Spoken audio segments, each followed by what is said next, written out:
Alright, hello. Let's continue here. Currently doing some upgrades to the debugger a little bit. I added this prompt thing here, so now every time, like, I guess it's easier to see. Okay, you don't see the command that was done, but the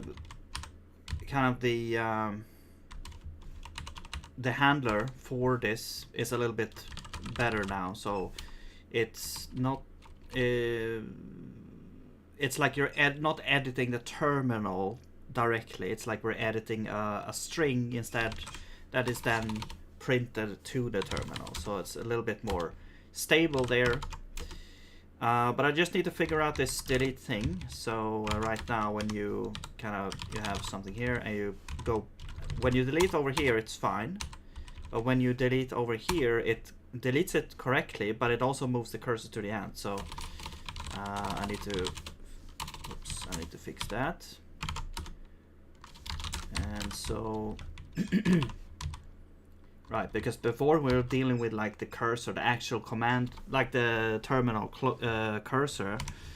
Now I have this built-in or this internal like command cursor variable instead that we use to see where the cursor should be. And kind of like a view model, if you're familiar with web development. We usually talk about view models or UI, I guess UI of development, or I don't know. Anyway, so why would it go to the end is the question. I guess it's probably because of this down here. So yeah. So we update command. So also now the update command will what it will do is it will insert whatever text you have at the cursor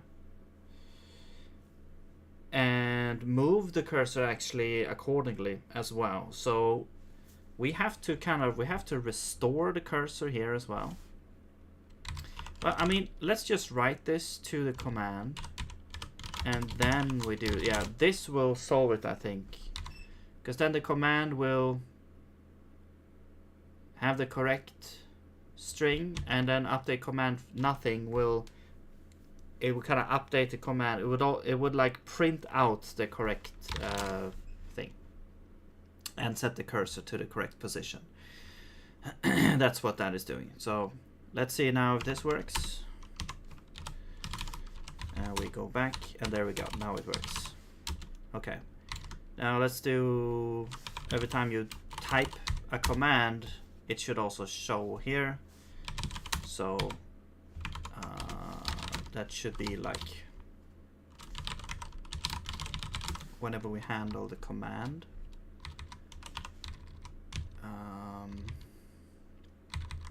Yeah, this actually does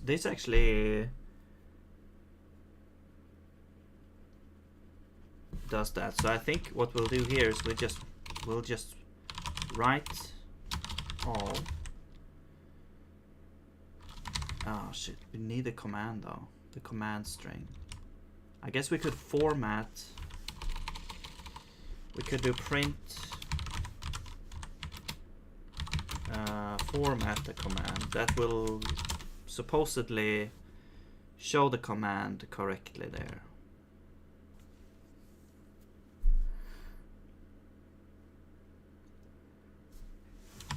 Alright, let's see if that does it. There we go. So now we can see the command.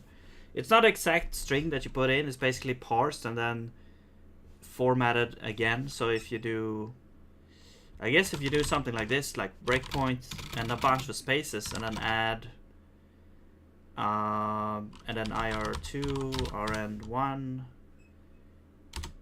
press enter. We only see breakpoint? What?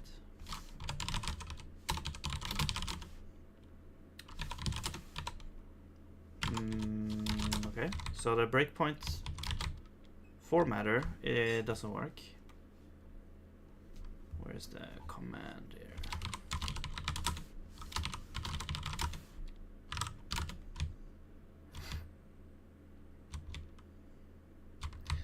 Format. Oh, this might be why. Okay. So let's switch self. Yoko guy, what's up? What's up? And then we'll do like else. Unusual time. Yeah, it's because of like around Christmas. There's like a lot of days where we are basically taking vacation, and yeah, this is one of those nights where I had some time over, basically.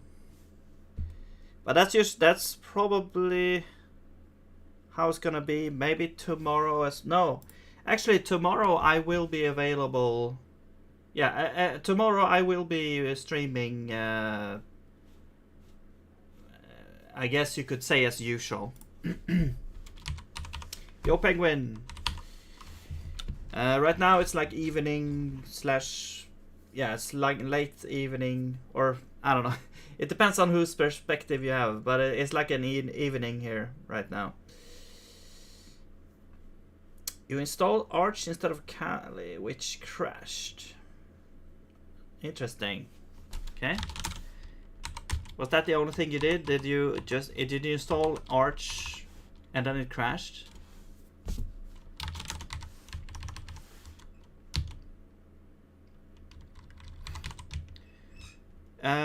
So if this is a breakpoint, let's do like an inline else, or inline, and this will be this T, and we'll do writer print, and then if it has its own format function, we will use that. So this would be S. Although, do we even need T here? I don't think so. This, well, okay, maybe we do actually. Let's print the tag there as well. There we go. So these are the two kind of formatted patterns here. Either we just write the tag, or we have some more things there, which is the breakpoint command. Actually, breakpoint command doesn't have a format function. Oh, it's the breakpoint that has a format function. Okay. Let's do here then. So so we'll do like switch. What happened? Did the LSP crash or something? Okay, so if we have like add or remove, they should be the same. So let's do like inline, and then print, and I'll do take the tag, and then you take the tag. So the tag will be add or, so that the tag will be add or remove, and then this would be the file name, and then the line. There we go. And then otherwise, we will just write the tag name here, which is self. There we go. And you should be there. There we go.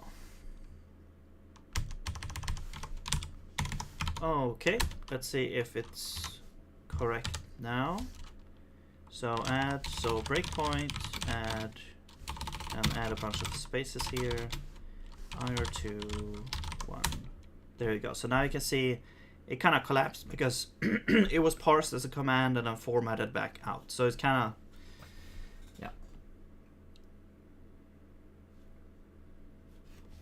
yeah. Today explored Raylib. Oh, cool. I learned about collision detection, sound effects, and texture. Nice. Good job. It's 11 p.m. right here. All right, so you're like 3. No, wait. 5 hours. 4 or 5 hours. Before. Yeah.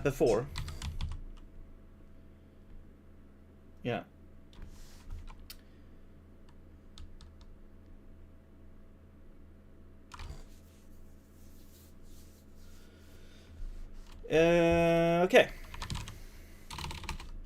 So, and then we can do continue. Ah, I see. We have a stop breakpoint, then we don't actually. Okay.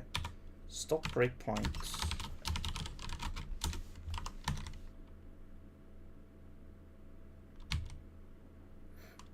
And then we'll do update command. Because that will actually print out the prompt.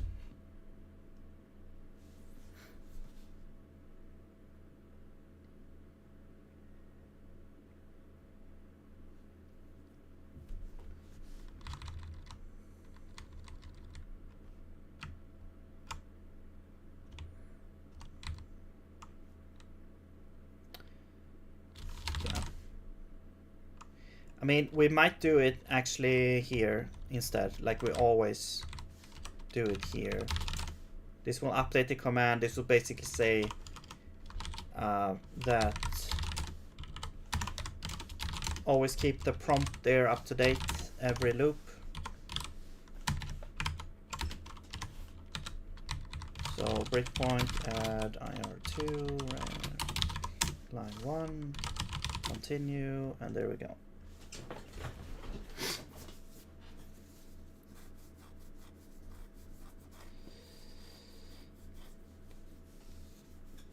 Alright, live with Z++. Nice.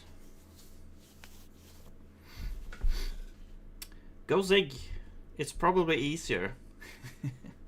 No, maybe not. I don't know. It depends on what you're used to, I guess. Alright. Okay, so I did I've done a bunch of like debugger improvements here, but so I added some commands. So threads will show all the threads, and they will show.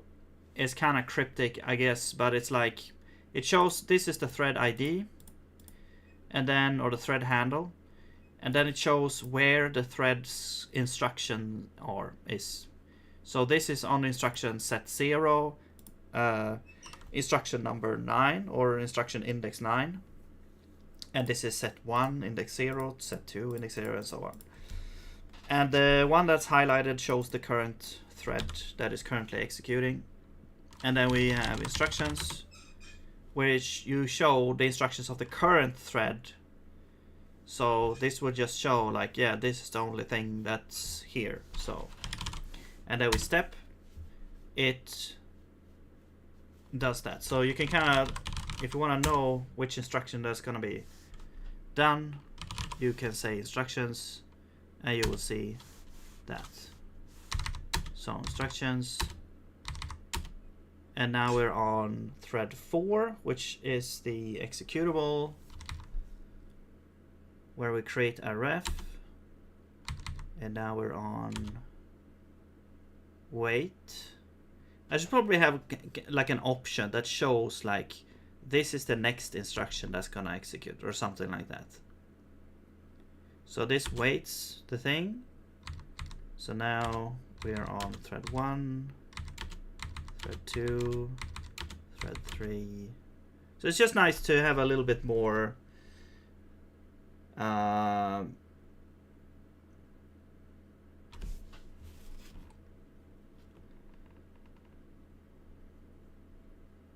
yeah, Zig is the best.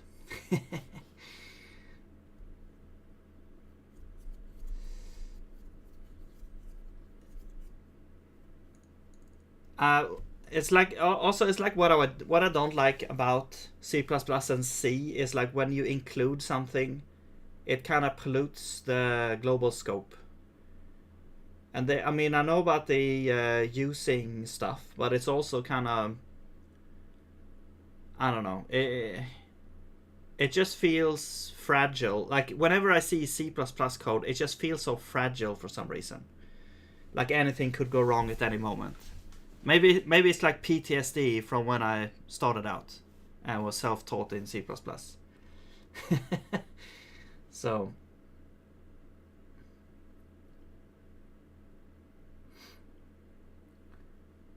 how vtable helps in polymorphism.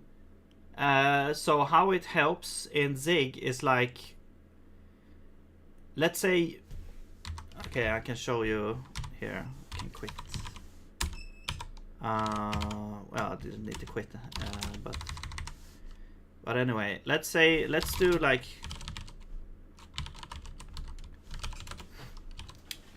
let's say you have a function that is that okay, I'm gonna try and make up a scenario here.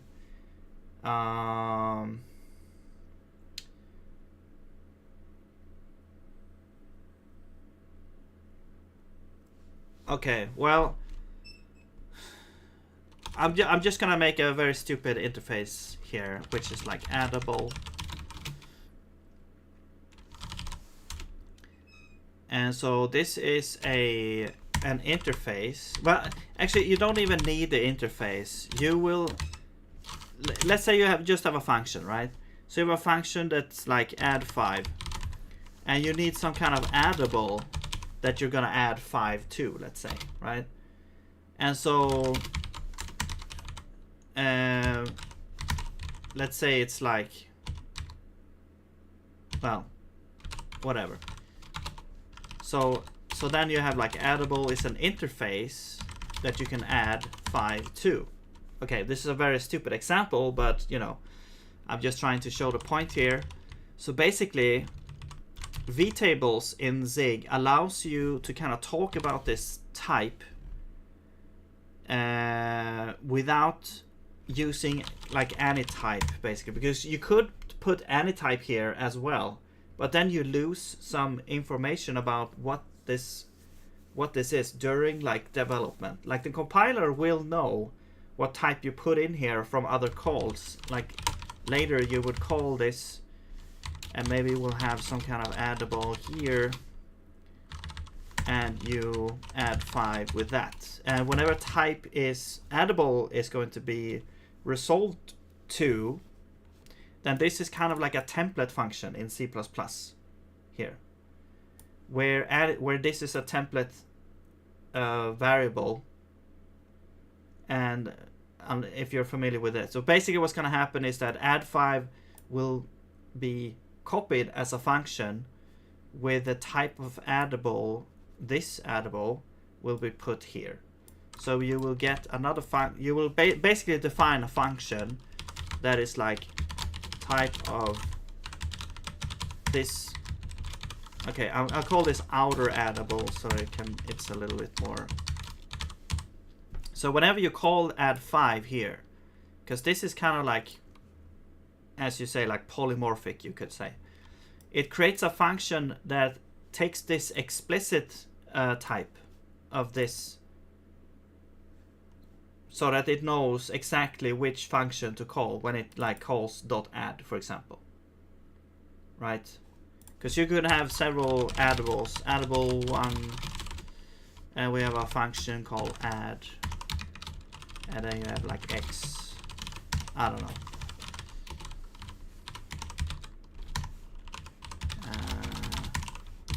And then maybe you have addable 2, which is a separate thing. They do the same thing, but the point is you can have an addable which is like any of these two, right? And if you put, let's say this one is addable 1, okay? Now when you call add 5 with addable 1, it makes Zig, the compiler will make a function that takes addable 1, and that's only used for those types, addable 1 types, right? And then it knows that this add function is actually this function here, so it can wire it up correctly here, okay? And the same thing is for like addable 1, or like if you have addable 2 and you call add 5 with addable 2, the compiler will automatically add another version here, which is addable 2, that only works with addable 2s. So you'll have 2 versions of the same function, but with different instructions basically, because this function here is different from this function here. So that is how any type works. It's like you can put anything in here, and then a compiler will kind of make these functions for you and wire everything up for you. So that works. But then you have another situation where, let's say you have an addable interface with a vtable and all that. Well, it doesn't really need to be a vtable, to be honest. It can be a union enum as well. It could be a union enum. Let's do that, because that's a little bit easier to show here. It could be an union enum where 1 is an addable 1, 2 is an addable 2, and then even this one could have the add function, which wait, why is this error? It doesn't matter. Which just, you could do switch on, actually we need self here as well. Inline, else, and then we add x. So that is kind of the generic function. It will like look for which, this will now route the add function instead. So now instead of doing anytype, we can actually say addable here. And there you see, now we get like LSP support here as well. So I think this is nicer in that sense. Like you get, like as a developer, you actually see what's happening a little bit more. Anytype is like, it's used in very specific circumstances. But it can be used for generic programming. Use anytype for generics or comp time t. Yeah, so as you can see here, we didn't even need to use comp time t. But you could also, like in the other example here, you could say comp time t here. Oops, that's a type. And then this would be t. But you still don't know if it's, you know, if it has the add function. We kind of assume that it has the add function. And now, well, now you have to kind of say that this is addable 1, this is addable 2. But I think the outcome is the same here. Like, it will still create these 2 functions, 1 for each one. That's gonna wire it up for you. I think in the runtime. But then now we kind of we so I don't really like this pattern actually, because it's unnecessary actually. I mean, it does give you a little bit more, you can see what's going on, but really this does the same thing kind of.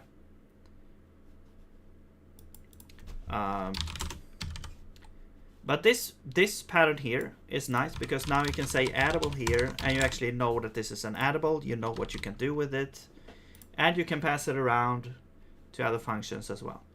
So, and then there's another version here, which is the vtable version, but you know, it doesn't, it has the same convenience as the union enum for like knowing what the type is. Like it's like a, yeah, kind of like a constraint almost that you put on the input here. There and then you know what functions exist. So we know now that add exists, you know, and what signature it has and everything. Now it could be the only difference between, well, the only, but one major difference between union enum and a vtable version is that union enum, you have to know all of the types beforehand. So that's when you own like the whole thing. And it's useful when it's like an internal type in your library or your project. Then you can use union enums. But if it's something that is supposed to be used like cross projects, where you would have potentially separate implementations in varying from project to project, then an interface like a vtable interface is a good choice in that case. There could be other, you know, differences as well, but that's the major difference that I see with union enums, and but both are perfectly good choices for like generic programming.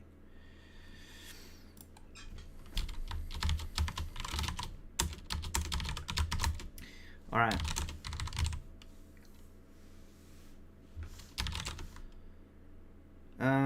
Let's see. Right, so back to the issue here.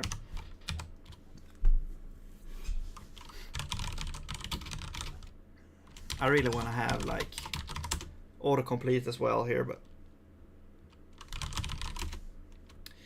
all right. Excuse me. So where are we now? We are at this place here. Right. So this is where we start to create the executable thing.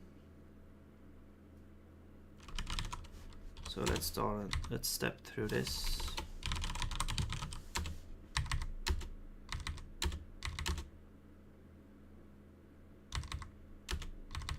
And I think what's gonna happen here is that once this is once the executable is spawned, it will kind of stay. It will complete its thing. Now the main thread waits. That one is good.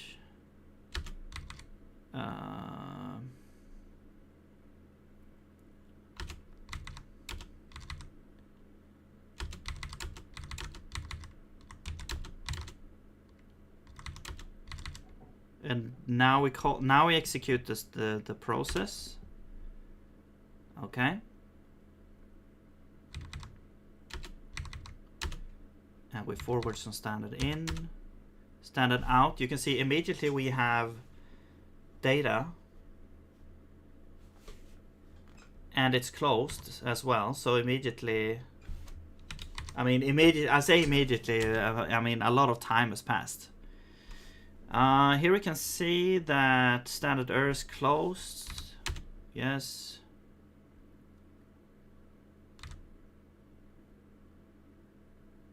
Yeah, this one is still waiting. Oh yeah, no. Now we're waiting as well for the process.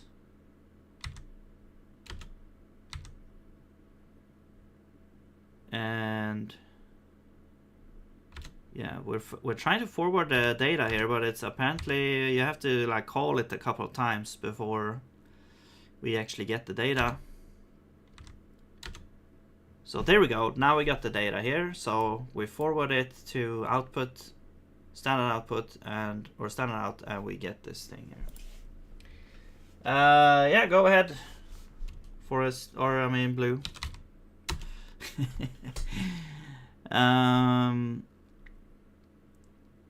Okay.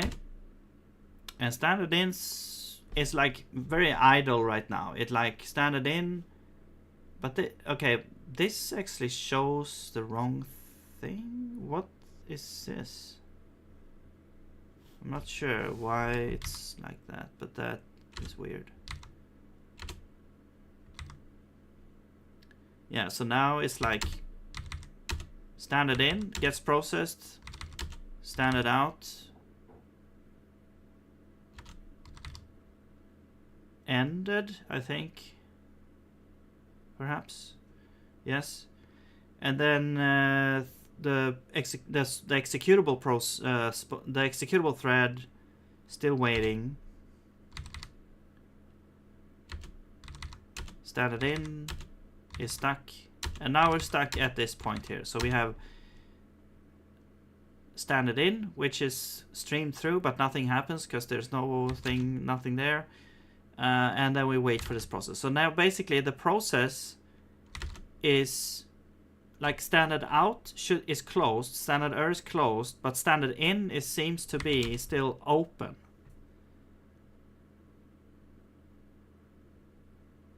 Yeah, I know. Hopefully, I'll be using like an AI to find good places for the shorts. So it's like, I don't know, maybe I can do it more manually, but yeah, it tries to find quote unquote viral places for the shorts. But that also requires me to actually have some content, you know, so, that I'm saying. But yeah, go ahead, ask your question about Raylib. I'm just doing things in the meantime, so I'm waiting for a question. Okay, so this is stuck here.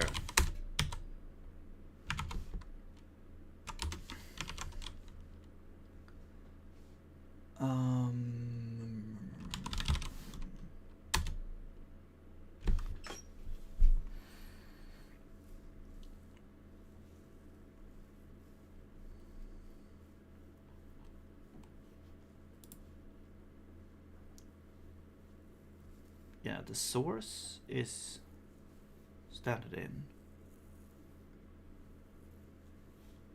That never closes.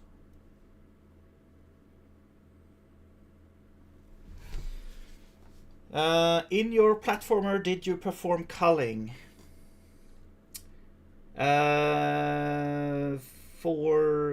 Culling for what? I did perform culling for collision detection, I guess you could say. Like filtering, like there are algorithms filtering out, so you don't have to check for collision on everything. Or are you talking about like rendering? Did you only draw the camera view of the map on screen? I didn't do anything about that. I think Raylib might have something for that or something else, but I never actually took that into account. I just drew the whole thing.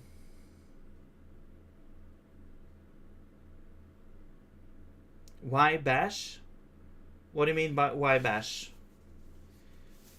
Why I'm making like a bash-like scripting language?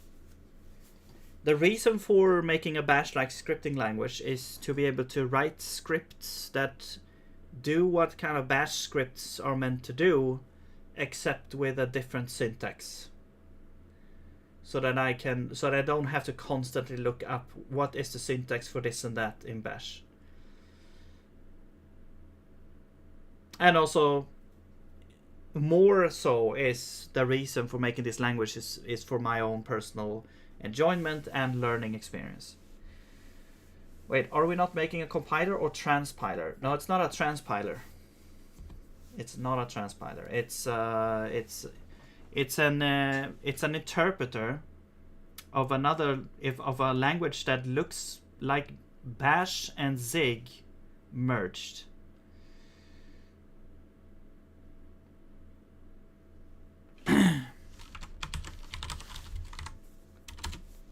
So here's the language as it is right now.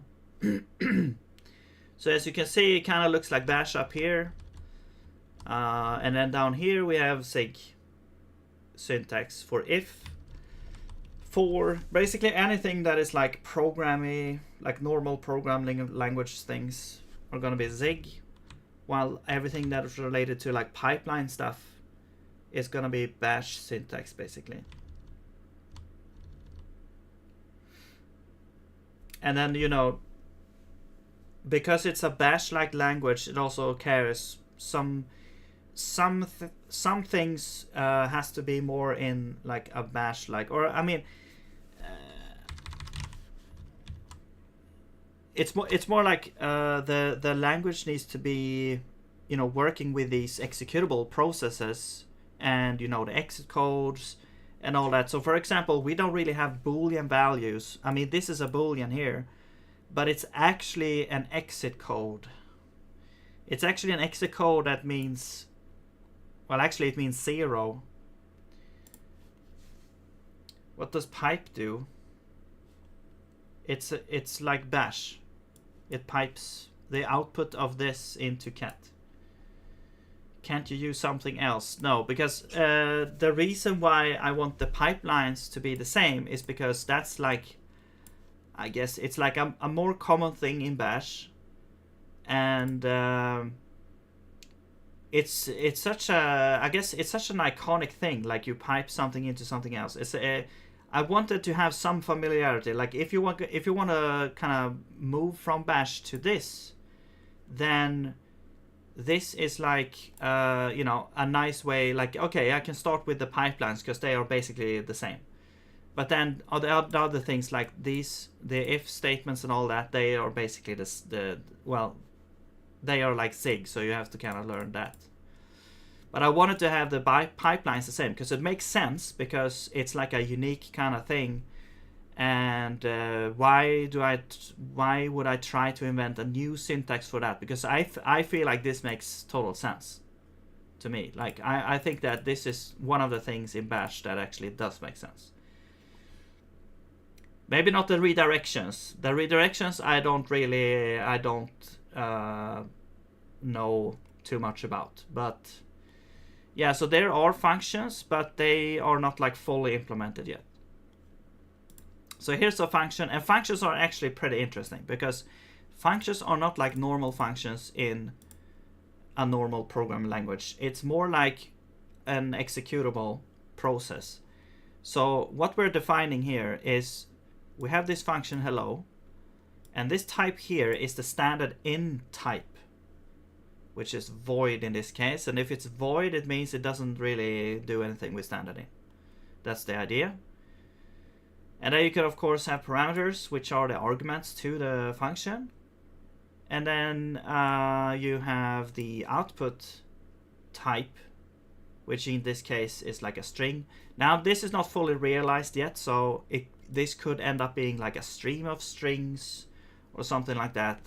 But basically the output of functions, like the return value, is not like you're returning one item. It's like, because we're echoing, we could echo multiple things in here, you know. So you get like multiple outputs basically. So that's what's happening there. So there's no like one return value. Also there's like an implicit return value, which is like the exit code as well. So that's kind of hidden here, but it's kind of embedded in calling the function.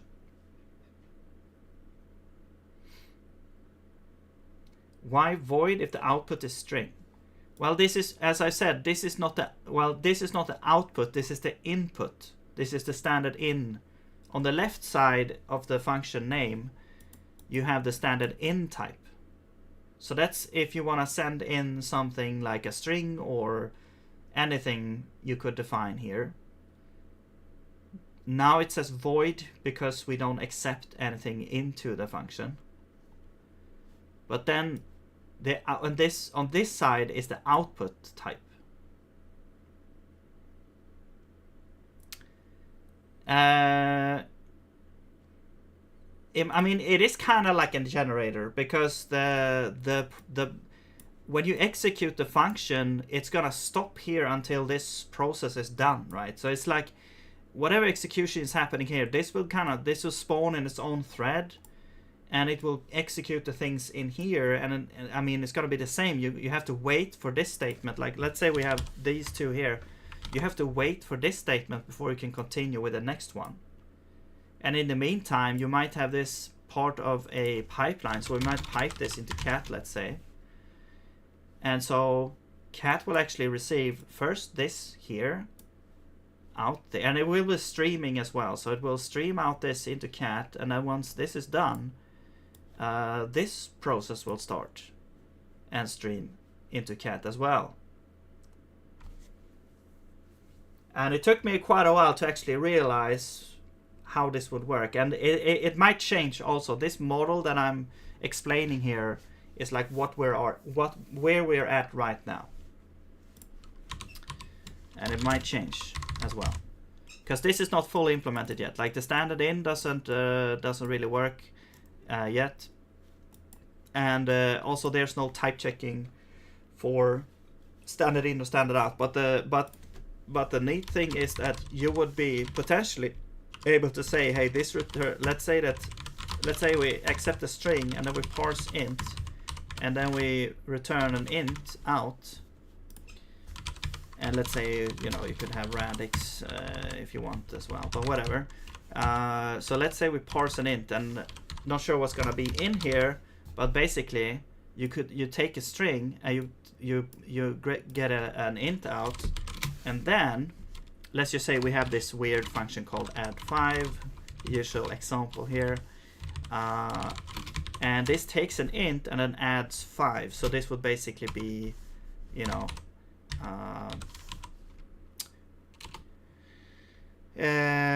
well, I don't really have like syntax for this, but imagine you had something like return standard in plus 5 or something like this, you know.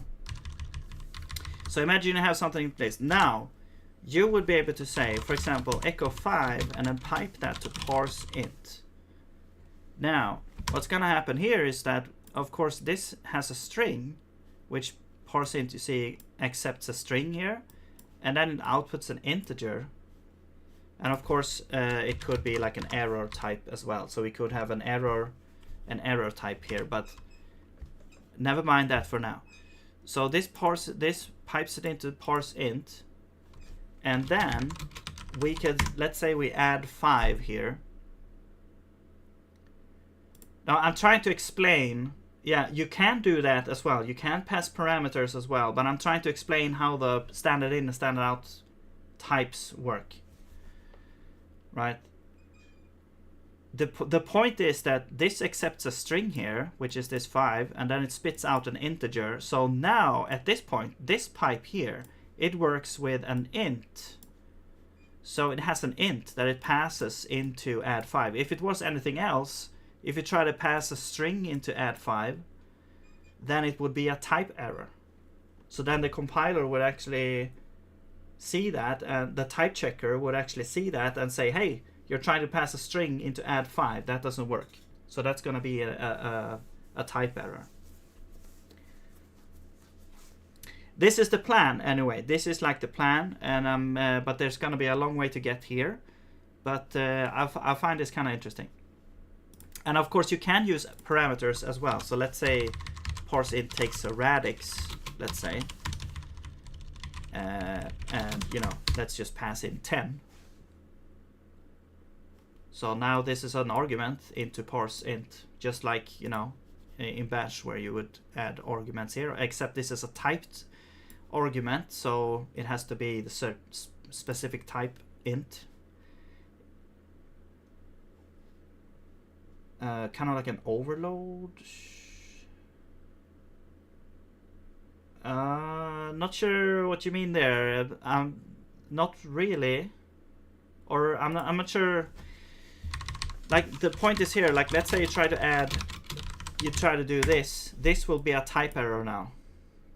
So this would be like error add5 accepts int in standard in received string or something like this. Oh, this one. Yeah, this was just an example here. This is probably, I'm not sure how this is gonna work. Like how you're going to actually define this add5 function. It's just an example to talk about how the pipelines are gonna be typed. But, or it could also be this. It could also be like 1, or I mean 0 goes into. No, this is like a redirection, right?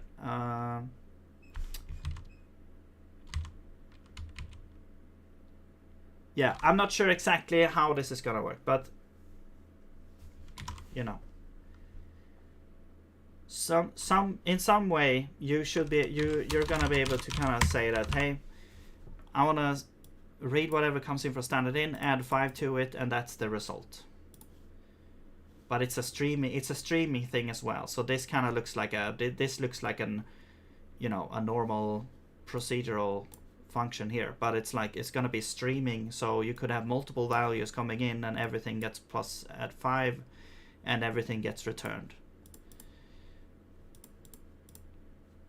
And I'm not sure if how it's going to work, like, because this implies that we're going to call this function any number of times, like every time we get a 5 or every time we get something in, we run the function, or how is that going to work? Like, it probably has to do something with how standard in gets connected to something else. So basically, let's say we pipe 0, which is standard in, or we pipe standard in into, you know, +5, or I don't know, something like this.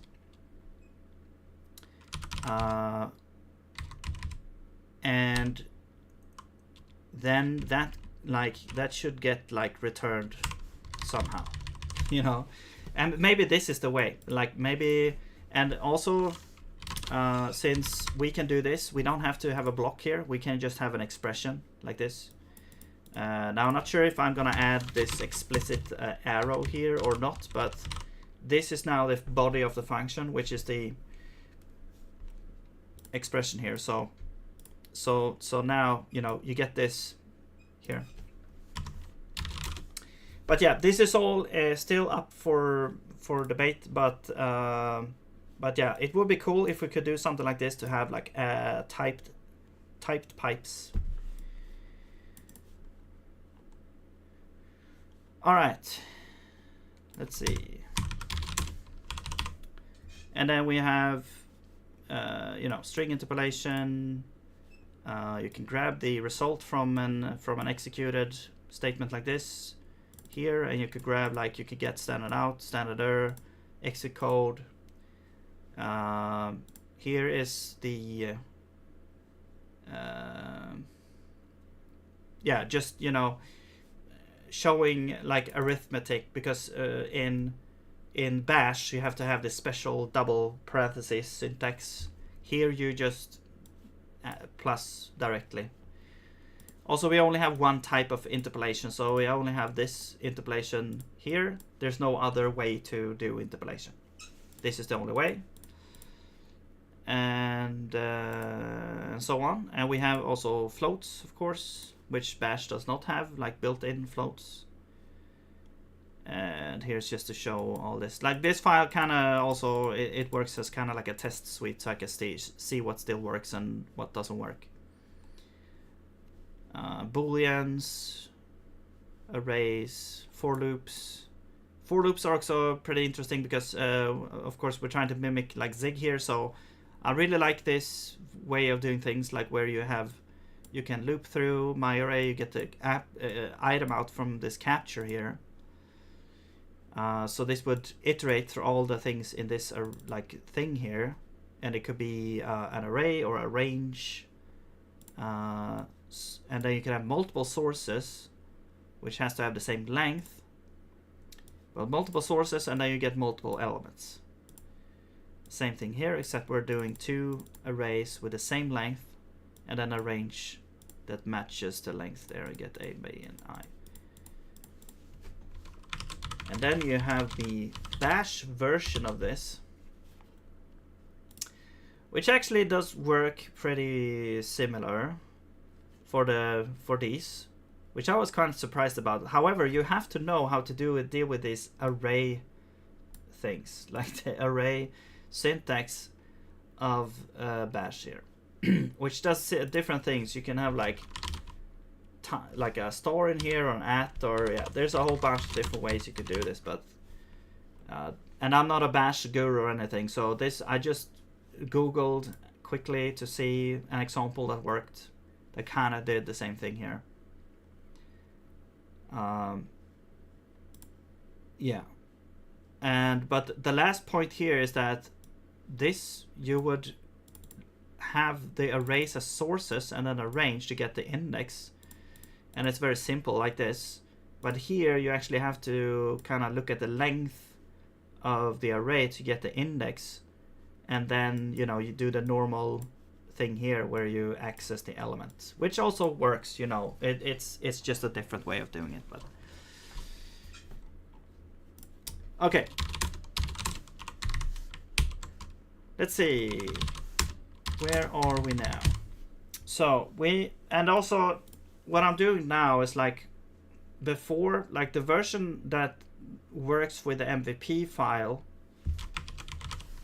with this sphere is not the version that I'm working on right now. I'm working on a new version which includes a compiler for an intermediate representation of the language, which makes things like virtual threads, debugger, and other things more easily implemented. So now we have like virtual threads, we can spawn, we can step through each instruction, we can spawn threads that will take care of, you know, asynchronous tasks like streaming the pipes and running asynchronous code or anything like that. So yeah, that's what's going on. No, I do this in my spare time, whenever I have spare time. So I do work. I wish this was my job, but it's not. So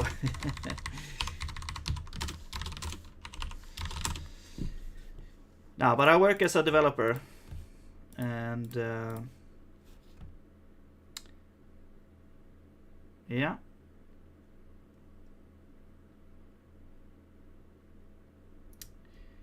There's no transpiling to bash. There's never gonna be any transpiling to bash. It's its own interpreter written in Zig.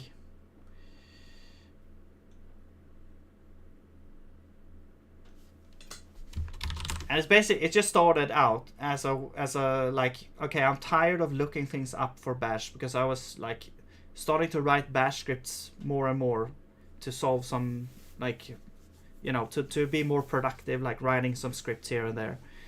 And that is like, okay, well, it's just tiring to have to look things up. And if you want to do something that's a little bit more complicated, then it's also like, whoa, what is going on here? But then I was just like, hey, it's a fun, I like making languages, and it's a fun task. And why not just make a language that replaces bash, basically. And I never really looked at any alternatives, because I didn't want to get tainted by other ideas. I wanted to make like my own version. Well, I say it's my own, but basically it's just like, I mean, I'm taking like the Zig syntax. It could have been any syntax. It could have been JavaScript or Haskell or something, but usually you just use Python script. Well, the reason why I wanted bash was because it's so easy to just call some processes and have them work together. Like as soon as you're crossing into something like Python, or, well, I'm not that super well versed in Python, but if you want to use something like Node or something, it immediately becomes infinitely more complex to just have a process that's gonna pass its input to or output to another process and all that. So bash is like really good for that, and that's why I want to kind of copy that part of bash and then change like everything else.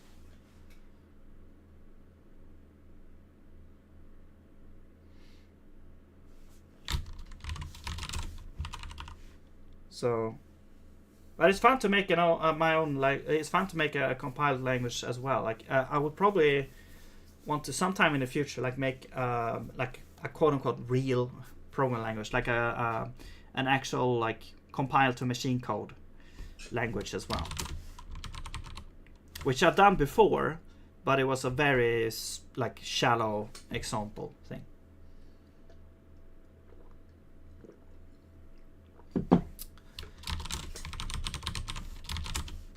All right,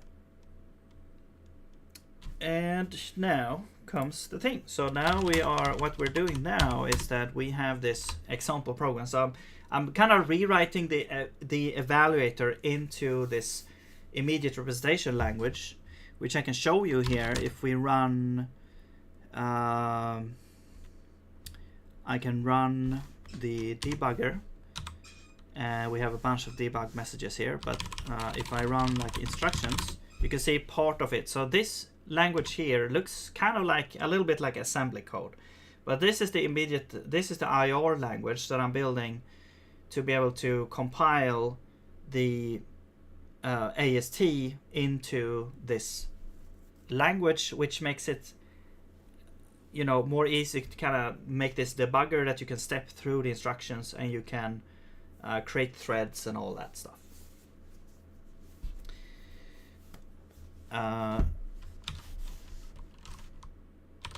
And this program is the program that I'm trying to make work now. So a lot of it does work, like, but there's an issue left now where standard in doesn't close for some reason. So I'm gonna see what's going on there, because when you call like echo here, of course it closes.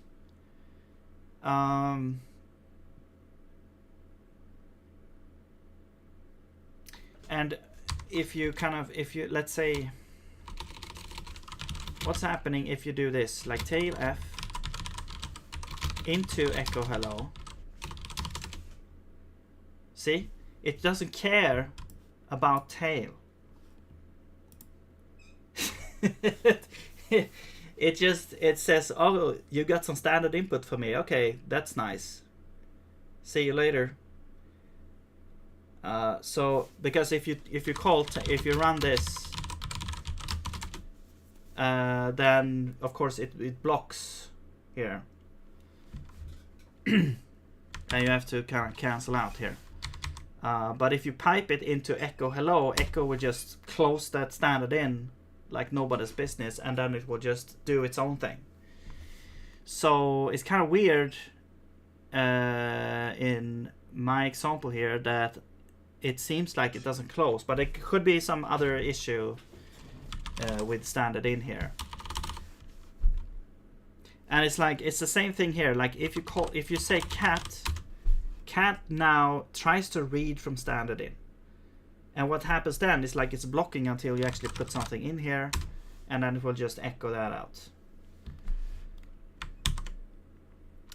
So when you call echo, it doesn't care about standard in. It just closes standard in. I guess it closes standard in. Either that happens, or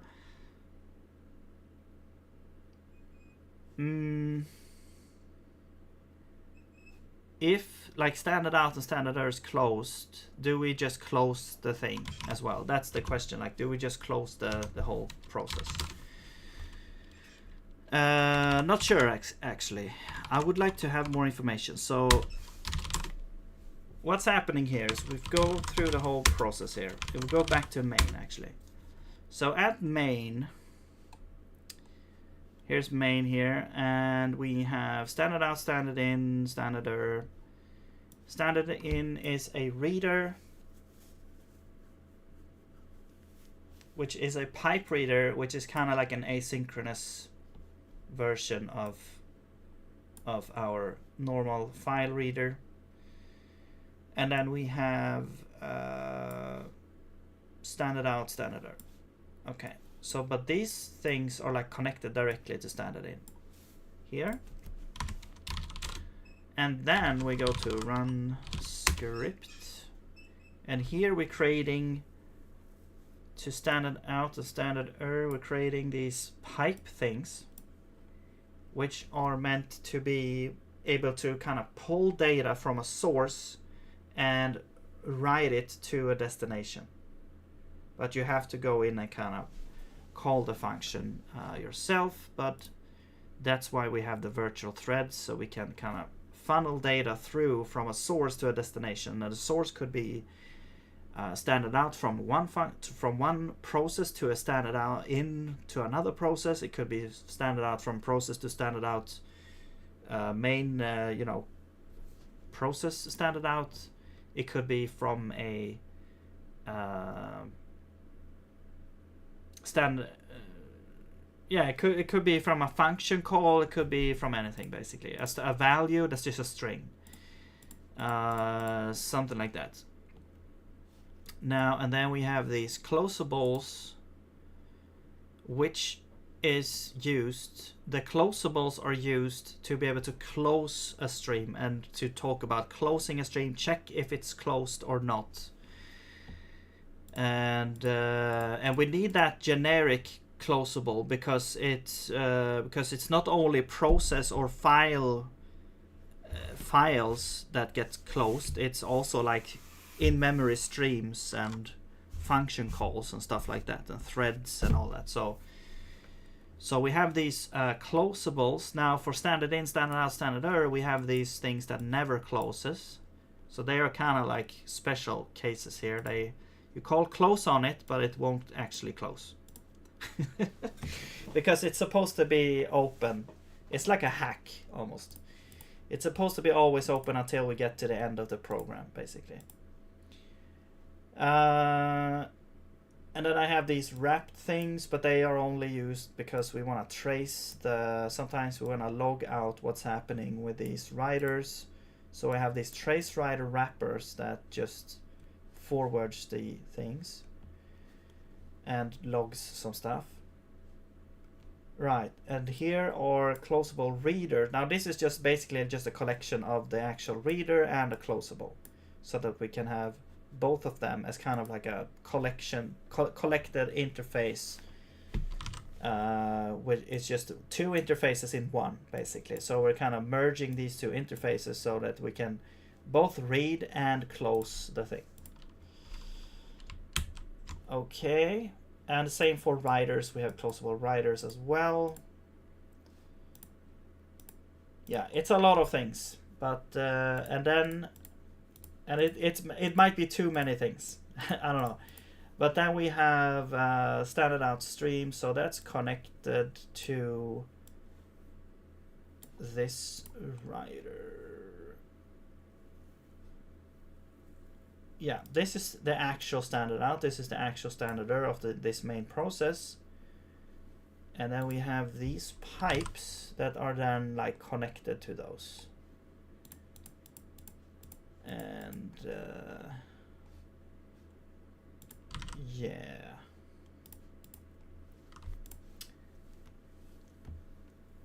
Okay, and then we have this IOR thing. So, and we run this thing here, and then we compile, and during compilation we actually do compile initial. So here we create 3 more pipes, which may or may not be necessary. Not sure actually. But we create these pipes and we push them onto the stack of the thread, so that now every thread's context has standard out, standard in, standard out, standard error in the first 3 slots of the stack. And that's because we need to be able to get to these wherever we are. And it could be it's thread local, so it could, like, one thread could have a different standard in, for example, than another thread could have a different standard out. But it's a way to kind of talk about the like, where should this thread push its standard out? Where should this thread read from the standard in? But we have these threads here, and I'm not sure if these are needed actually, because we already have, or I mean pipes. We already have pipes from the outside actually, so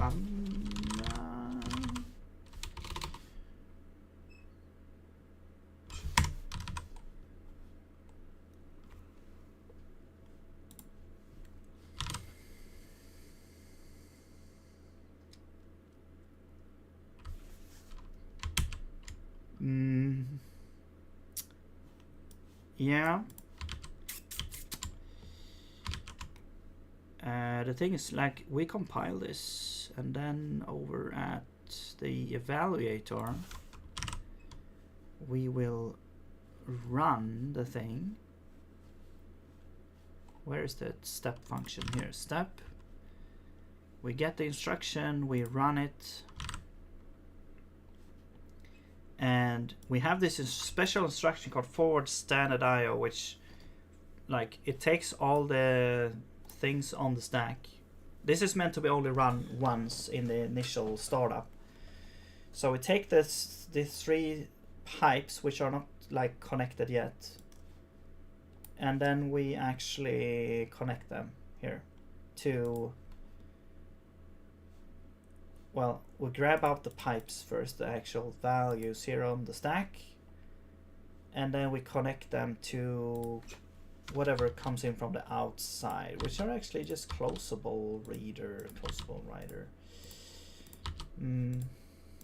We could, I guess we could pass in pipes instead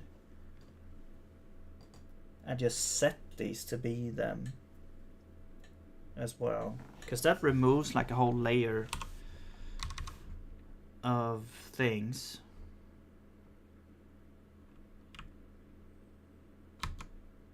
Yeah, let's do that actually. So we'll go to the compiler, and here we don't actually create these. Instead, we are going to say that, hey, these are pipes, but they are undefined for now. I mean, I guess we don't actually need to be anything. Like, we're pushing some kind of undefined value. Just to have space there for something.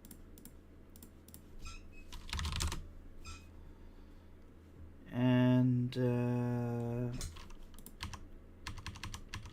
yeah. And then here, so this will be not that. Where did it go? These will be reader writer streams.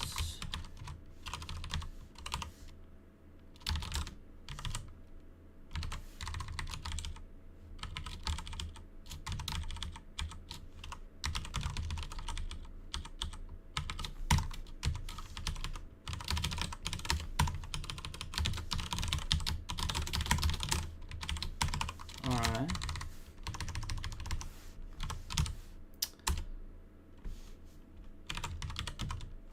Well, okay, and then these, yeah, same thing here. Whoops.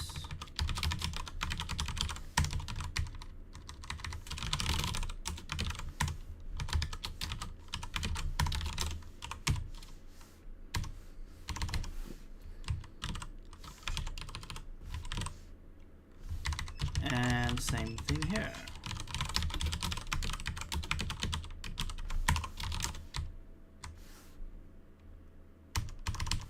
Okay. Now here,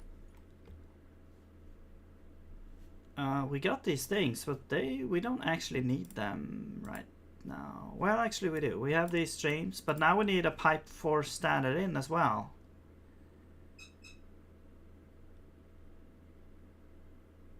I think.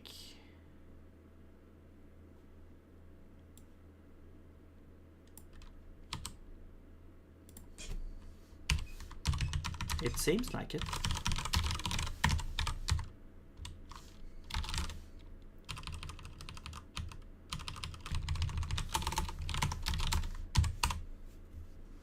Okay. And then we connect the source to be standard in reader. Okay, makes sense so far, hopefully. Reader. No?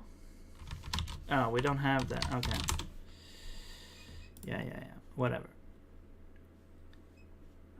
So instead of these, we will just do stream.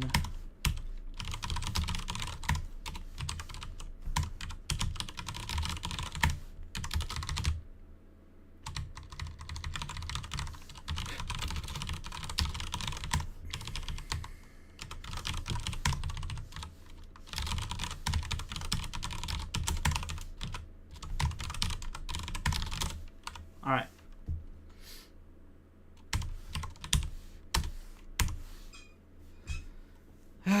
Okay. Yeah.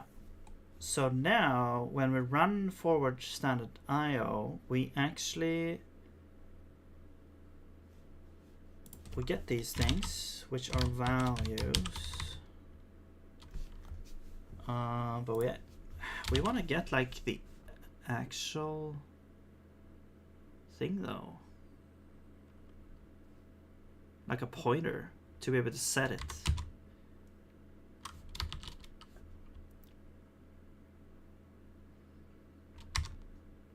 I mean, I think what we can do actually is to like this standard in is going to be equal thread private stack items 0. So that's always going to be like standard in, and then standard out is 1, standard er is 2.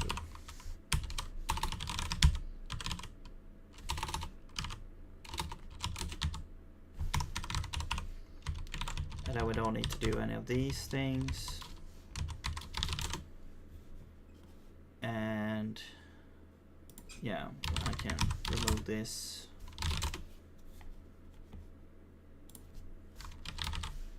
And of course, we don't switch on these.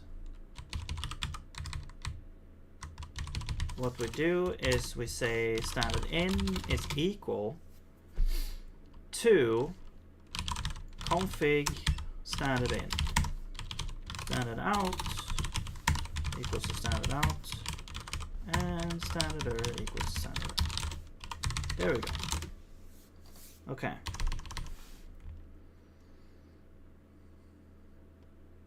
Oh yeah, it's a height. That's right.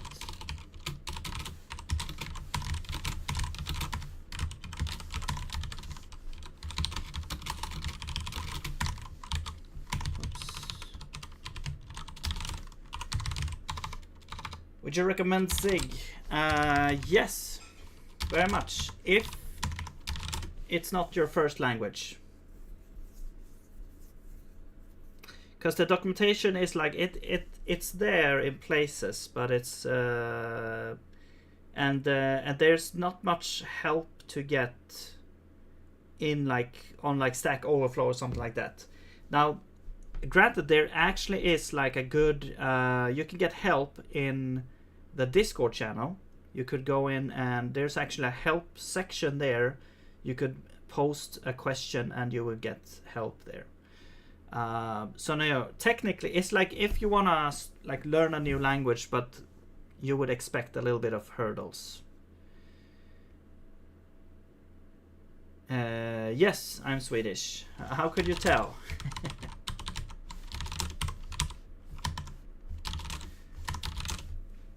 Okay, let's see if this does anything that we want it to do.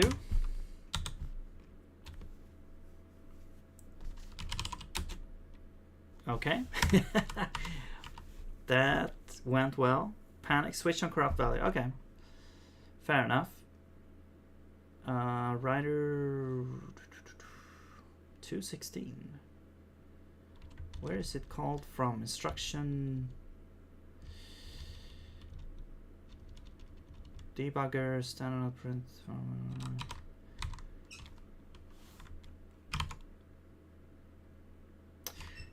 Oh, I see.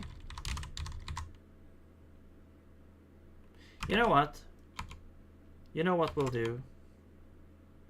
We would actually I'm gonna include a push action in this instruction. This would be like the setup function or the setup instruction of all programs.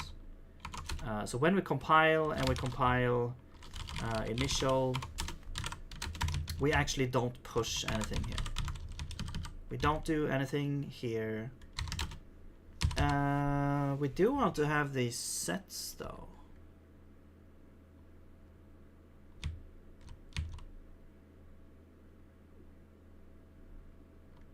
Yeah. We do want to do that. Although I do, and forward IO should be the first thing that happens. Yeah. There we go.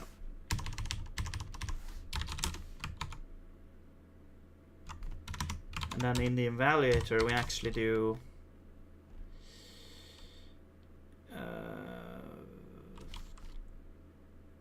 well, let's just do like thread private stack append,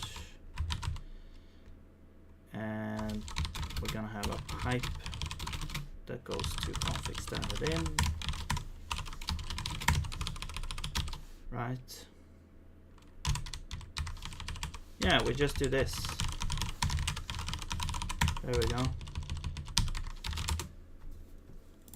We push those 3 things on the stack, and that's fine.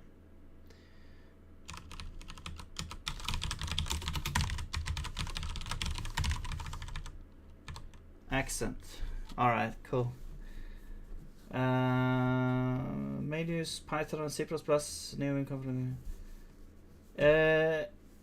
Yeah, I mean, if you're using C and C++, I would say Zig would probably be an easy transition, or you would have more easy to time because it's manually managed, memory managed. Streaming somewhere else? No, those are the 2 platforms. How do people find time to code outside work? I'm just lucky right now. I have, especially around Christmas time. Right now, I have some time over. Also, I'm pretty lucky because in my normal day job, I can usually get away with finish whatever task early, and then I have like some time over. So I'll try to kind of be super efficient at work, and then so that I can spend time on this as well.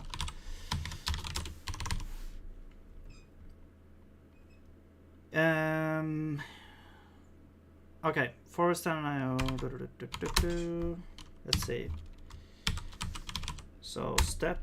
Okay, now that works. So we did the forward stand and IO. It basically just pushes 3 things on the stack now, so that's good. Fork. Very good. Okay, let's see, where are we now? We're on thread 1, thread 2, thread 3, and now we're down here. So here's the main program, and here is where we are currently. Yeah, this is the first line of code basically here. This is like the setup code with some other instructions, and then here is like the first thing that happens here. So this would be creating a new kind of variable, you could say, and then we step through these other things. Now we're down here, so now we're creating another fork. Now we're creating a thread for the echo process to be run. So 1, 2, 3, nothing happens. Now we have thread 4, which is this one. So this one now creates a ref for the process handle that is then later like returned. And here's the main thread again. So main thread now waits for this fork here. So we're waiting for this now. So now the main thread is sleeping. We're on 1, which still says it's like open and stuff. We forward that. Okay, now this explains why the standard error and standard out actually did close before, because we had those weird in between pipes. Now we don't have that, so that's good. We haven't spawned at the process yet. Now we've spawned the process. Now the process is spawned, and so now we're forwarding standard in. Okay, standard out. You can see standard out actually has now data and it has closed immediately, so that's great. And standard error actually closes immediately, so that's now closed. And now this thread will wait for the process to be done. Standard in still going. Standard out still doesn't do anything. It says that it has data and that it hangs up, but no bytes were read from the source. So it's like you have to loop through like 2 times before you can actually read data for some reason. And then standard error actually ends there. Okay, interesting. It shouldn't end though. It shouldn't close like that, but okay. Now we get the hello. So now we get hello from standard out. And so it's just like before actually. Before this change. Standard in is still active. Standard out is now closed. Now standard in is not closed. Standard out is closed. Standard error is not closed. For the process, that is. The hello process, the echo hello process. And we're still waiting here. Standard in stays going. So now we're on.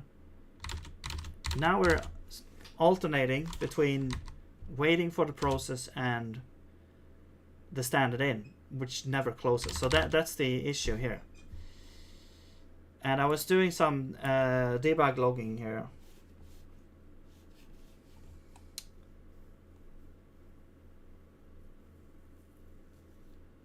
Oh, I see. Top chat, live chat. That's weird. I like to manage memory when it goes well. For simple tasks, the dynamic allocation use C, and for more demanding use C++. Because Zig is safer than C.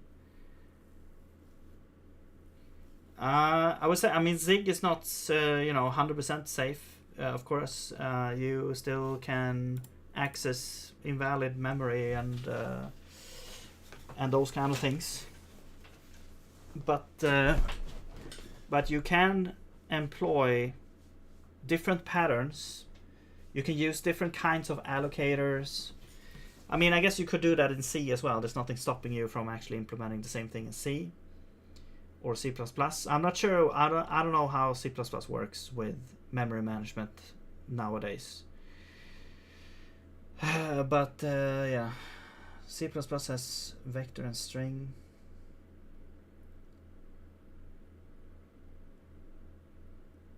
Yeah, and it like has its own, like, you deinitialize the vector, which takes care of everything.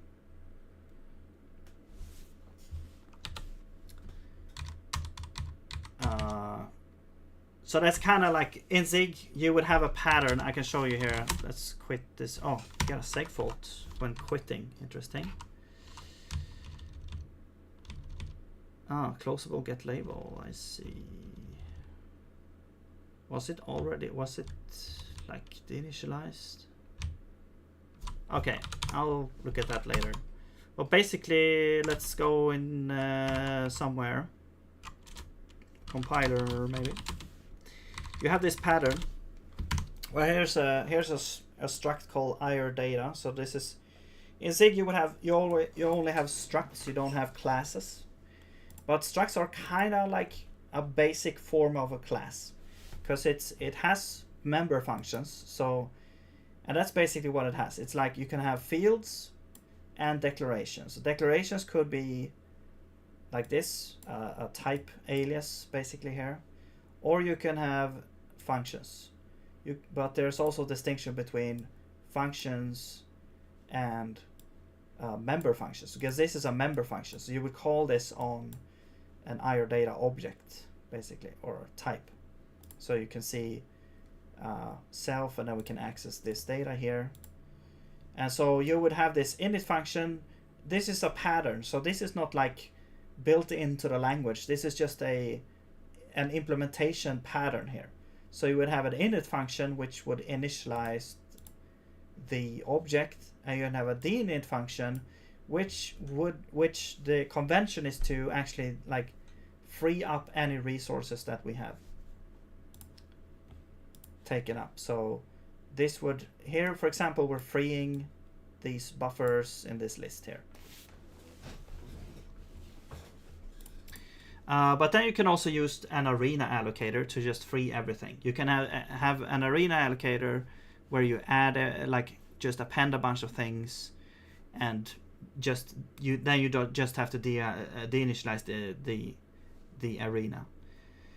So there's like different strategies depending on, you know, what you want to do and your requirements.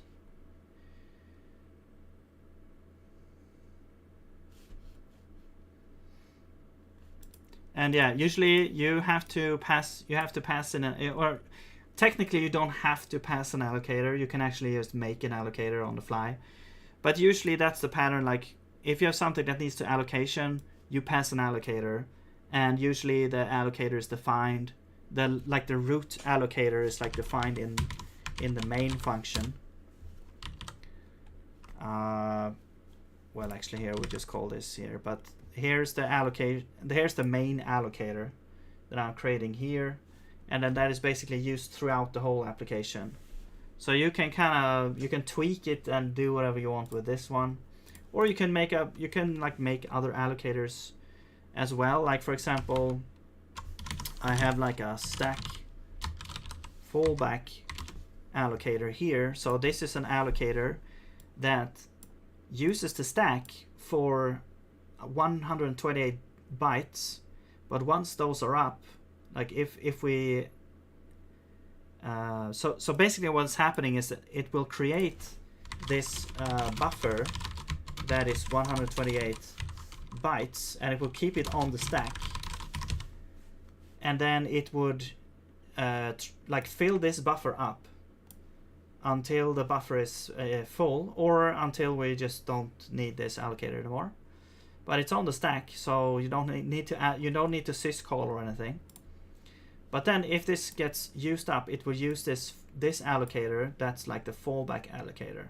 So this is a nice way of kind of saying, hey, I want to optimize this a little bit. I want to have a little bit of stack space, but then in the case where we actually need more, then we can use like the fallback allocator. So that's a kind of a nice like example of how you can use different allocators for different purposes.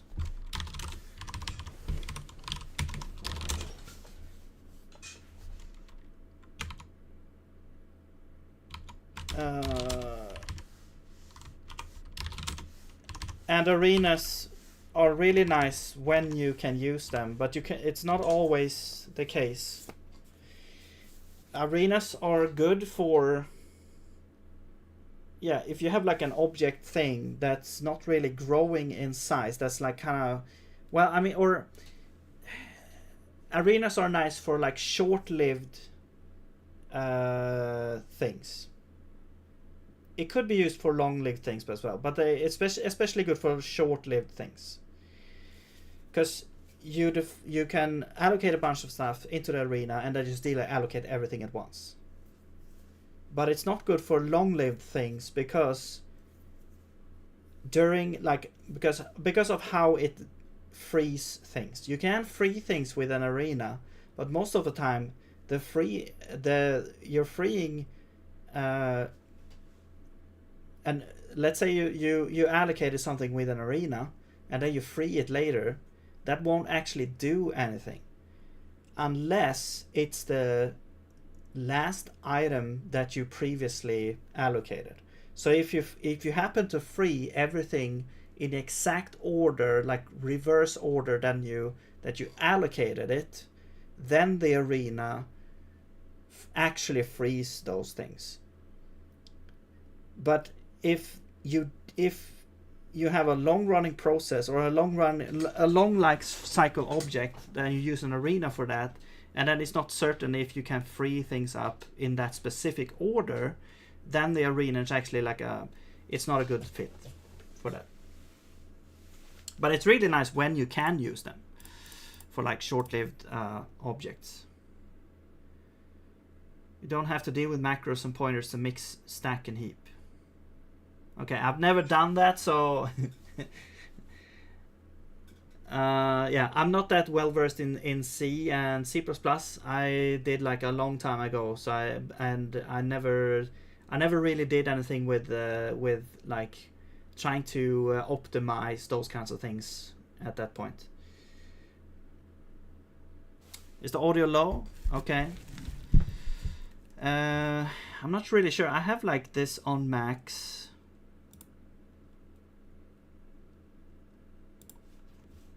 Try to raise your volume, maybe. Like, I'm not sure how I can increase this more, because it's like on max and...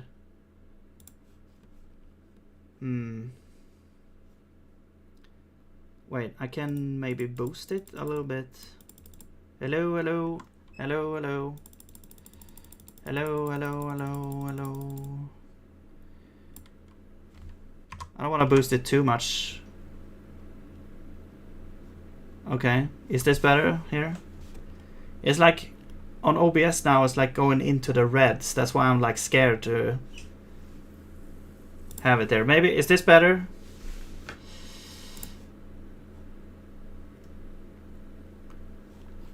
Thank you for telling me, by the way. All right.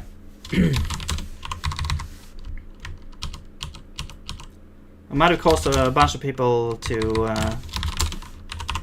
lower their volume now. Sorry about that.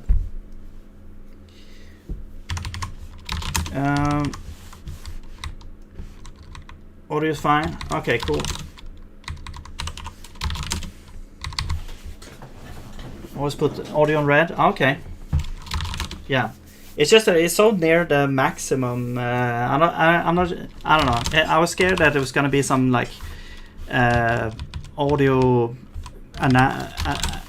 anomalies or something. Like, but okay. Thank you. Okay, so let's see. Okay, so I've got a couple of questions. Like, why is that out still closing? It's supposed to never close. That's the thing.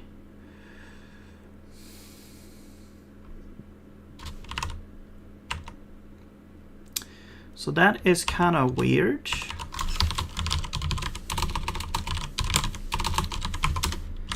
But I do think this is better here. I think this is better.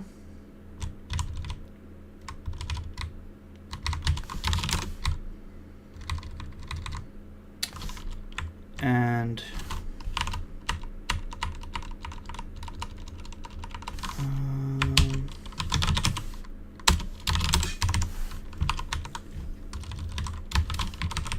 yeah, so let's get rid of all this crap here. Okay.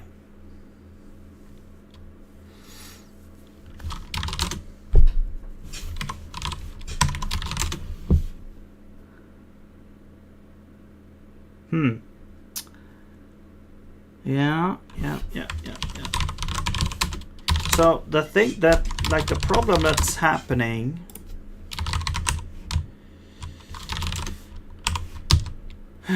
is, what the hell is this? Oh, this is the other one. The problem that's happening is like we connect the destination to this writer. Now this writer is supposed to never close. So that's what I am confused about. It's like a never closing thing. But still, this thing closes anyway. I mean, okay, the source closes. So I guess, oh, the source closes and then that, okay.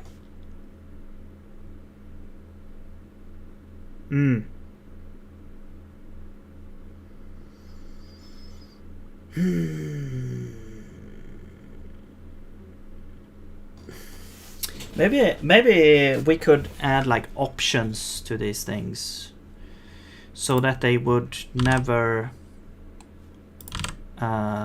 so that they kind of, we could maybe add options here.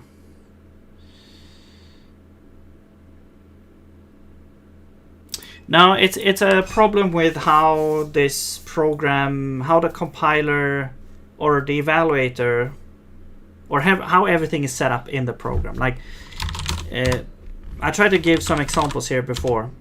So basically, when you call cat, right? You just call cat. Interesting that you said I didn't actually know the Control D closes standard in. So that should close it. Okay. Because then cat is done, right? So cat now waits for standard in. And if you give it something, now we're not in raw mode, so we have to kind of do this to get some output. But it basically now is like the keyboard is standard in, and we close that. There we go. That's good to know. Control D, I didn't know that. That's really nice to know. However, let's say cat goes into echo hello. Now my prediction will be that this just exits directly and it prints out hello and exits. No, it doesn't. Okay. Interesting. Wait. That's a weird behavior, because when you do like tail F,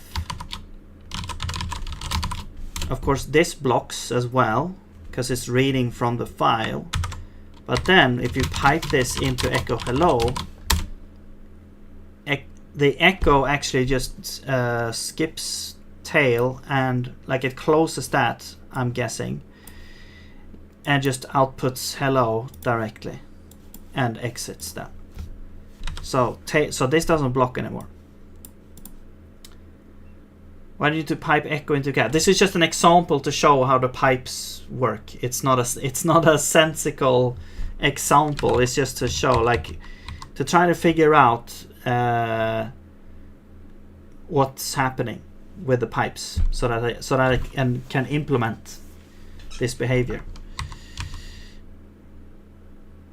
But this is kind of interesting. Like, this echoes, and then you can still waiting for standard in for some reason and do that, and then it just doesn't do anything because echo doesn't care about its standard in. But then cat still, I guess, still wants to consume at least 1 byte or something. I have no idea. That's a weird behavior. I wouldn't expect that to happen. But okay.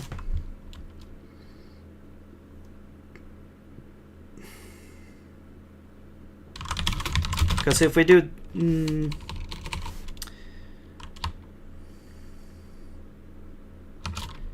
what if we do like this? Is this how you?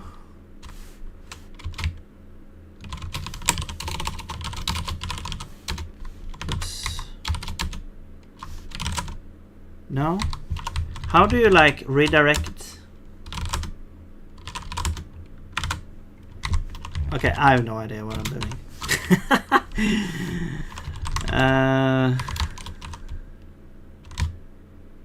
Is this like the outer context, like that? So, and goes to. So, I want like 1 as like the outer standard out. Is that possible? Like redirect to the actual standard out. It's probably possible in some sense. But yeah, so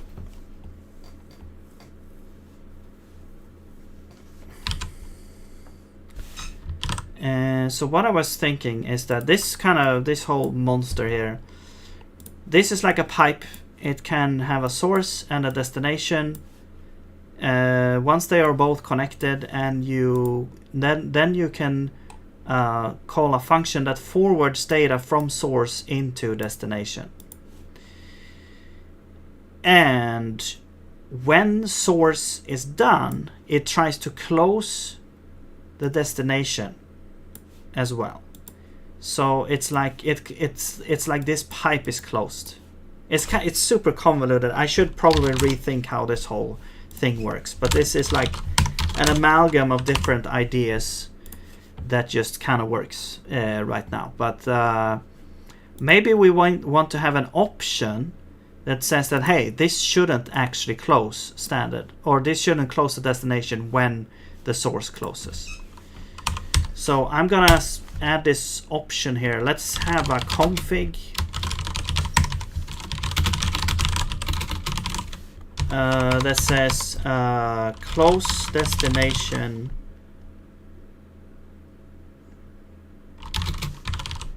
which is true, I guess. All right, and then we need a config which we then populate here. There we go. So now we got a whole bunch of places where we need to fix.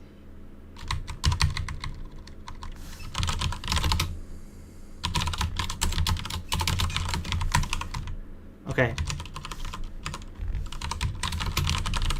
Now we got a whole bunch of places we need to fix. Or, yeah, I mean, yeah. So standard in. This is kind of the other way around. We don't want to close the source.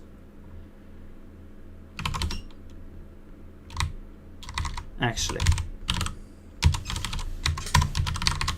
Close source.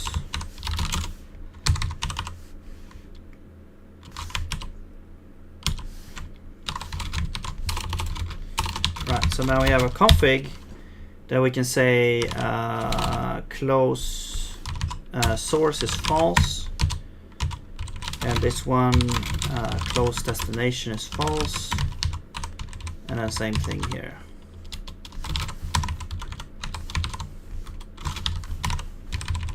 What the hell happened with the thing? Alright. Okay, and now we need to implement that, so let's go to the forward function. So this function is the function that will forward from the source to the destination, and when the source closes, or when the stream has ended here, we close the source and the destination. But I think, yeah, if this is true, we do it. And then we should have another one, config close destination. Then we do that.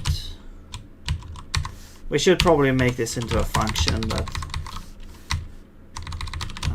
whatever. Yeah, we have three things. Close ends.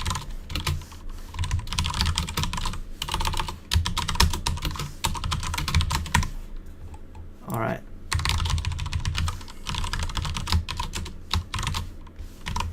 God damn it. Close ends. Is this a try anywhere? No. All right. So, wait. Where did you go? No, close ends. Same thing here. There we go.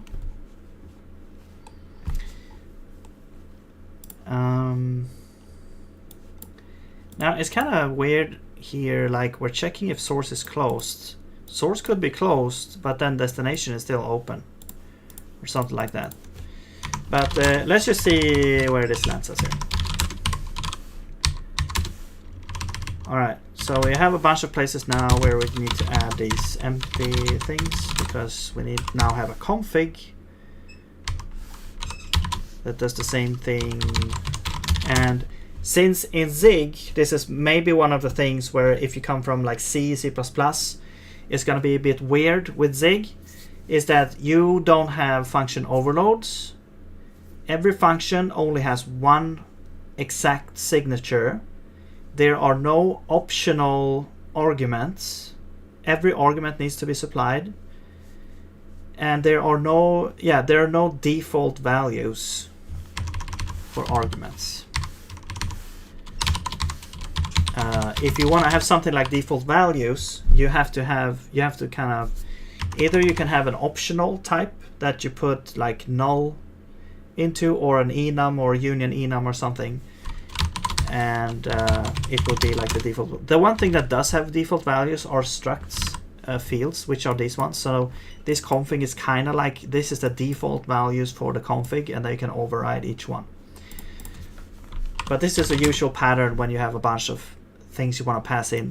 Create a struct for it, put the things in there, and there you go. Now you can have, it's kind of like having a variable number of arguments. There's not, like, you can't have variadic signature or variadic arguments either.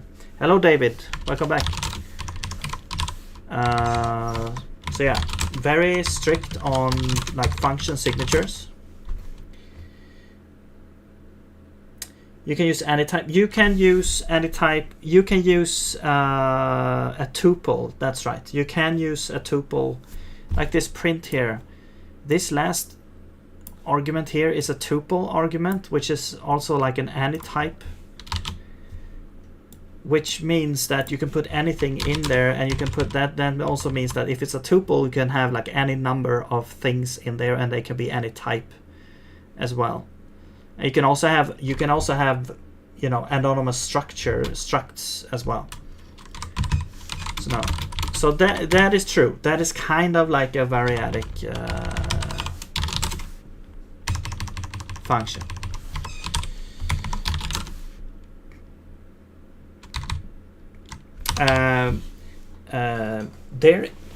But then it's interesting also because there is actually an actual variadic function type, but it can only be imported from an external source, which is like a C library. So C functions can be variadic, and then Zig actually has to support that, but you can't define a function in Zig to be variadic. Then you would have to kind of create it in C and import that function from C in that case. Actually, I wonder if you can just create a C file and make a function there and then import it, like just as a raw like C file somewhere. You probably can actually, but I've never done that, so it seems like a waste of time to me. But anyway, yeah, I do like it's no overloads as well. Like it's super, like, yeah.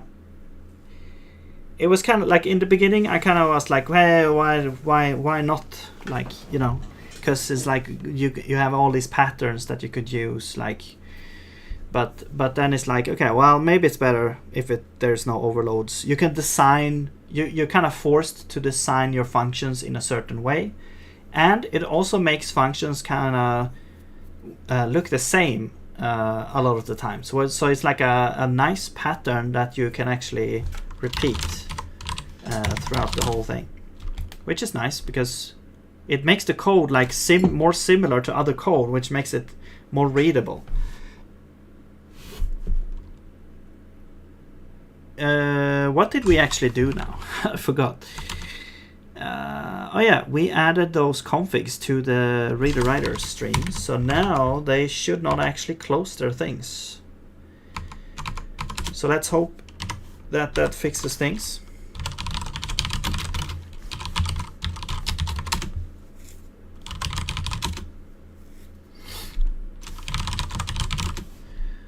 Okay, so now we're over here, so let's step through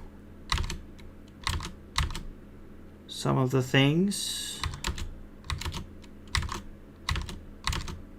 Where are we now? Push. Okay, now the process is spawned. Standard error closes for the process. Good. Standard in is doing its thing. Standard out still. Yeah, man. Standard error still like exits here. Wait, that's standard out.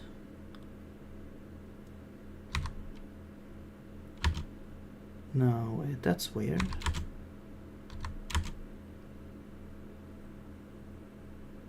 No, we still stream here. I'm confused. No, that's 2, right? But I'm still confused. Standard in. So now standard out, standard is both closed. Maybe I just read the wrong place.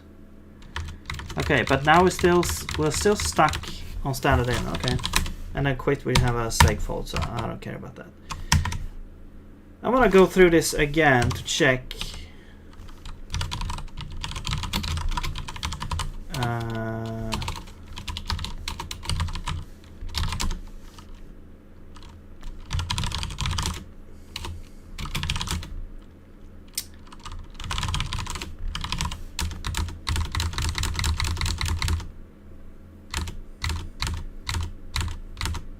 There we go. Good. Standard out. Standard error closes immediately. Okay. Wait. Standard in. Standard out. No, that's standard error. Okay, okay. Okay, I was confused. Okay, so basically no difference. I'm still trying to make this very simple program work. So that's what's going on. I'm having trouble with the... Whoops. Where did I... Well. I'm still having... Like, I'm having trouble with... Standard in is not closing for the process. And then also standard error actually closes when it shouldn't close.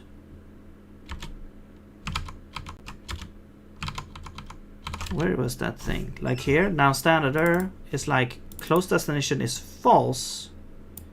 So it's not supposed to close the destination.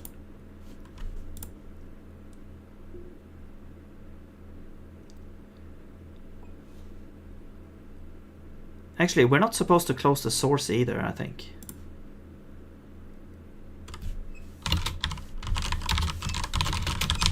No. Okay, maybe that's what's the issue. Close source false. Close source false. Close destination. I guess these doesn't close anything. Okay.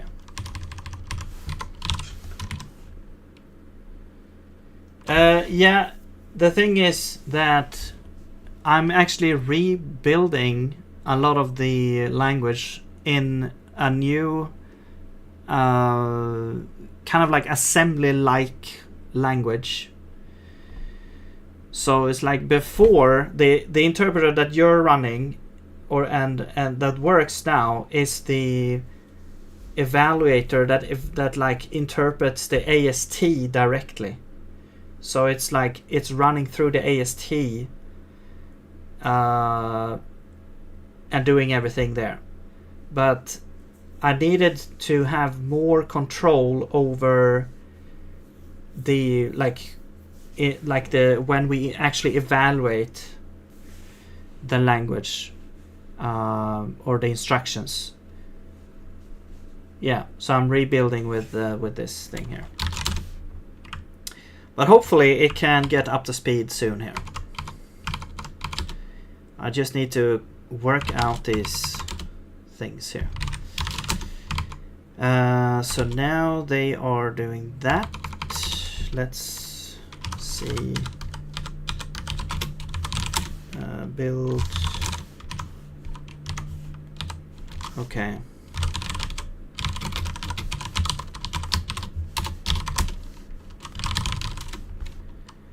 And then we step a bunch of times. There we go. Standard in, standard out, standard there, end of the stream, but it's not closed, so good.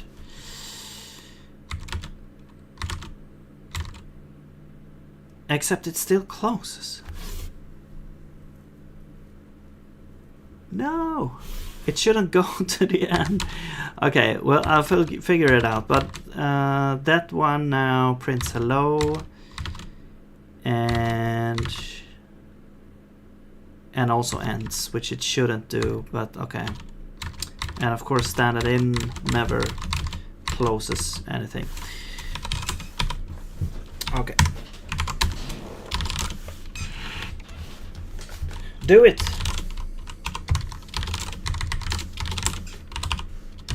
Just do it. That was the best impression ever. Okay.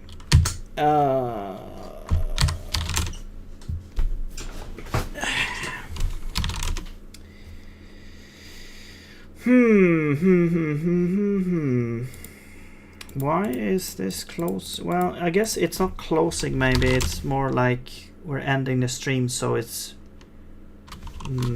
yeah. Well, the stream did end though, so the source actually did close, but the pipe should still be open in that case. I guess we could have a config called keep open or something.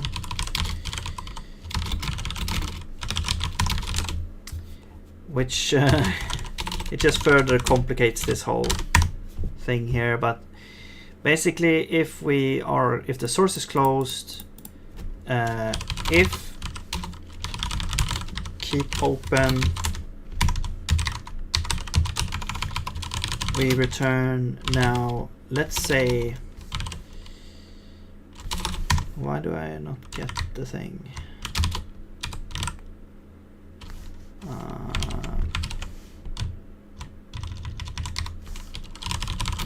Not done. Otherwise, we return closed. Iron on register and occasion generate assemblies in real text. Now that you're just making a virtual machine, not an actual compiler.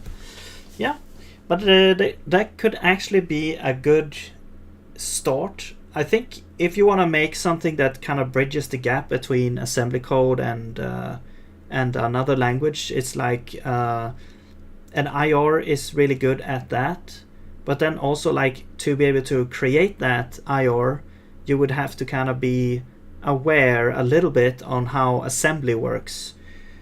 So I would then study a little bit on assembly, unless you're already familiar, and then try to make a language that is like trying to go towards that direction.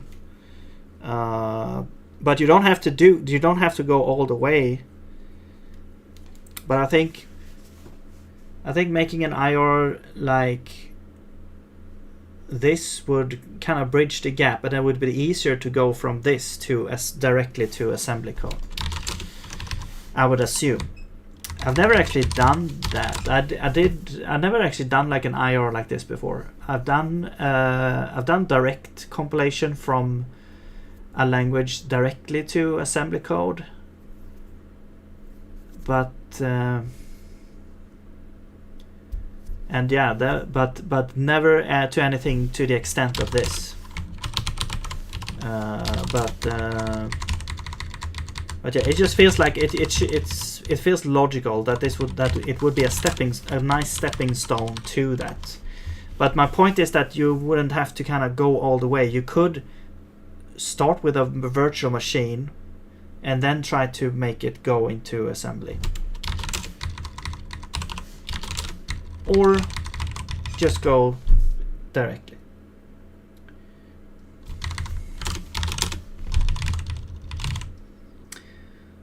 I know assembly tried to make our own OS once. Not recommended. Oh, cool. So I know the sector program pretty well. Oh, nice. What architecture was that? Like, what CPU architecture did you programming.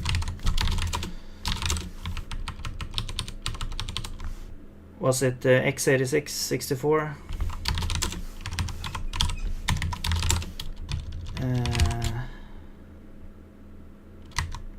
Let's see.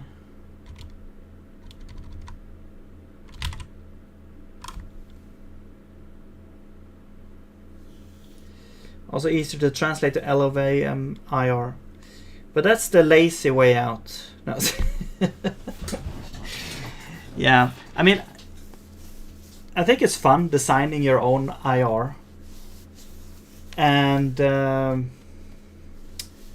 LLVM is also like, well, then you have to kind of learn how that works. You have to learn how LLVM works. Now, it might be easier to do that than to make your own IR, but it also depends on your language, like how complicated it should be. x86 and RISC v64. Okay, cool. Don't have much time. Yeah, that's the ever present issue. We're using Zig, but when I tried to use it, it did not work. I don't know why. Well, it's hard to say. What version did you try to use? How did you try and install it? I would recommend using something like Zig Version Manager, ZVM, to be able to switch versions and install new versions when they come out. Actually, how is 0.16 doing?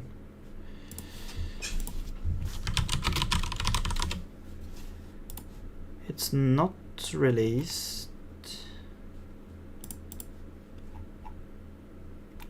.16 milestone.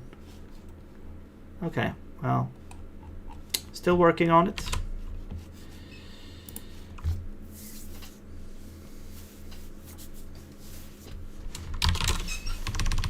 Okay.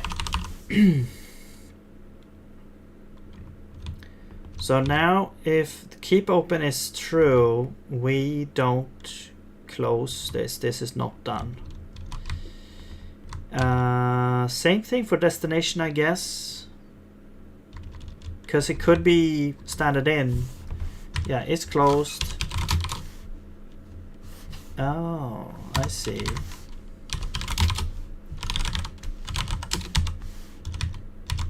If we want to close the source, we do it. If keep open is true, we return not done. Otherwise, we return closed.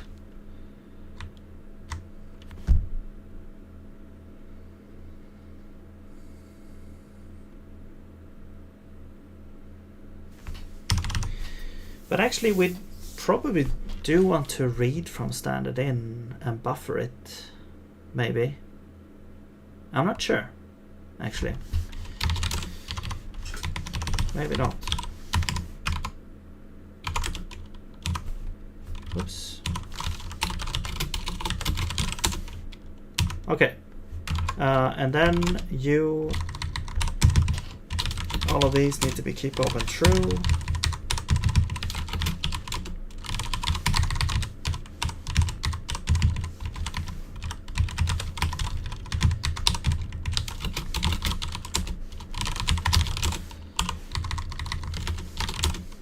I also tried to make an OS once. I followed like a guide, but then it was like, yeah, this is too hard. I'll just give up. Maybe I could try again now that I'm like more well versed in like assembly code and stuff. But I don't know. I feel like making a language is more fun for me.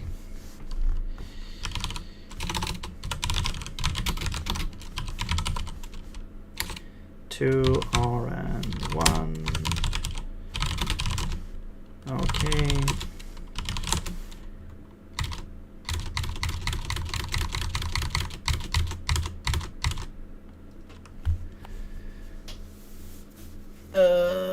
Pursue Zig app instead of ZVM, I recommend it. Yeah, never used Zig app, but probably works too. Predict 0.16 release probably in February and March. You're going to upgrade the project to 0.16. Probably. I will start the process, and if it's too painful, then I might put it off. But I usually upgrade my projects to the latest version. You could also translate from your IR to LLVM IR. Creating your own IR makes it easy to support different backends. If I'm not mistaken, Sig compiler does that. It's called ZIR, if I'm not mistaken. Oh, okay, yeah, that's good. Good advice. Source ended stream. Okay.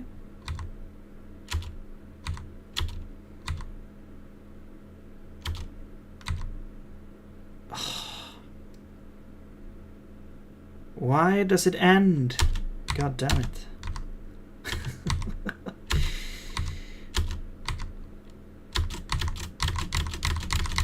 Okay, whatever. We're still stuck here anyway.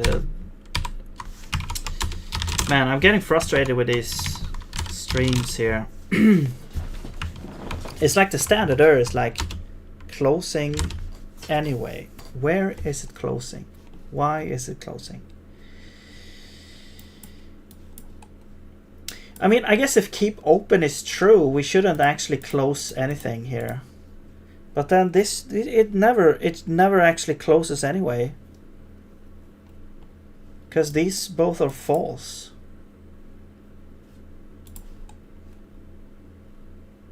Huh.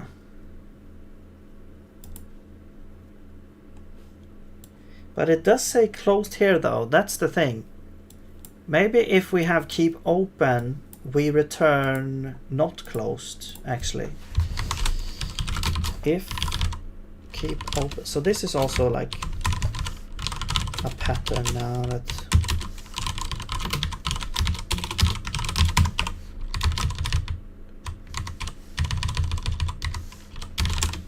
all right.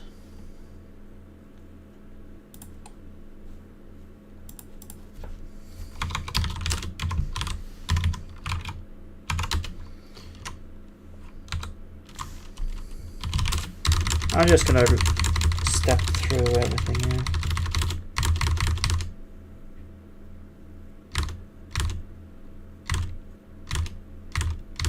Okay, now I think everything is still open here. Okay, good.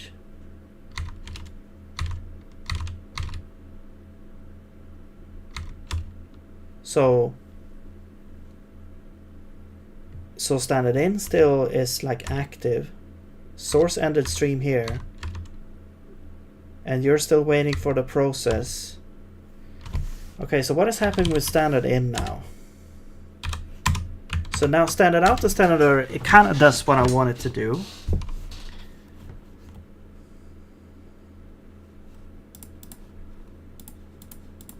And now we should actually now these things actually we should close the source here. Yes. And this one should close the destination, I think.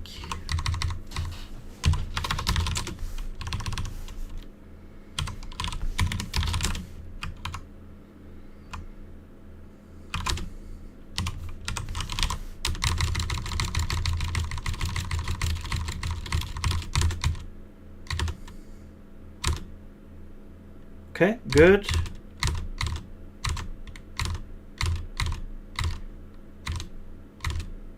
Good. Now, standard out, standard error is closed. Standard in is still open. That's...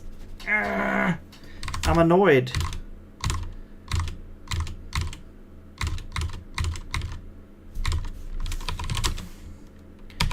Why?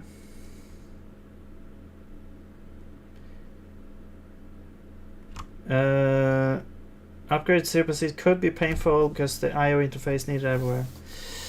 Yeah, but I did hear that the IO interface, I mean, it already changed. I'm not sure how much they're gonna change it again. I could be wrong. Someone else said that it might not actually. You don't have to do anything if with the reader and writer interfaces. But I mean, there might be some edge cases. I don't know. Maybe the file stuff changed. I have no idea. I haven't actually looked at what's actually gonna change. It's gonna be a fun experience.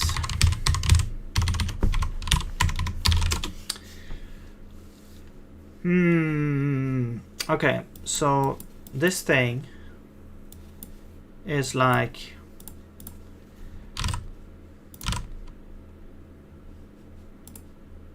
do we have to I mean, what's happening with the standard in? It should be closed. Is it like we have to kind of write to it to actually know if it's closed or not, or what's happening? Like we're polling the process standard in. I'm actually gonna make a super simple example here. So like poll standard in.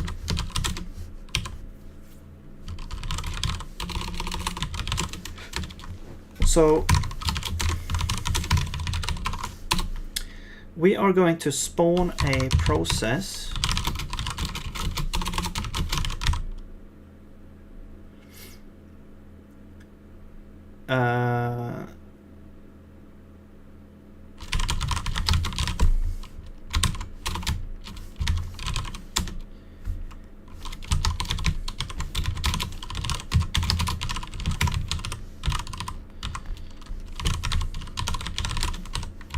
And if you don't want to create your own allocator, you could just use the heap, the page allocator, which uses mmap.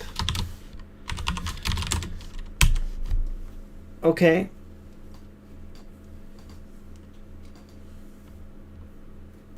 And now, now what you have to do is you have to say standard in behaviors equal to pipe, so on, standard out,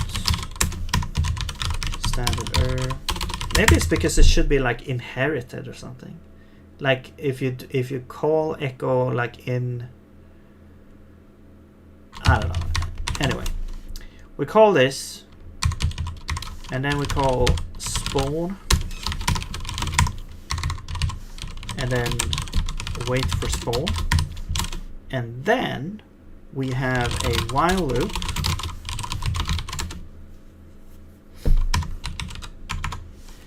Yeah, IO changed 0.15 to like more generic interfaces, which was a really nice change because I really hated any type. Now it's a lot easier with reader and writer interfaces, and it's like everything is the same now. So it's like I really like those the change they did there. When all is said and done, like. It was confusing at first, but then it's like now it makes sense. Readers and writers now accept IO as a parameter. I tried master branch lately and alt has changed. Opening file needs IO. Oh. Oh, so it's like a struct that you call, like you can have like it's the self, or do you just pass IO everywhere? Or you can create an IO struct that you can use instead, like const IO equals something like this, and it actually works right now, but it doesn't actually work like that.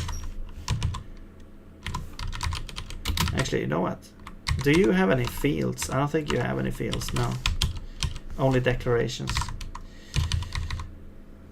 So maybe it's like this. You have IO and then you can do like, I don't know, writer. I have no idea.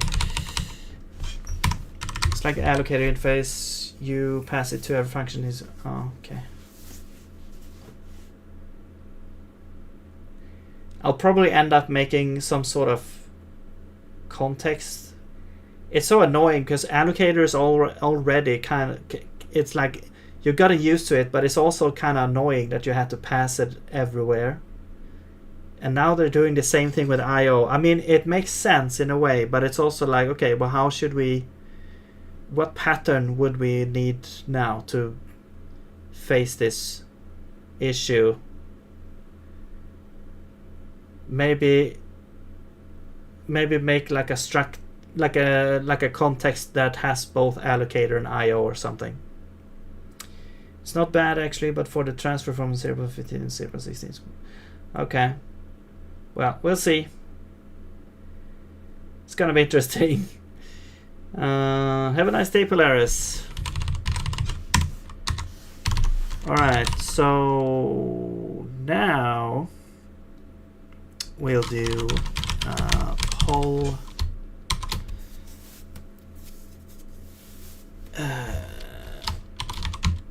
on, so we'll have like echo standard in is echo standard in, echo standard out, echo standard okay, there's our files, and we're gonna poll on standard in handle. I guess we can poll on every here. Actually, wait, is that good?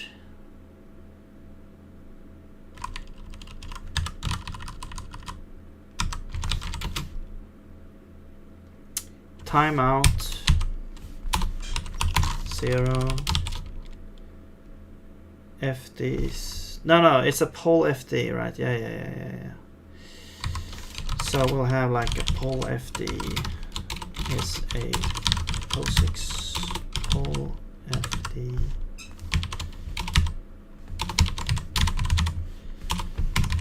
And yeah, so we'll have like FD is echo standard in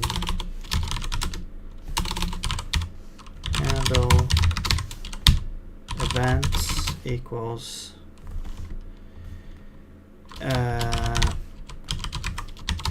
poll out, I think, and you will be 0.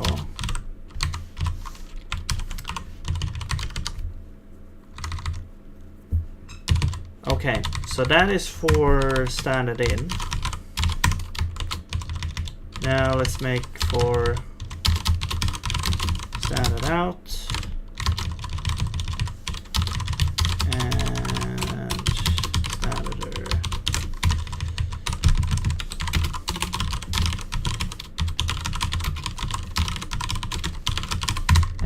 Oh shit! Wait, no. Standard in poll FD. Wait, it's a list of.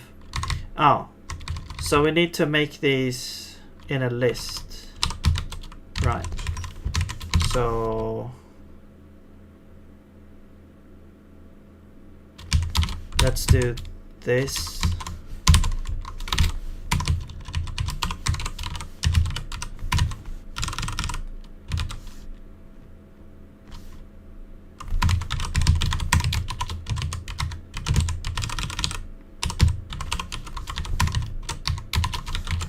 There we go.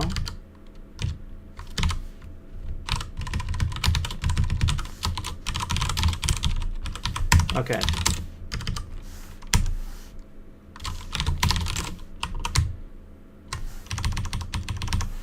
So we poll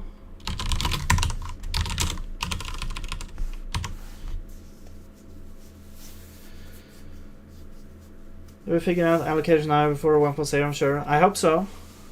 It would be really cool if it was more easy to work with. I mean, it's okay right now. It's really, it's good that it's also visible to what actually needs allocation and what doesn't. And it also encourages you to not have to pass in the things in the first place. Although you don't want to have allocator on your structs everywhere either. So Personally, I would pack them to some struct, probably avoid writing. Yeah. I mean, you could do that. It kind of depends. Like, I usually have allocator for larger, more encompassing structs, and then for smaller structs, I would write like convenience function in the larger struct that would use its own allocator for the inner fields, basically. Something like that. Just so you don't have to copy the allocator everywhere.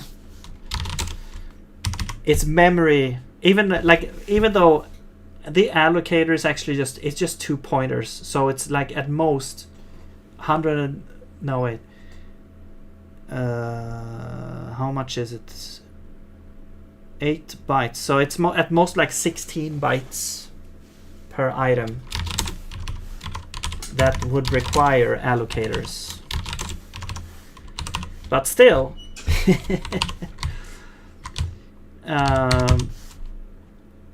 okay, so we pull that. Now we can check this, the result of this. Also, this should be pulled in here, so this would read out from standard out, standard error. This checks what if we can write to standard in here. Okay.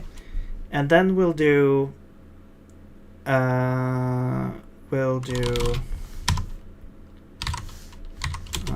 let's just do like log debug. So standard in, we will do pull out is equal to this, pull hang up is equal to this, and this error thing is equal to that, and then you would be standard in pull fd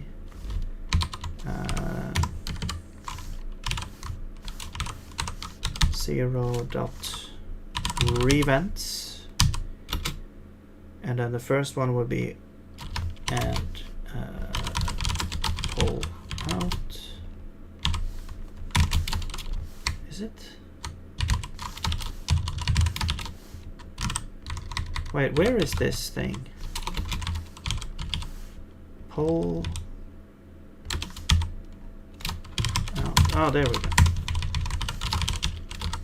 Pull in.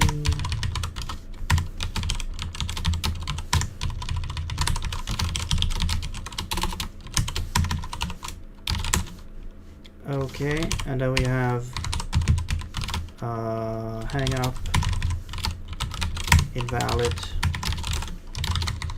Okay, and then we do the same for standard out, except now it's in here instead. And all of those. Now standard error.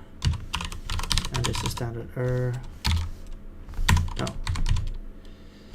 Oh, this is pull. Let's just call this pull fd.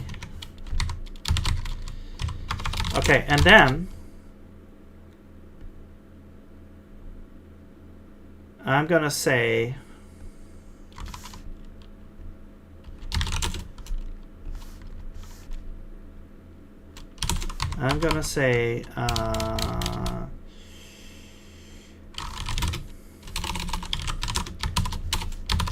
press enter for next events. And then we're gonna say we're gonna get standard in here.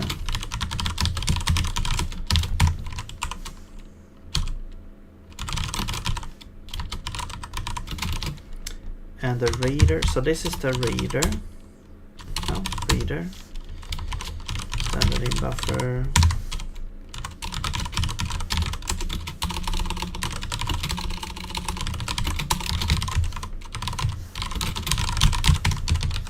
And you're gonna be standard in interface.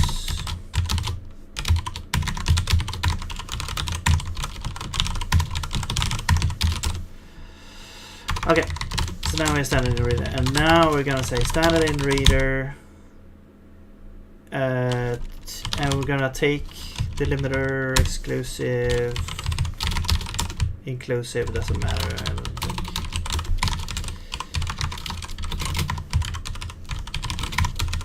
Yeah, there we go. So now it's like you press enter, you get the next events, it will print that out, and then you do this again.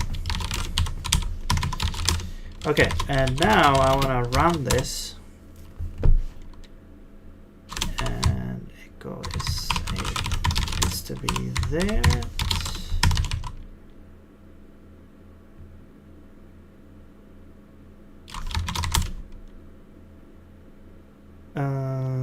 Poll.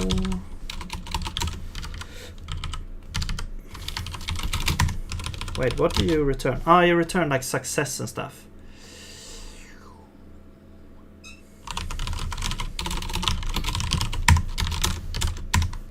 But I don't think we don't care about that.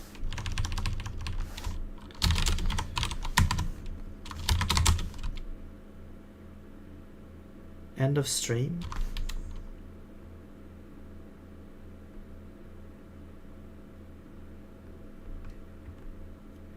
Poll standard in. What?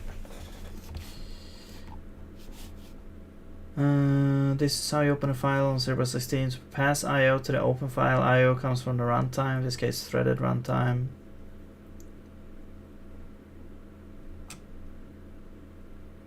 Okay.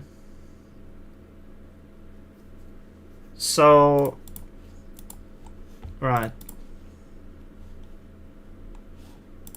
So kind of like allocator.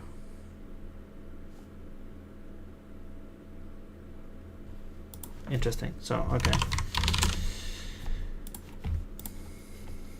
What is happening? Where does write? Where did that happen?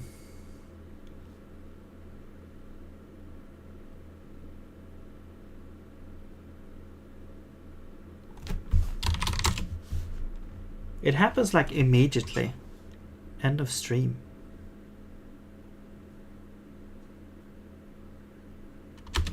Is it because of Vim?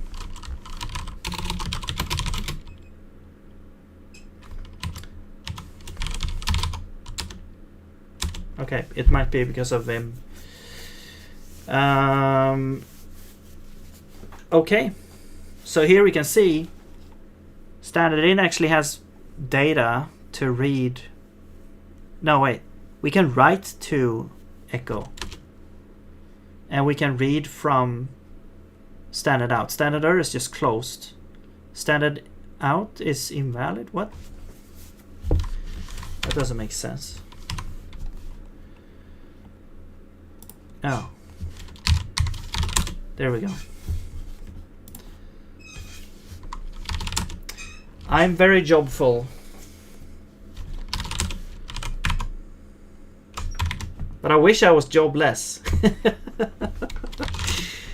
Now, I wish I was like self-employed. That's what I wish. But I'm trying to get there. Oops. No. Here we go. What is poll doing? Poll is checking like what is the status of a pipe. So here is like standard out is like poll in means that it means that there is data to read from this pipe. And poll H up means hang up. So that means that the pipe has closed from its end. And so you can see here, standard error has no data to read and it hangs up. So it's immediately hanged up from spawning echo hello. And standard in actually is interesting because it says that it actually accepts data here. Poll out means you can output data to this pipe, which is interesting because echo is supposed to like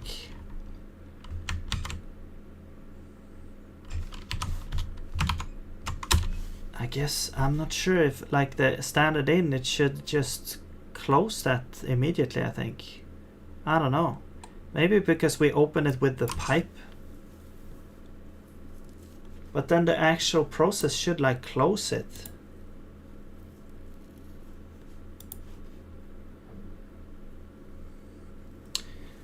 So let's say we do like cat instead.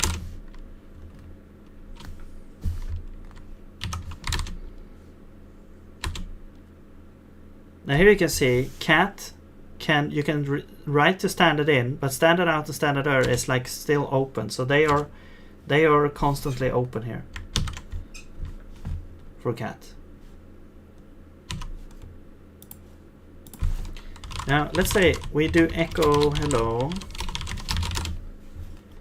and we say let's write some stuff into standard in if it's open. So let's do like,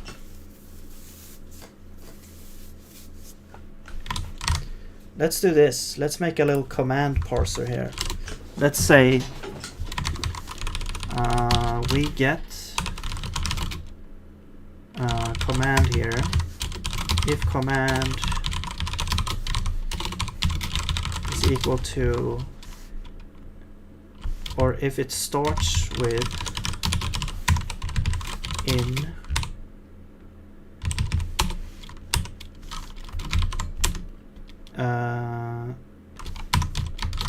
let's do it over here. If we have a command in, and if ofd0.ravens and out is more than 0, then we will say we will get forward in is gonna be command 3. It's not really important, but I'm just gonna whatever is on to the right of in equal or in colon is gonna be what we forward to standard in. So now we can say standard in reader. No, echo standard in, right? Right, and you can write directly here, but it's like, I think this is like deprecated. Yeah, but let's use it anyway. We're gonna write forward into standard in.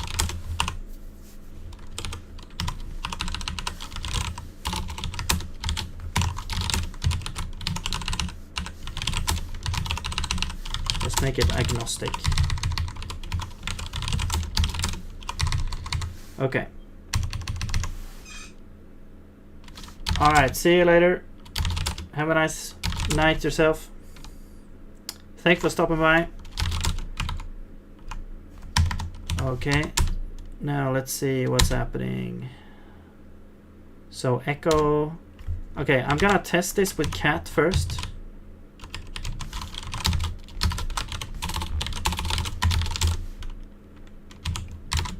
Okay, so if I say in hello,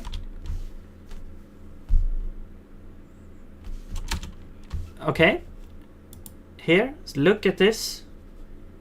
We can actually see that we get something here. Okay, so let's there's a nice little experiment there. Let's make a new command called out.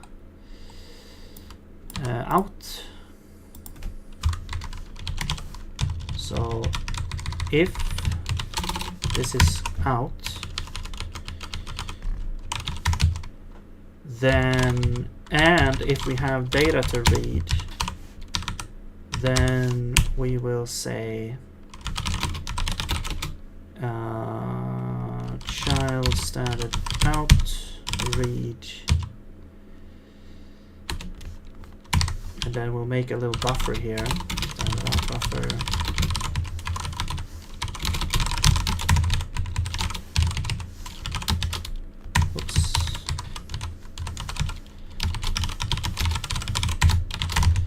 What do you actually do?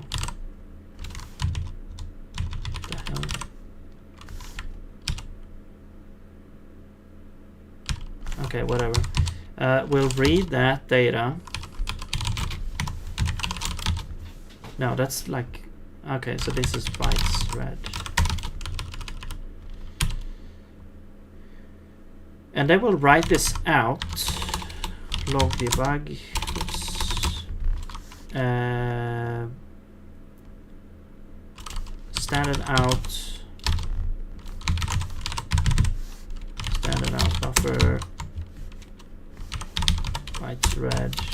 Okay, so that will take this buffer, this array, and it will slice out from the start to the number of bytes read. So this will be the actual number of bytes read, and it will print it to like that.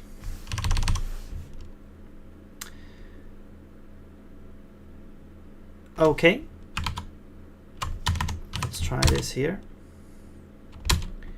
So let's put some thing in standard in, and now we can see that we actually get some data there, and we do out, which didn't do anything. Out again.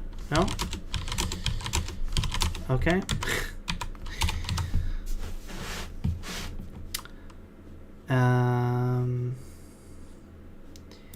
One is standard out.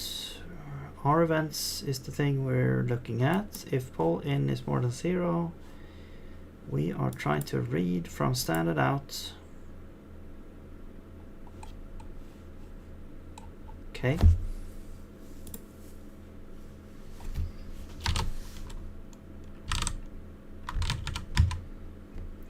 And we get like, I guess we get like nothing out, or what's happening? We don't. Well, I think either we don't get in this thing here. Printing output from standard out.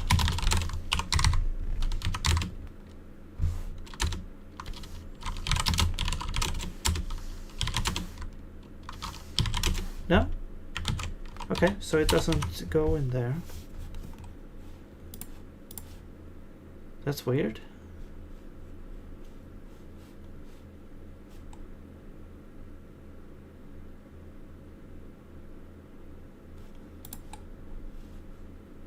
Oh, because it's inclusive.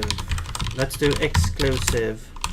It included the new line. Okay. Okay. In hello, out. There we go. Now we got out hell. Interesting. Do we still have data to read? No. Why did we only get like hell? Oh, I know. I know why.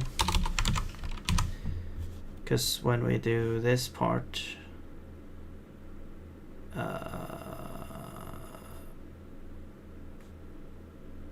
no, oh wait, we should write the whole thing.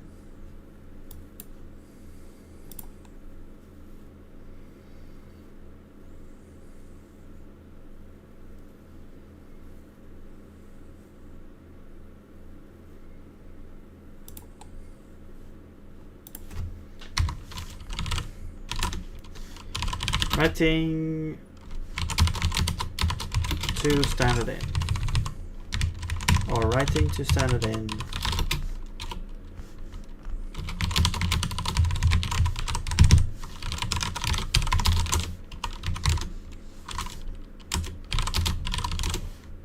Hello. Okay. Okay, now we got it. And now there's no data to read from standard out anymore. Okay, cool. So now we can we can forward standard in, we can read standard out.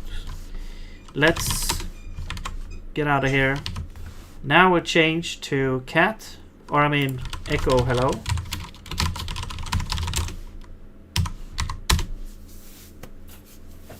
And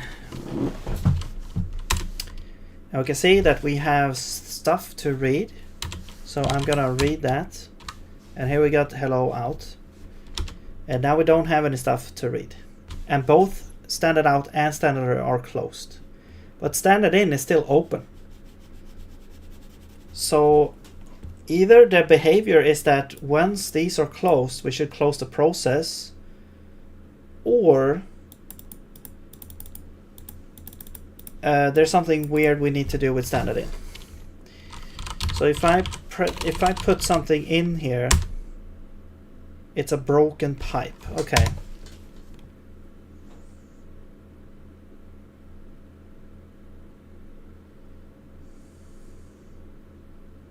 I mean, it might be some issue with no, but it does say that it's open and that you could write to it. It just doesn't say how much you can write to it. Why do we get broken pipe?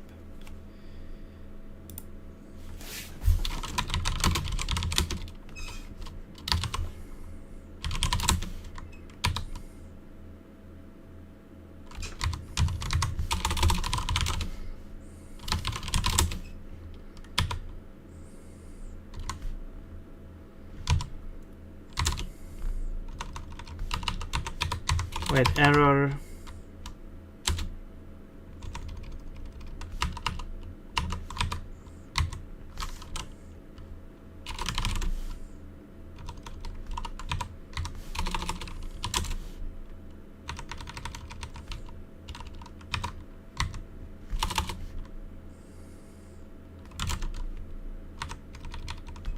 I thought there was some place you could see the whole, you could see the thing.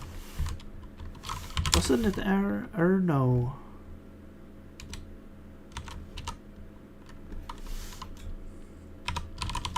No pipe.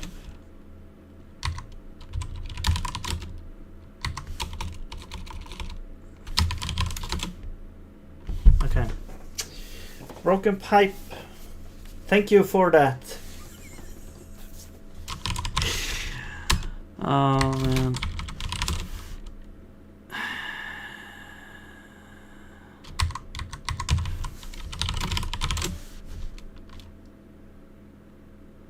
ls list search description.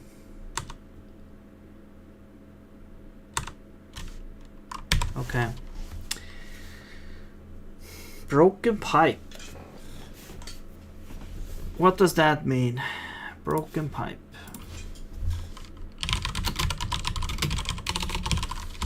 Well, it's C-lib, right? Or what is it actually? Is it Linux or what is it? Broken pipe is Linux, right? Or POSIX or whatever. Broken pipe. Seeing broken pipe.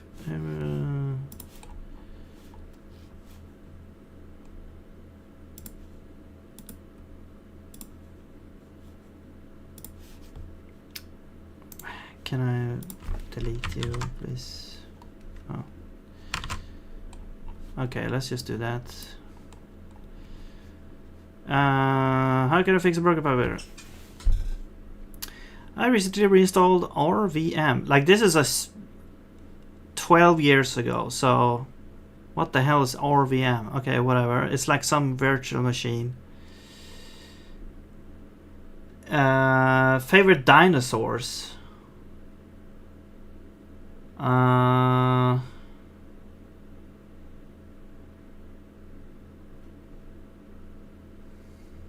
The hen, because I like eggs. I don't know. I guess all of them lay eggs.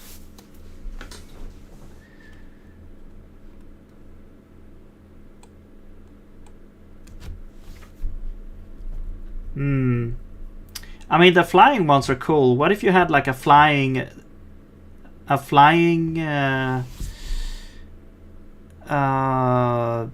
dinosaur that you could fly on? Yo, Dialog. RVM Ruby version manager.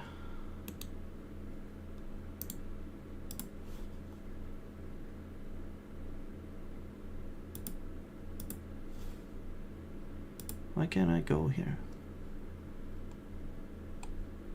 Oh.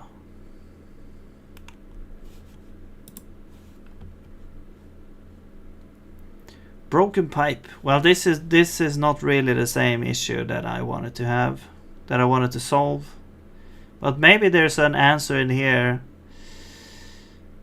Okay, when you run this, bash executes type RVM in one process, head in another. The standard out of type is connected to the right end of a pipe, standard in to the read end. Both processes run at the same time. Head process read state of a standard in, usually in chunks of 8 kilobytes, prints out a single line according to the option, and exit causes the read end of the byte to be closed.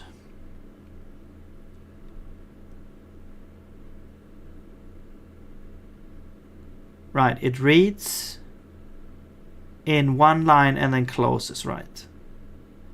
Since RVM is quite long, this means that head exits while type still has a few data to write out. At this point, since type is trying to write to a pipe whose other end has been closed, a broken pipe, the write function is going. Okay, so that means that's what broken pipe means. It's like it has closed. But why can't we detect this though? Why can't we see if it's broken or not? Can we do that? Can we actually like detect?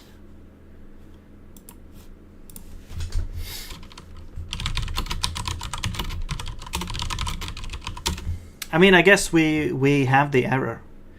We could just say that, okay, well, if we get broken error, if we get like broken pipe, we can treat it as,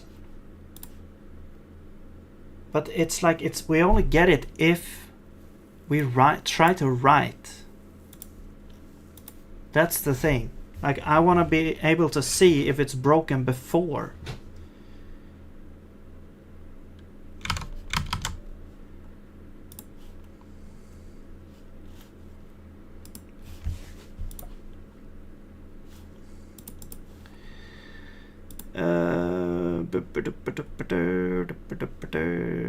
Using the polar masks works at detecting broken pipes. Really? Polar.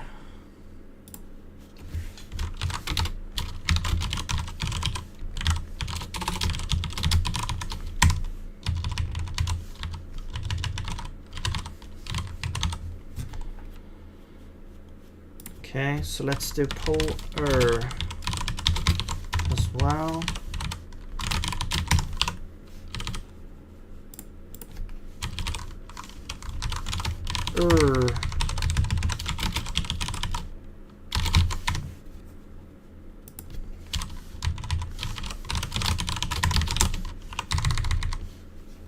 Okay. So I guess if we get polar, well, how do we know if it's broken though?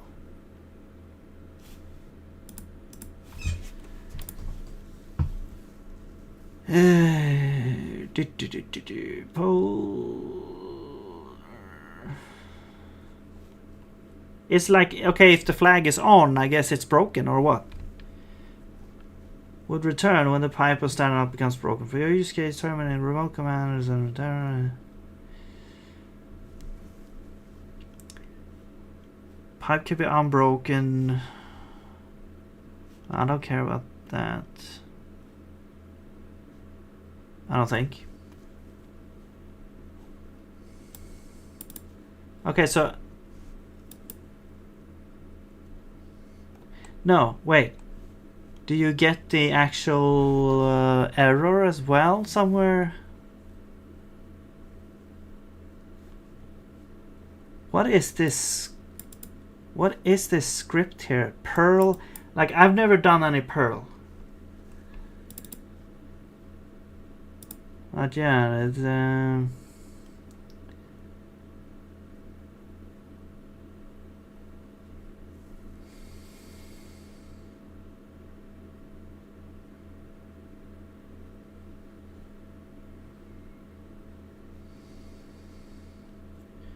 mask. Okay. Poll.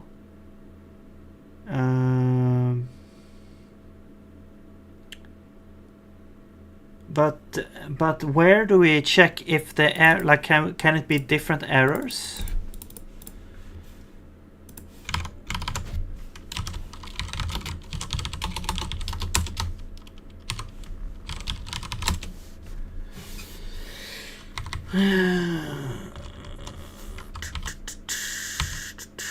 Error condition. Only that this bit is also set for a file descriptor referring to the right end of a pipe when the read end has been closed. Is also set. So when is it set otherwise? It's like we're in the middle of a conversation here. It's also set for a file. Okay, well, when is it? Okay, whatever. Cool. Okay, there we go. So let's try that. I guess it's set when there's an error, but yeah. So there we go. So we can see here that it's already an error here. It's weird that it says that you can't write to it, although it's like broken. I guess you could try to unbroken it and still write or something. Okay. Interesting. So that was very good. We did this experiment because now I can go to, where is it? I think it's like is it process? Where do we do the poll thing? Yeah. So pipe reader. We also have pipe writer. Wait, was that started in? You are a pipe reader. That's right.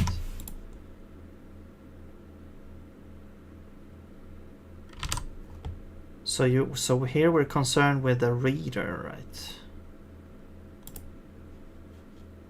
Yeah.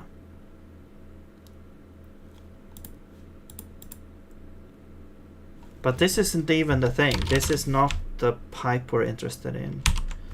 We are interested in when evaluator, and we have exec,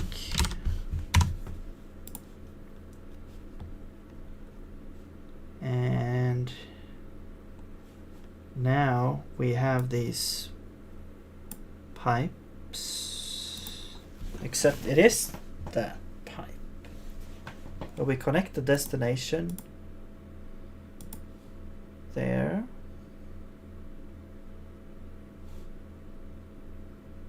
No, wait, this is the thing we're interested in, right?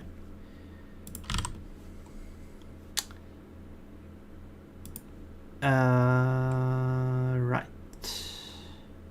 And here we have pipe readers. This should be a pipe writer. Yes. Oh.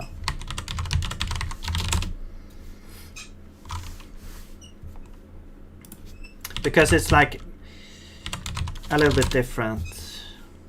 Yeah, because now we can check if it's broken or not.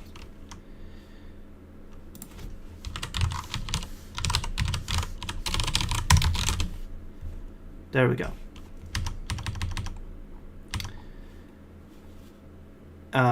And then we're going in here, and now this is out, but we also want to get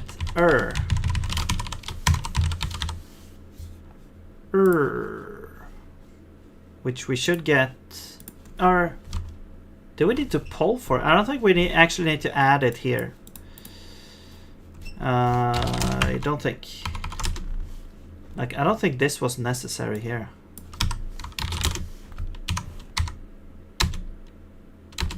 No, we still get the event here. All right.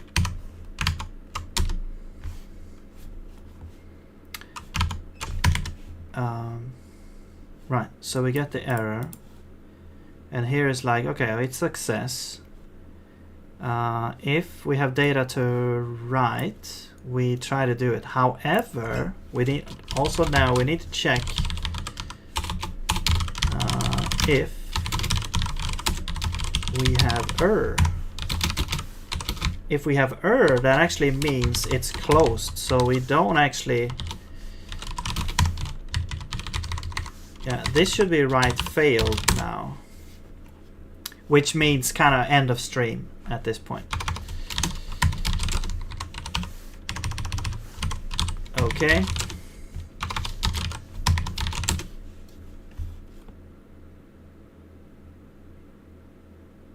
But if it's not error, we should be able to write to it still. Yeah. But if it's also if it's closed, I'm not sure how this works. Like if hang up only works for readers.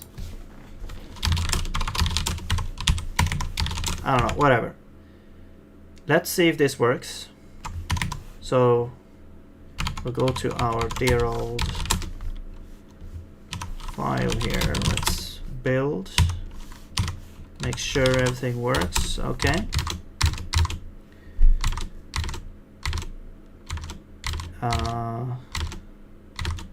Where's standard in? Oh, standard in. Wait.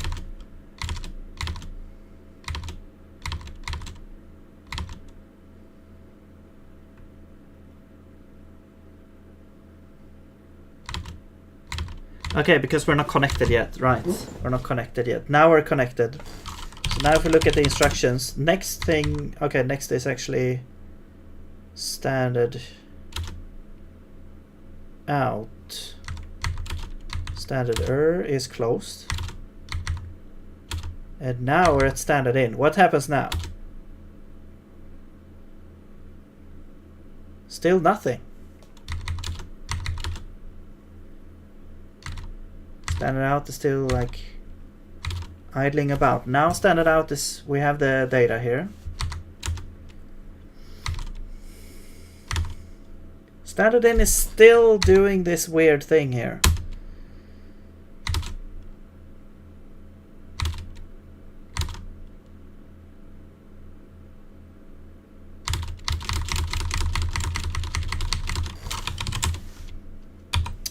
Okay. It just feels like it's so close now. Now we kind of know what the cause of this issue is. But we still have issues here. We still have an issue. Log enable is true, yeah. We still have an issue with the thing.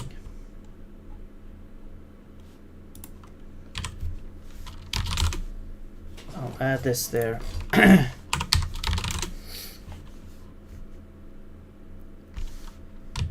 I mean, this could also be broken, I guess.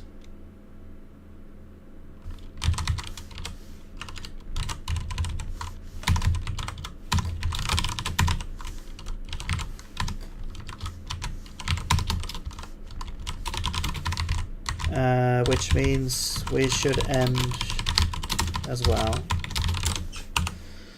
Okay.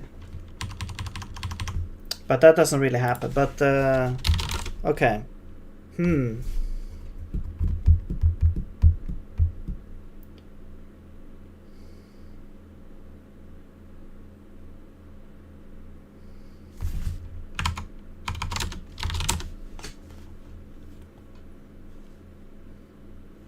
So when we fork, where is that fork command instruction? When we fork, we get standard in, standard out, standard error from the instruction as locations. These locations refer to somewhere where you can find a pipe. It could be on the stack, it could be in a reference, it could be on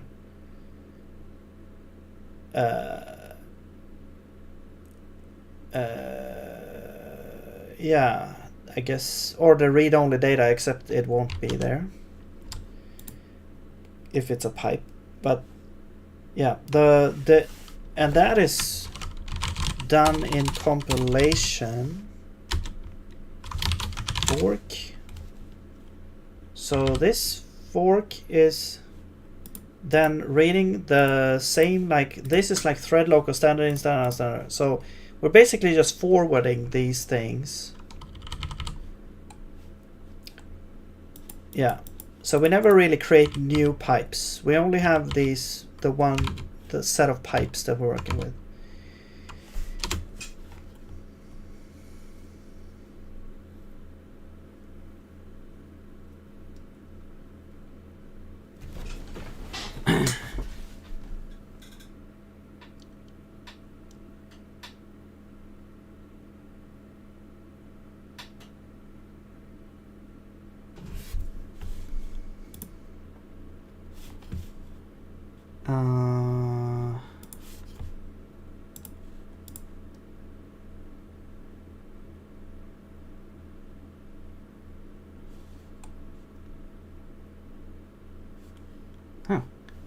I know we've been streaming for 3 hours. I thought it was more. It felt like way more.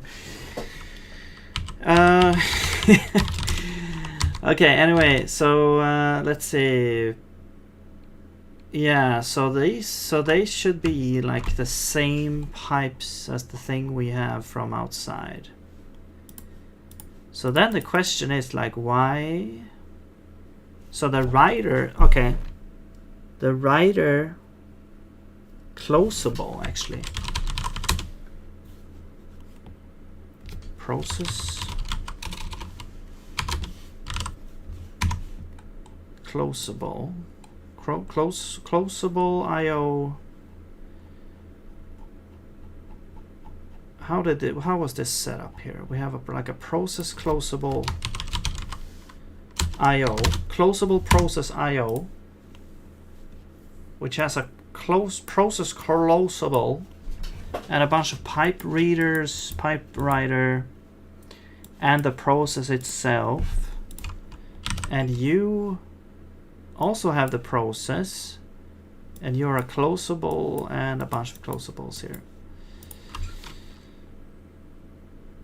I'm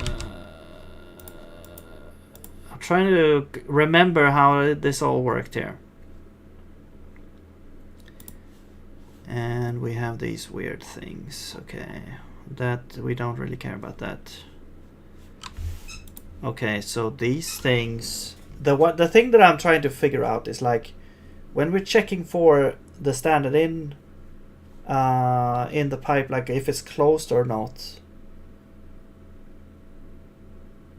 like detecting the broken pipe. Actually, this only happens when we're trying to forward things, like we're trying to drain, like forward data into this writer, which we're not really doing. Like it's not actually doing that. So what we would like to do is check the status of the closable by checking the thing. Oh, I see. This is like more generic here. Well, this is the actual thing, maybe?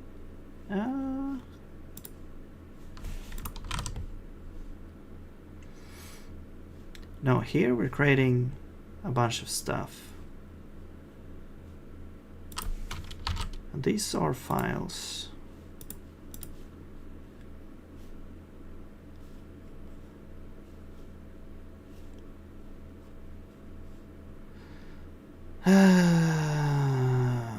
Okay, standard in is closed if parent has a result, or we have this, which we don't have unless we check. So we could actually include in this thing here, we could try to include like a poll to the other end of the pipe. No, actually, we could just include a poll to the file itself. So we have standard in.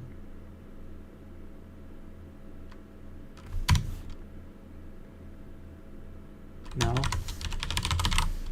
We have the process standard in.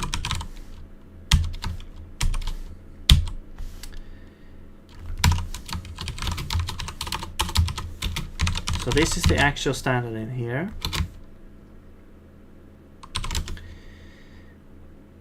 Okay, we'll do this. If the parent has a result, we want to return that. Or if we have a term here, or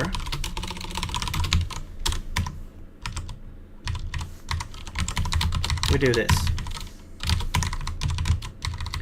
If the parent process has standard in, and then now we do like the old poll check here.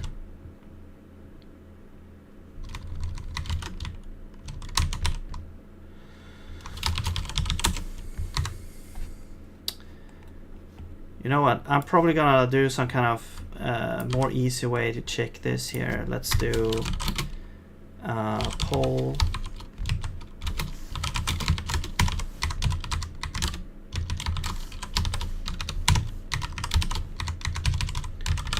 And then we get like a file, and I guess we could get the events maybe.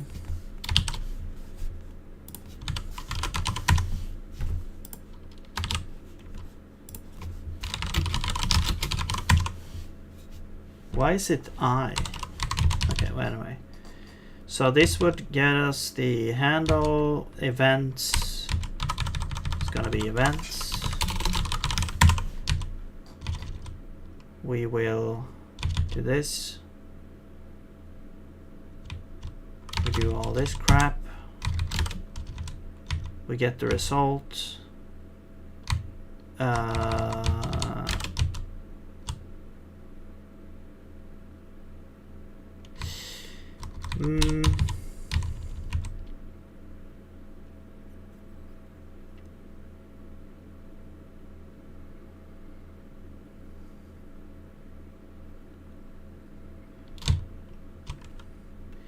I mean, we could have this as one part of it. We could return poll fb events.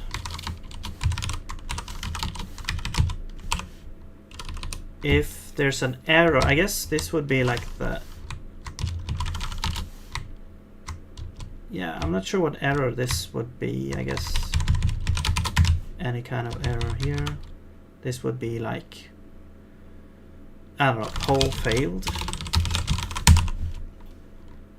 There's probably... No, that would return E.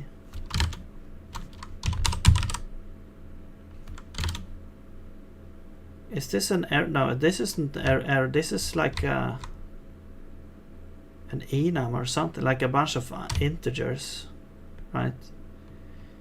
It would be nice if we could make this into an actual like sig error or something.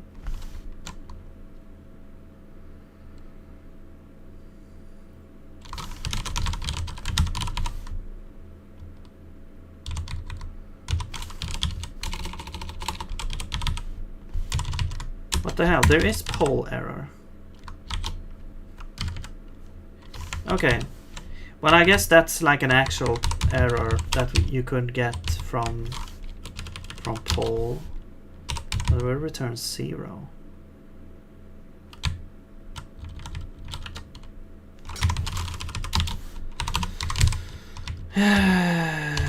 Let's just return 0, I guess.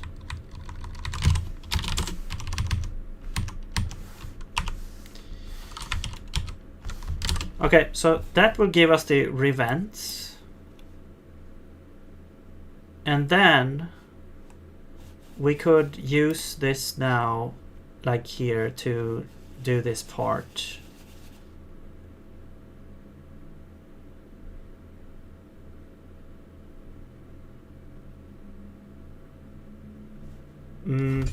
We could do error. If there's like an error, we could return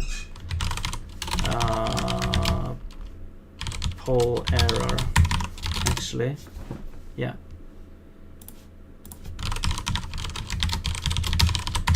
There we go.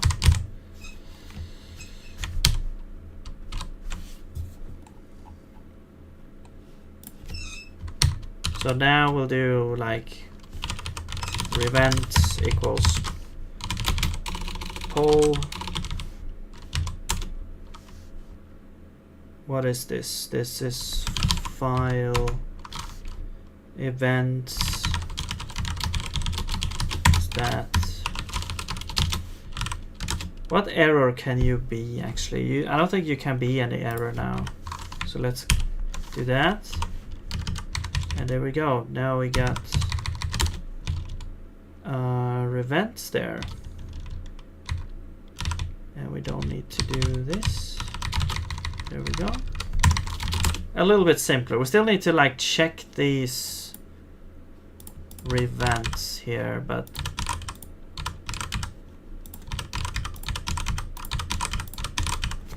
oops.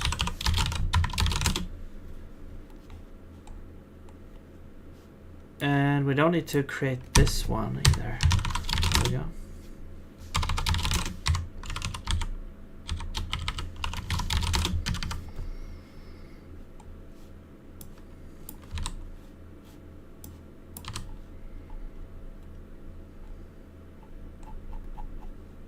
Right, that was writer. Let's do reader as well. Put your in now.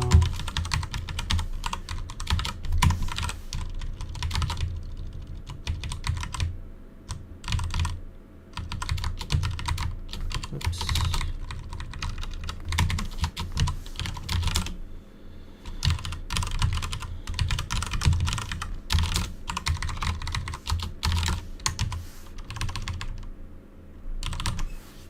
All right.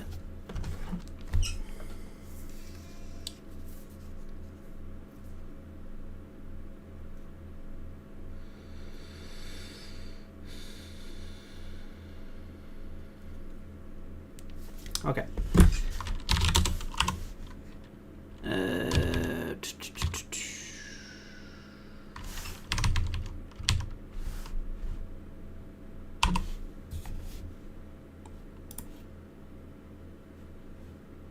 Wait.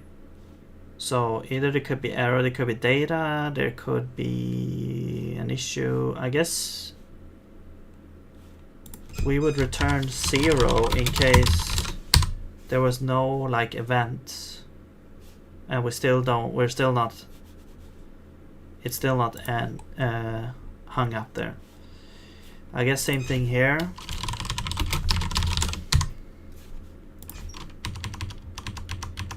Okay. Now, let's do poll, and the file standard in events is gonna be out. Okay. If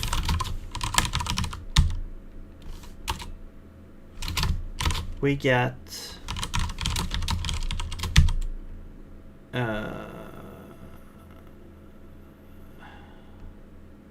error,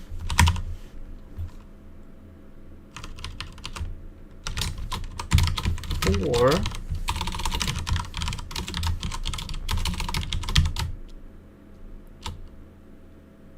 no, yeah, if we get error actually, yeah, then we want to set. Now the standard in actually did close, so I'm gonna close it with success at this point, and then we just return at the end here. We'll return standard in turn, because it might still be null here. Actually, let's do that. No, wait. So this is if we've set it before. If we haven't set, if either of these are not true, that are set, then we go in here and we check if, like, we do the poll. If standard is like it's open, we do the poll and we check if errors, if we have a broken pipe. If we have a broken pipe, then we close this standard in here and we return it. There we go. All right. Now we don't need to do this for the readers, because the readers are actually since we're trying to read from them, the writer, we're not trying to write to the writer with no data. But so then we need to poll it. But for the readers, for standard out, standard error, we actually don't need to do this because we're kind of doing this already with the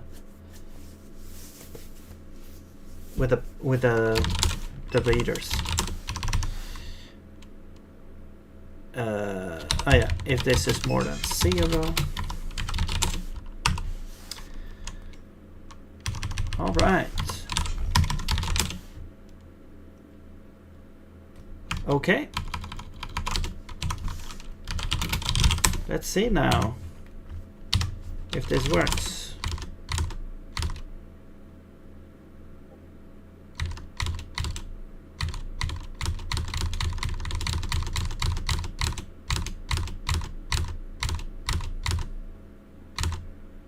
Now we're not like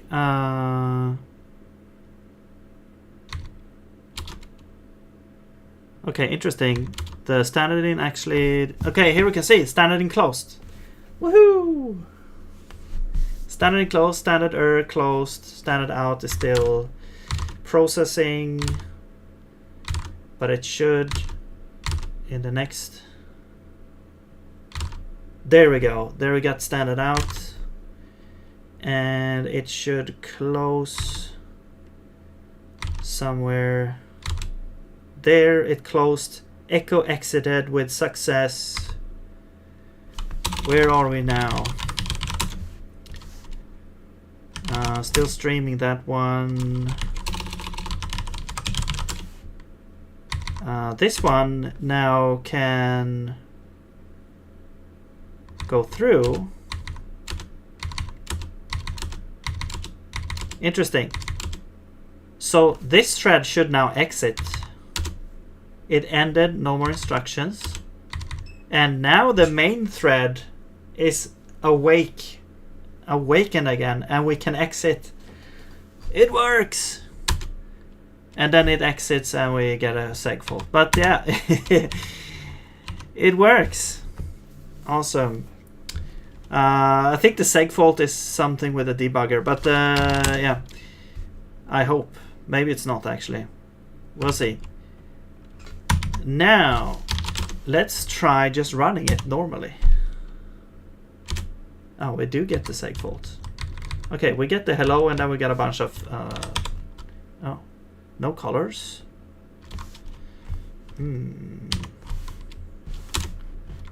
But at least it works. Why do we get these weird things in here?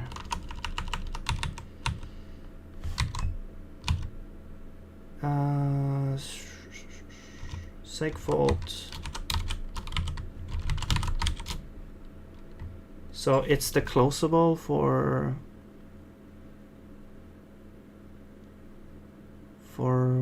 echo reader. Wait.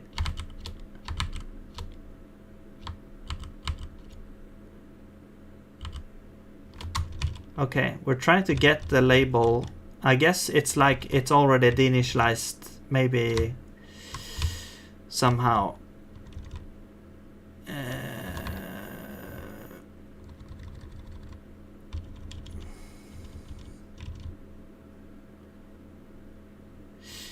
Oh, wait. I think I know what's going on. So, okay. So basically, the evaluator has a context, yes. And in the context, we have a bunch of things. We have a bunch of threads. The threads have a private context. The private context has a bunch of stack values. The values has a pipe.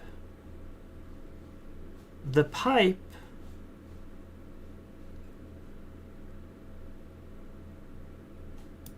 is not deinitialized. Is this function even called? Maybe we don't even call this function, because I don't see pipe in here. It should complain that pipe is not part of this thing here. Okay, so deinitialize is not actually called.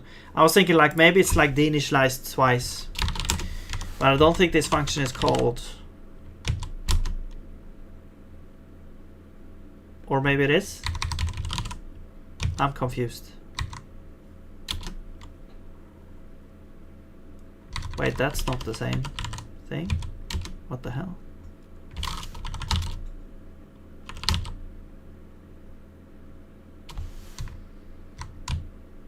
Oh, this is a struct. Okay, okay. It's called from here, but then this is never called from anywhere else. So it's like a circle dependency. They depend on each other, but no one depends on this, so no one cares. Okay, so why do we get the error?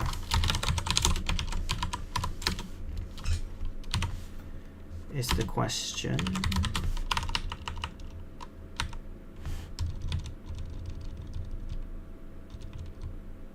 It's like when it's trying to log. We're like in the deinitialize, it's logging. Okay, stream 394.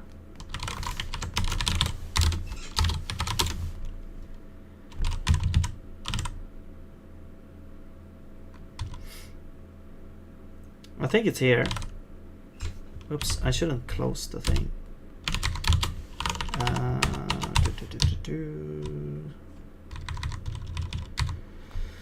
398, 394. Yeah, it's here. And then it's trying to kind of read the label or something. Source get label.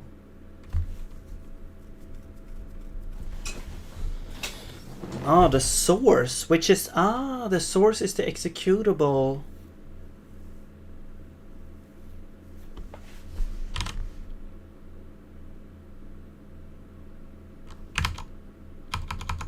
Okay, so there could be something else we need to do here. So I think what we want to do is we want to kind of disconnect when the executable is done.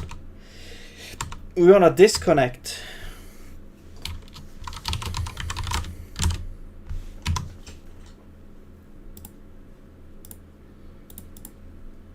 Where is that happening? I think like in wait.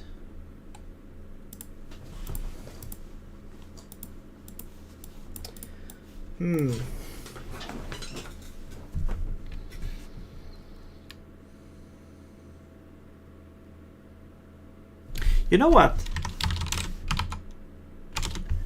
I mean, there's nothing stopping us from just disconnecting these straight up in here when we like close. What is this? Connect destination. Okay, this might be a separate issue here. If source is closed, we close the destination. If close destination is true. There's so many places here. Connect source, we don't do anything, okay. If we have a source and the source is closed, we close the destination. We should also disconnect the source. Yeah. And the I guess we could disconnect the destination as well. I don't know. Thank you, Piano. Welcome back. I'll probably end it here soon. I just want to make this work here. It feels like we're so close now to make this super simple, like this super simple example work.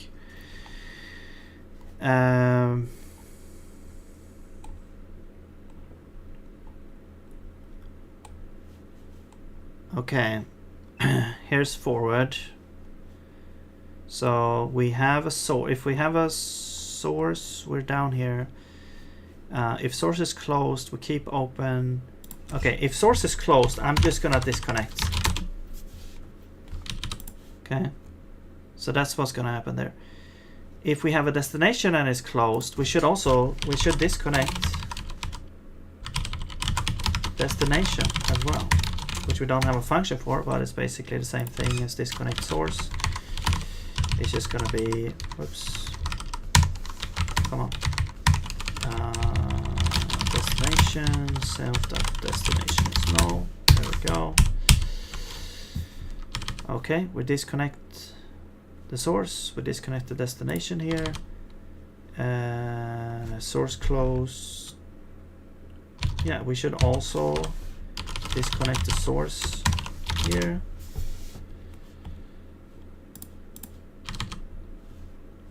And close ends, same thing here. At the end, we disconnect both of these.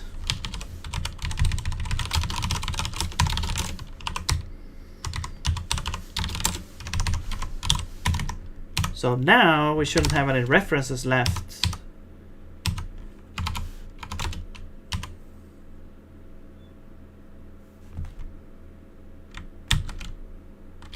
What the hell?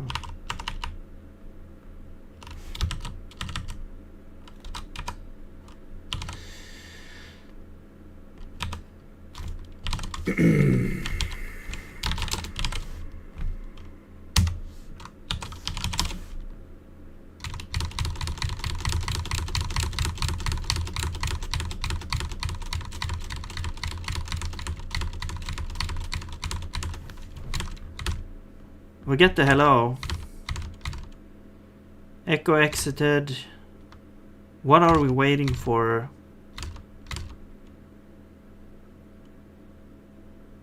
This thread exits. We do the exit. No sources. No source. Oh, I see what's going on. So we still get we still get a seg fault. God damn it. No source connected. So I think what's going on is when we evaluate like the last thing, and we're checking here.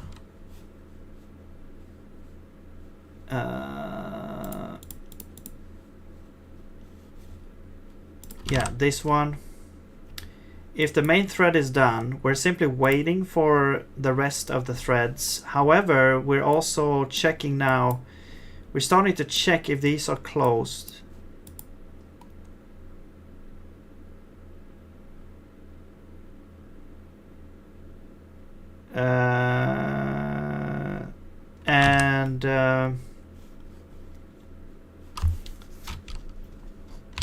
They are not, because the streams don't end. So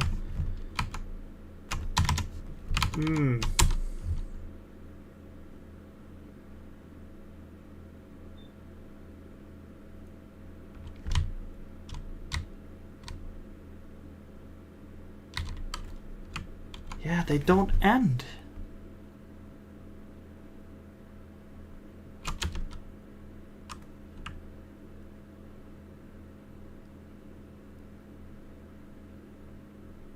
You know what? No. Actually, you know what? We shouldn't actually disconnect these things. We should only do it if we're supposed to close them, because otherwise we will get like disconnected from. You couldn't have multiple echoes actually. So we do this. Yeah. Yeah. We should only do it if it's supposed to close.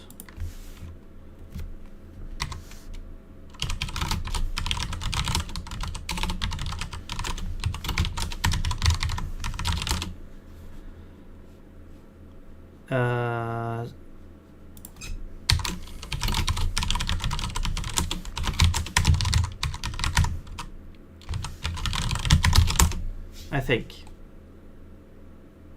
Man, there's so many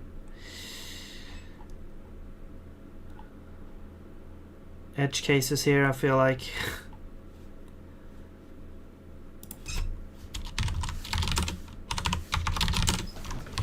Okay.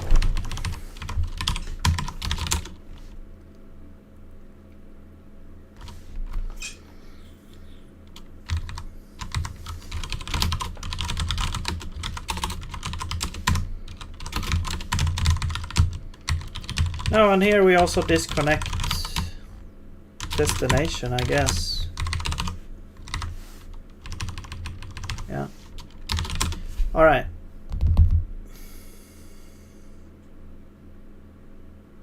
Or is that keep open actually?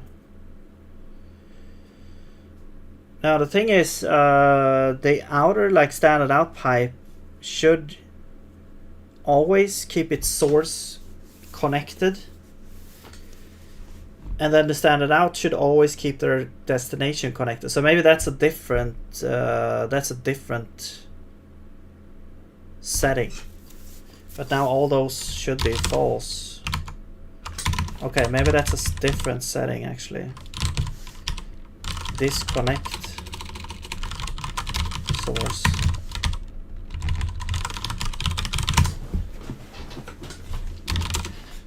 And let's just have it true for normal operation.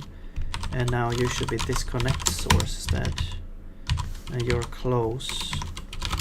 And then if disconnect destination is true, then we do that. Okay. Yeah. Actually, we could just bake that in to these functions actually.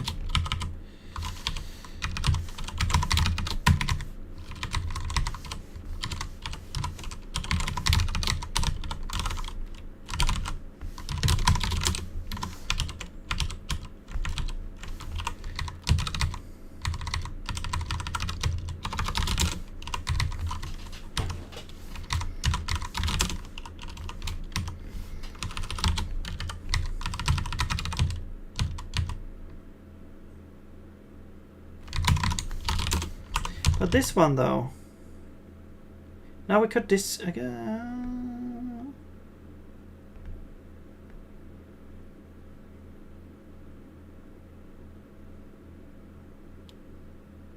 I don't know.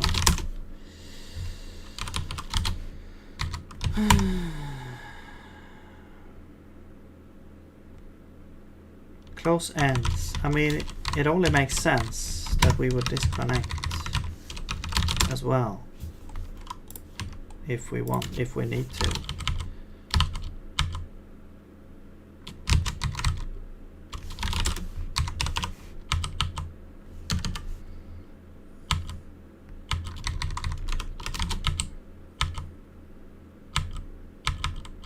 Okay, now we'll go to run script and we'll change these. So close source is false. Yeah, you should not disconnect the source, but you should disconnect the destination. And you should not disconnect the destination, but you should disconnect the source. All right, and the same thing applies here. Right, so now standard out should always keep their destination connected, and the source should always be disconnected when it's closed, and the other way around for standard in.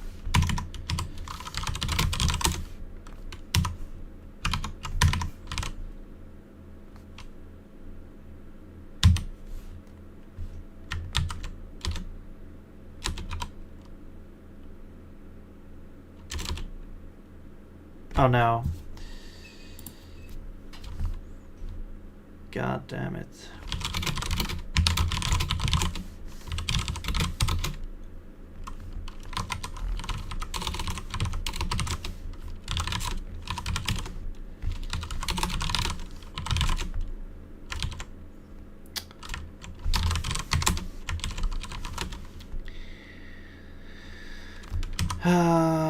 Okay, let's do debug.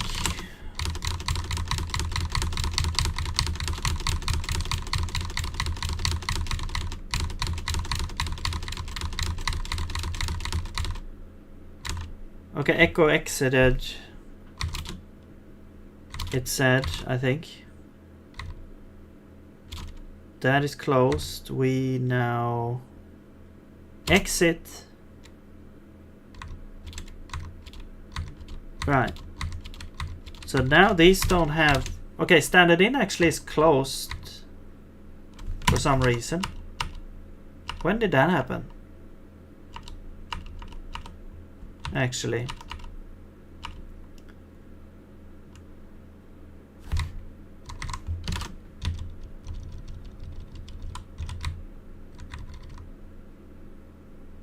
What the hell? 3, 4, no, 1, 2, 3, 4, 1, 2, 3, 4, 0. Why did it...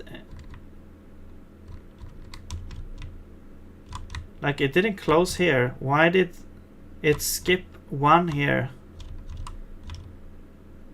That's very strange.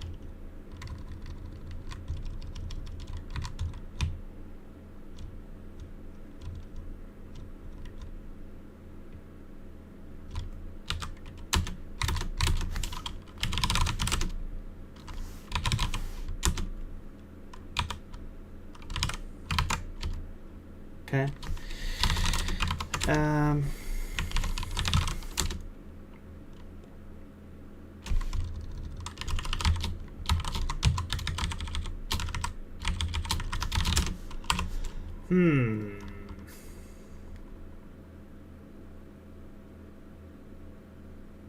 Where do we go? Where do we go? Yeah,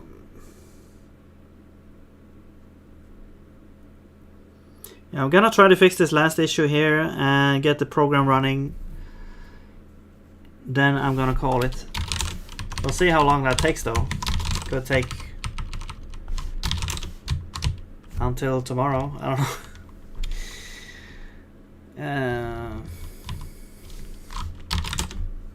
Wait, let's double check here. Let's double check if this was correct. So we have what? Stream. No, disconnect source. Okay. Let's double check over here as well. So we've got disconnect source. So standard in, close source is false. Disconnect source is false. Close destination is true. Disconnect destination is true. That is correct. 1.5 hours. All right. We'll see.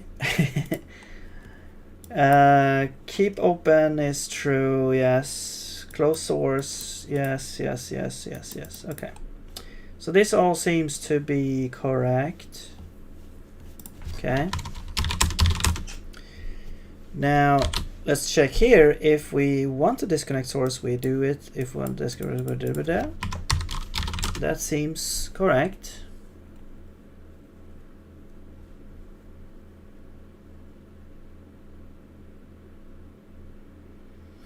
Okay.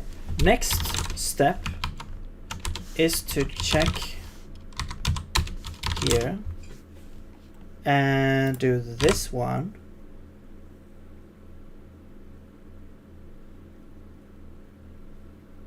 Okay, I see. Here it's like, okay, well, the thing is, if we don't have a source, we should close the thread as well, because we don't have a source, then the pipe should close itself. Or, I mean, if we don't have anything else to write. Probably.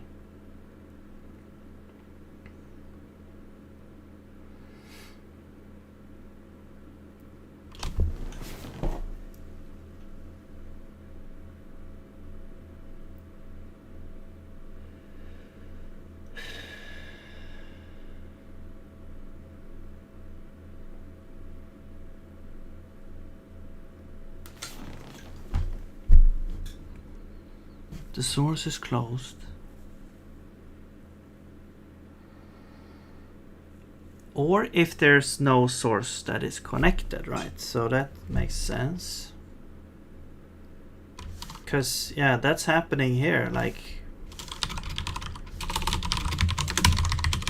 if we have no source connected, we should just close it. At this point, nothing can get connected anyway, because we're at no thread is running.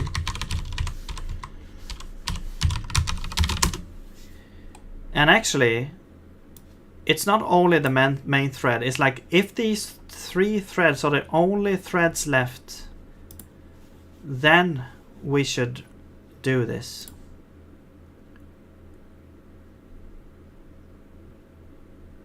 Not when the main thread is done, because there could be other threads that could still potentially connect later. But I'll deal with that later, because we don't really have that issue right now. But now maybe this will work.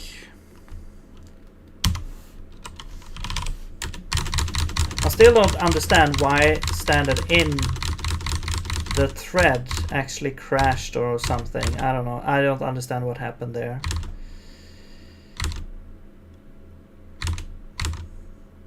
Okay, standard error closes directly. Standard out still has trouble forwarding. There we go. Standard error is closed. Standard out is now done. Echo exited. Very good. Now I want to see what is threads now. So we still have all the threads. Do we have all the threads now? Why do we skip over 0? Because it's still sleeping, right? Yeah. It's waiting for thread 4 to actually exit. Okay, 1 is still there. 3. And now we're on 4. And 4 has no more instructions. So now 4 is done. Okay, we exit, but we still get... Oh, we get leaks now. Okay, well that's... Who cares?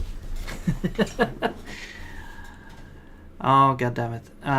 Connect destination. We allocate a buffer. Okay.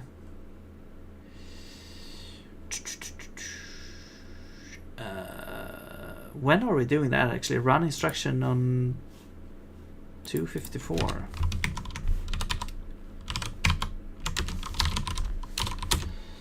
Hello, Bloodfire. What's up? Welcome.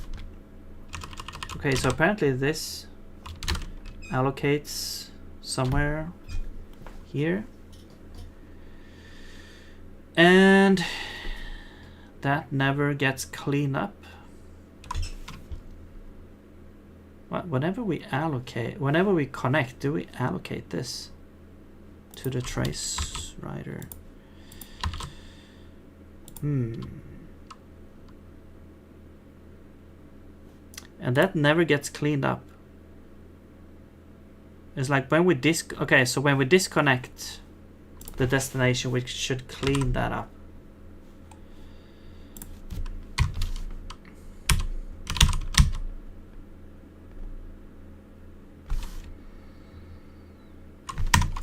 Where is that actually? We should have. It should happen in the deinit, or maybe not.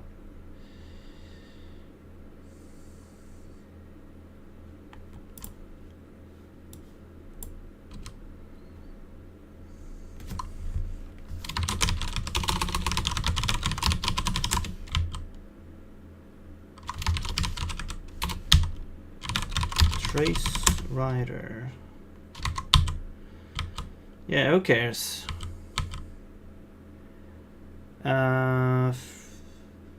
Yeah. We should do this part.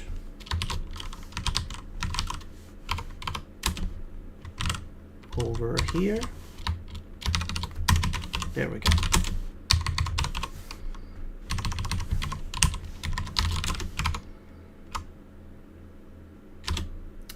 Okay, so I think now we can actually run this without issues.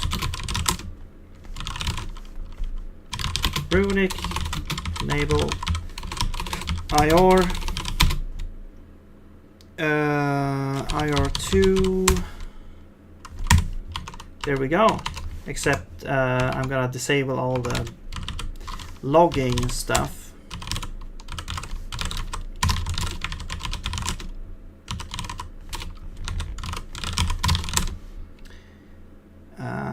That might be it.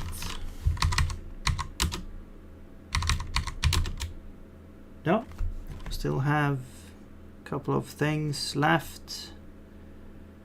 Evaluator.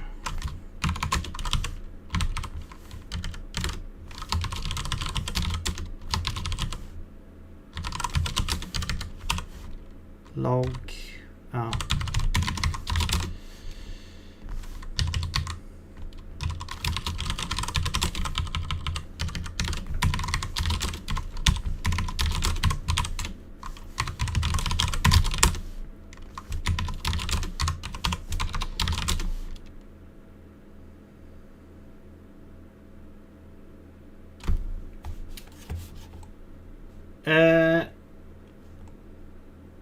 Thank you. It's called melange. I mean, I didn't make it,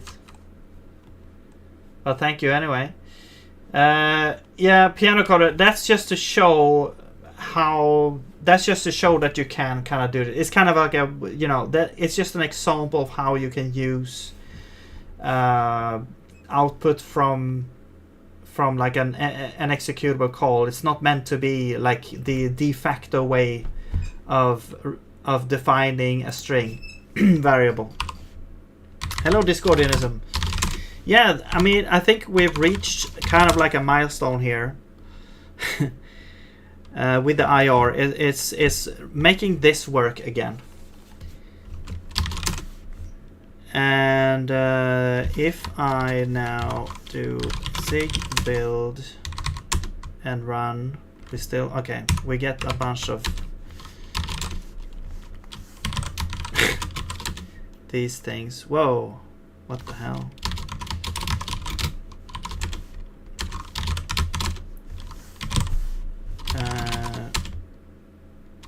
Okay, I have a habit of creating these weird files because my fat fingers are constantly mistyping things. There we go. Run this, we get hello. And you can look at, here is the compilation results here. So let's look at this in all its glory. We have read-only data, 41 bytes. So we have like echo and hello. And then we have this, which I don't remember what it is, but we have it. I think this is the executable struct data or something. Executable call context struct data or something like that. Anyway, and then we have our struct types, which we only have one there, which is like an internal thing. We have instructions. So here's our instructions here. We have set 0, which is the main program.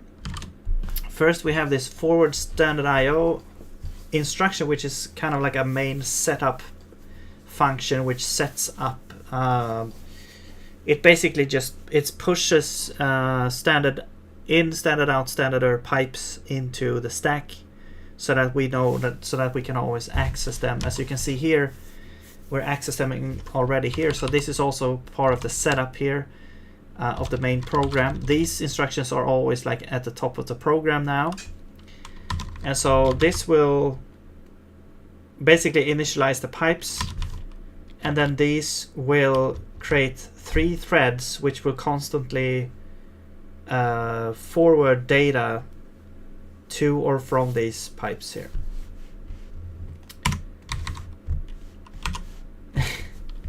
Yeah, it's kind of late for me now. I have to go to sleep soon anyway. So, but I will be back tomorrow in like, I don't know, how many hours will that be? Like 10, 11 hours maybe.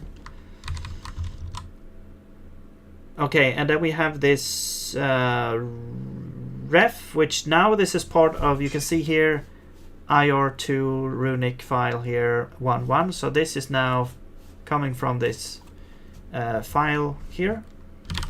So first we create a ref. That means basically just like a kind of like a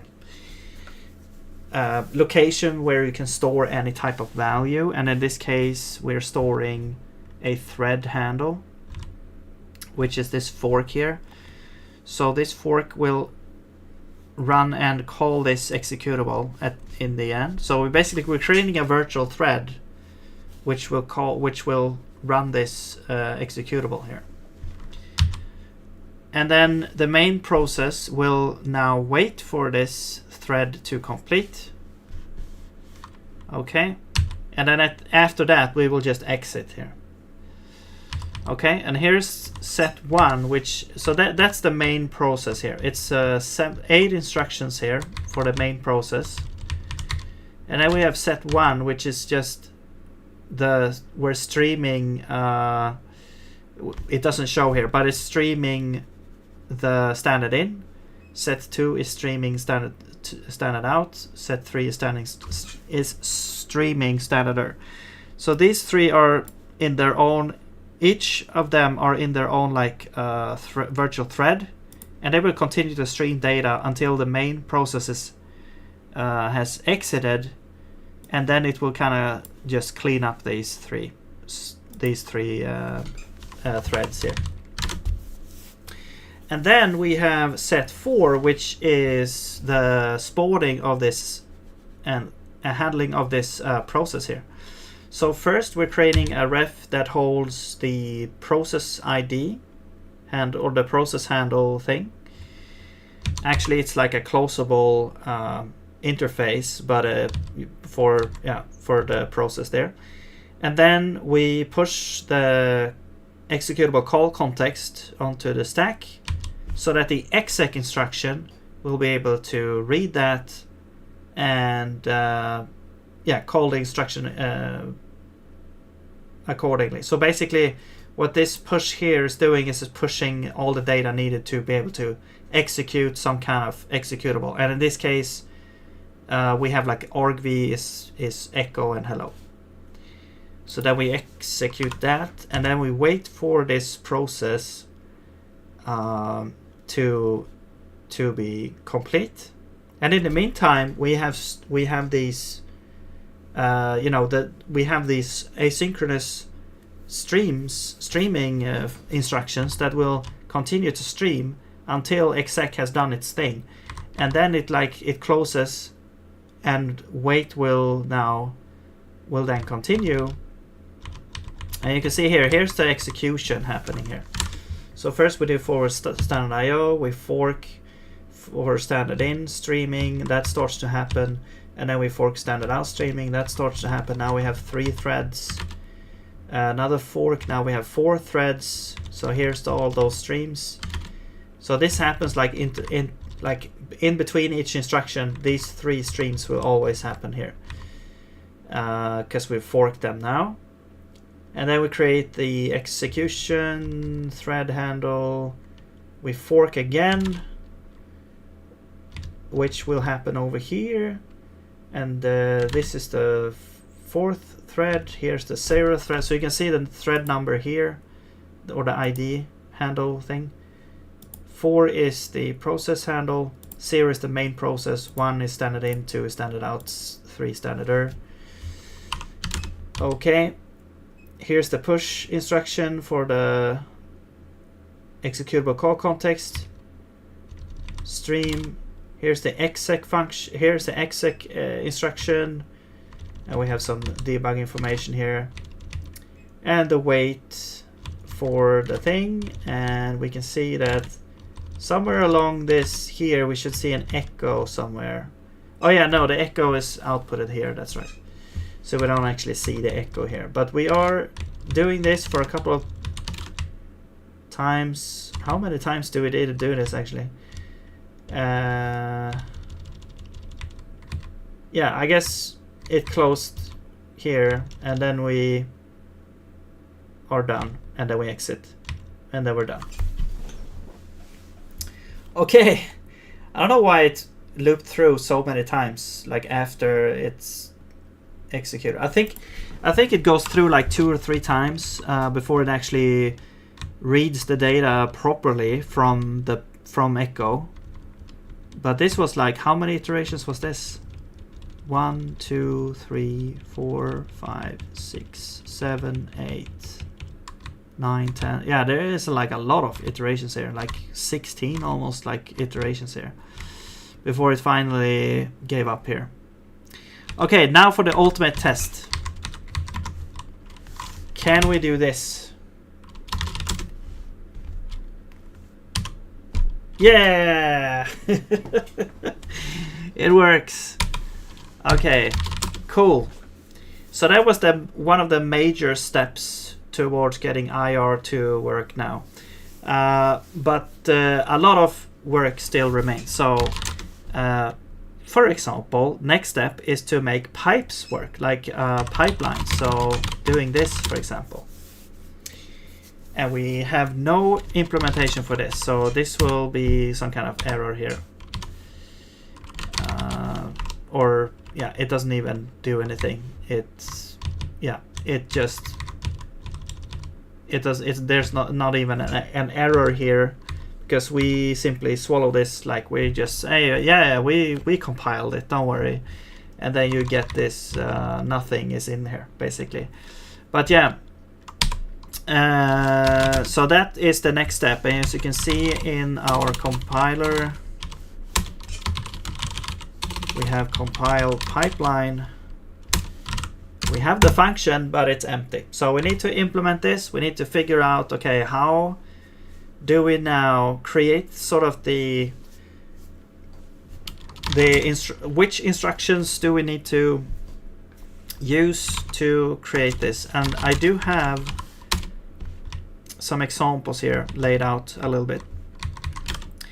Now this is maybe a little bit.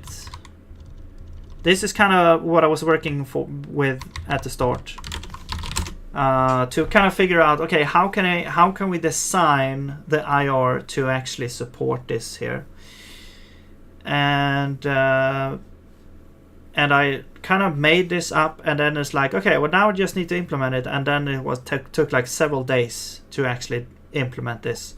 But this is the full example here. So you can see here set 0, we have pushing these pipes in, we fork, we create a ref. Actually, what the hell is this? Oh yeah, this is for the pipeline. Right, yeah. Where's the example for just the one? Yeah, here we go.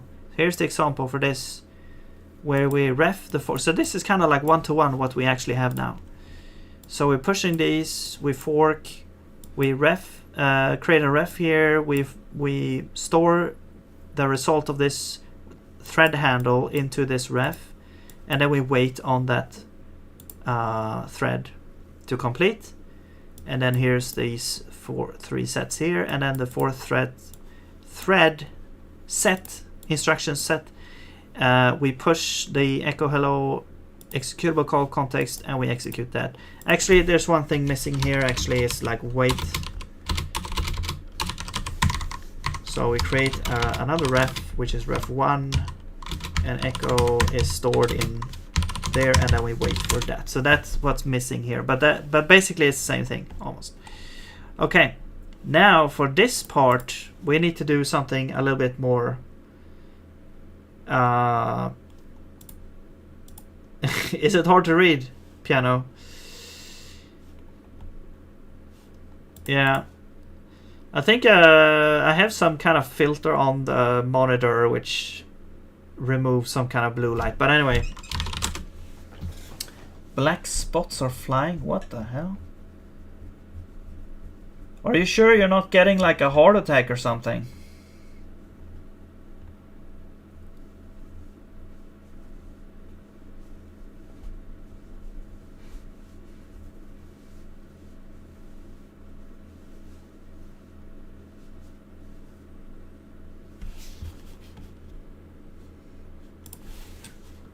Black spots flying.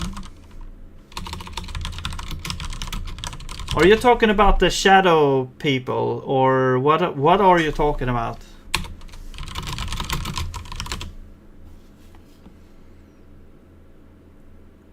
Floaters. Are you talking about floaters? No?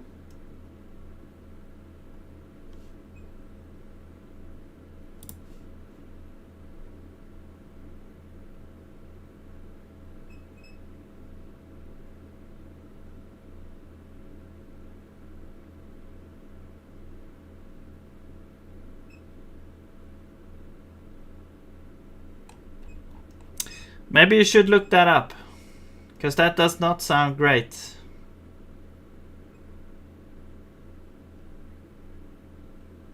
You sure you're not talking about the floaters, the kind of normal thing everyone has that's like stuff on the eyeballs that kind of floats around? Everyone has that. Is it a new symptom? I feel like a doctor here.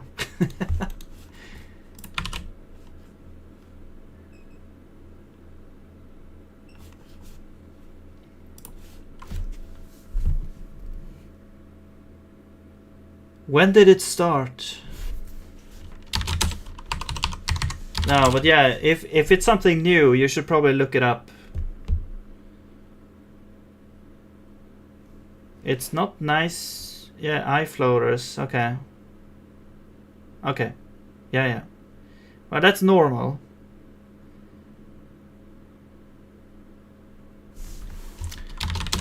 Although mine are kind of, they're not like, I mean, I wouldn't call them black, really. They're more like, I mean, they're like transparent, but there's some places they are more concentrated. I'm trying to look at them now. It's been around for a year and it's growing. Okay, that's not great. You should look it up. If it's changing, it could be an issue. Trust me, I've Googled it. No, but yeah, it doesn't hurt to look it up.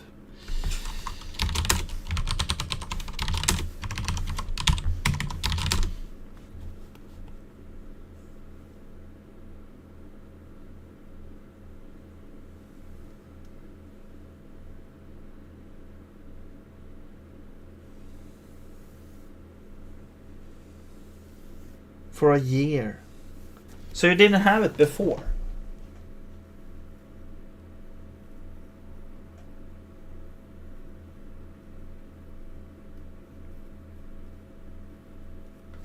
Okay. No, look it up, man. Please. You don't want to lose your eyesight. Like it could be like, you know, it doesn't hurt to look it up. I mean, what alternative would you have? Like you're risking losing your eyesight, basically. Is it worth not looking it up? Yeah, look it up, man.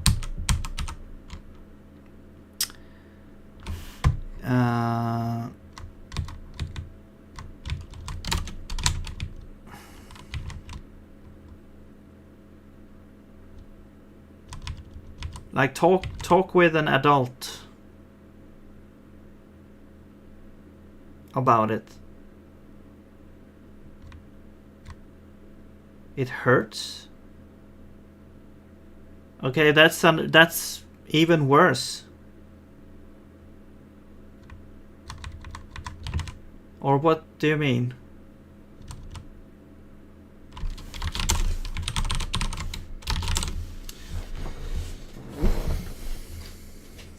That's even more reason to look it up.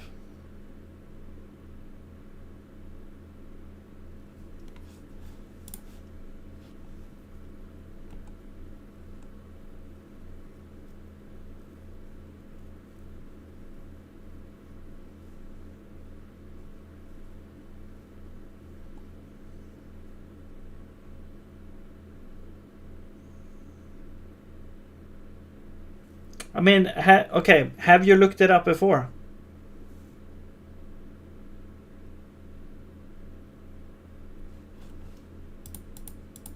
What the, okay. No. listen, talk to an adult or look it up yourself. Do it. Or it's not normal. It doesn't sound normal. If you have black spots that increases over time and you had it for a year, you have to look it up or you could lose your eyesight. Do it. You're crazy, man.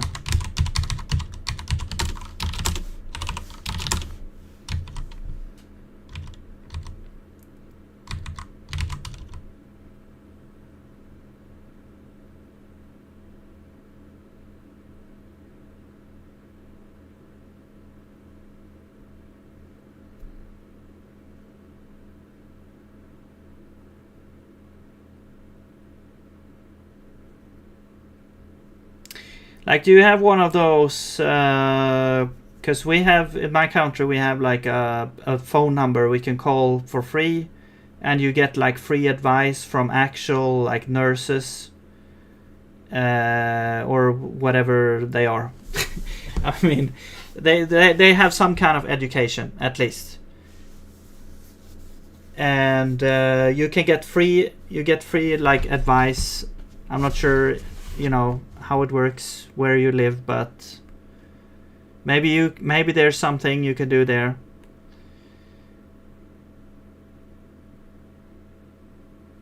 Yeah.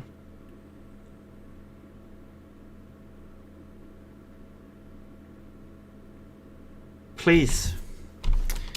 All right.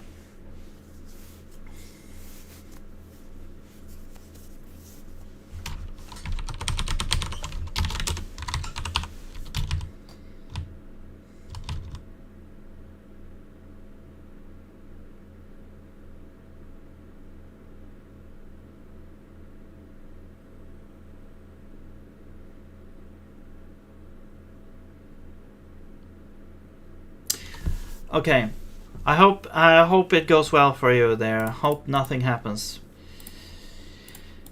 Okay. But yeah, go see a doctor. If I go to a public hospital instead of private, they tell me to come back in 3 or 4 months. Well, I mean, doesn't it depend on the situation? I mean, if it depends, like, on your condition. Like, if they deem your condition to be an emergency, then you would get treatment earlier, right? Is that how it usually works? It's like, yeah, if you go to a hospital for, I don't know, but this is like this feels like almost like an emergency. Especially if it's not getting better. I mean, and even if it takes that long, okay, wait then and try to fix it. It's better than not doing anything.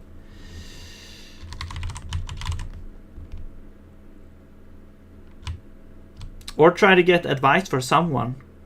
Try to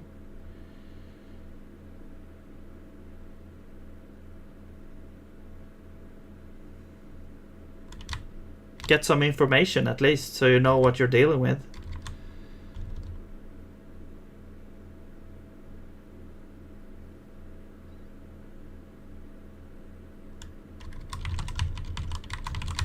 Do something. Don't just sit on your ass while your vision fades. You have to do something.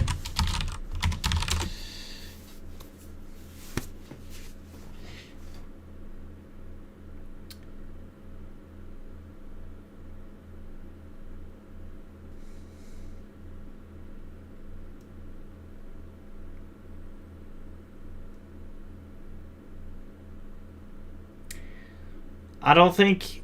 I mean, I don't know. I don't think it feels incredible if looking at a computer screen makes you blind. I don't know. maybe that's the case. I don't know. Maybe it's like a.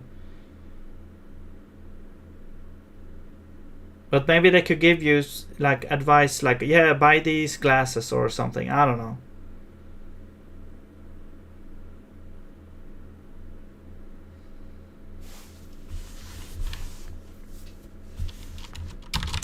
No, let's see what happens.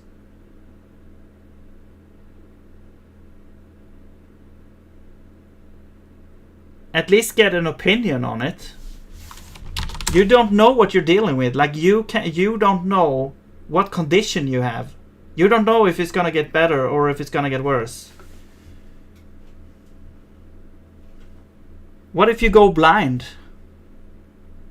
Like then you can't code anyway. I mean, I don't know. There's probably ways to do it, but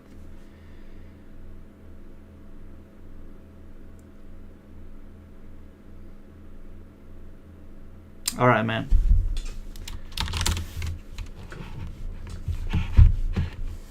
You know, yeah. I don't know what to say, man. In 2 or 3 days. Okay, well, that makes sense.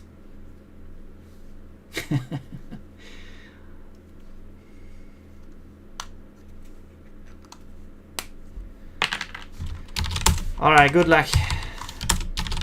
I hope it turns out well for you. Okay, let's see. I just want to go through this while I have everything in my head right now. Actually, maybe not. Maybe I should just end it here, actually. No, let's just go through this once. So let's say we have a pipeline here. We have echo, cat, cat. No, don't say that, man. I mean, that would be motivation to fix it, the problem. Like, yeah, I was lazy, so I went blind. Because I didn't want to look it up.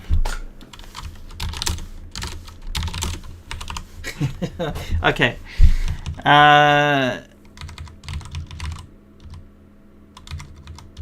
Okay, so let's see. Yeah, same thing shit here, except here we're creating pipes. So we're creating 2 pipes here.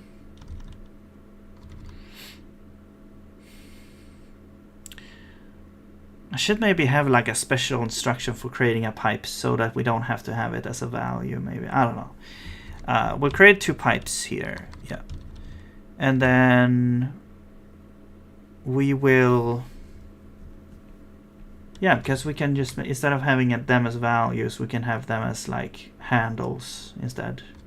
But okay, anyway. And then we create a fork, which now has standard in, normal, and standard out. Actually pipes into this pipe now, and standard error is the same shit. And then we have this one. Okay, so I'm already seeing an issue here, is that we have standard out or standard error in 2 places now, which means that we need to support multiple sources in our streams, which we don't have right now. So for standard error, that means we need multiple sources. At some point, I think we need multiple destinations as well, because standard in could potentially be connected to multiple things. Like, what if you spawn... What happens if you spawn cat like this? It doesn't have standard in.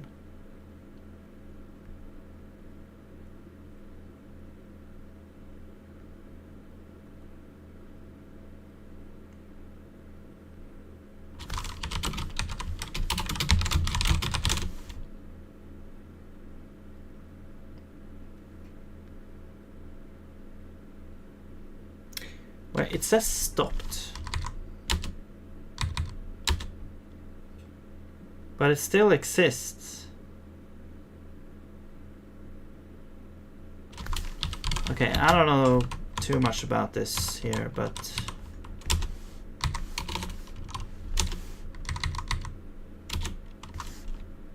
wait, it's still there?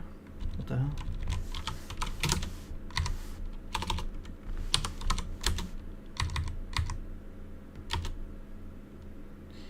Can you close standard in of a process? I mean, you should be able to, right? Close standard in of process.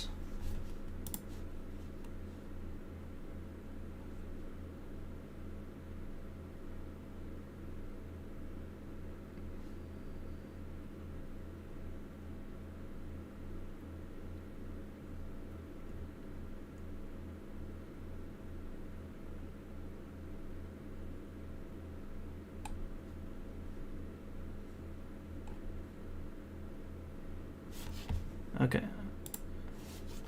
So I missed being over that I need to call for my script. Execute see some standings. As soon as see something. So closing. So this is like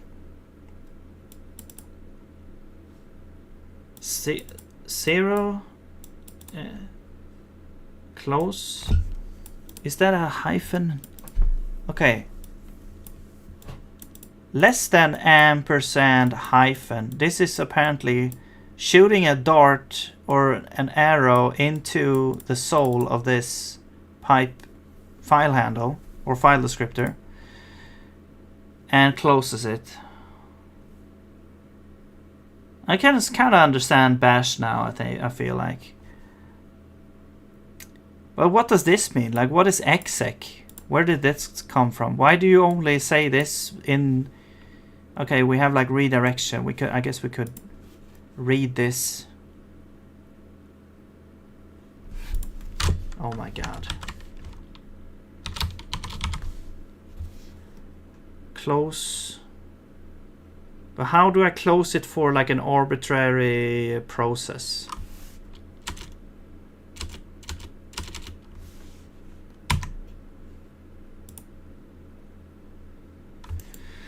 Child process inherit open file descriptors. This is why pipes work. Printed for me to have to close it.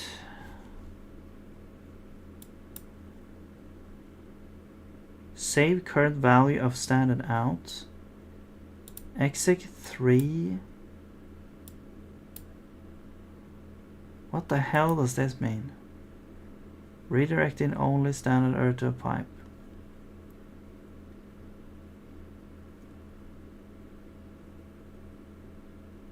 Close standard, close file scripted 3 for grep but not ls.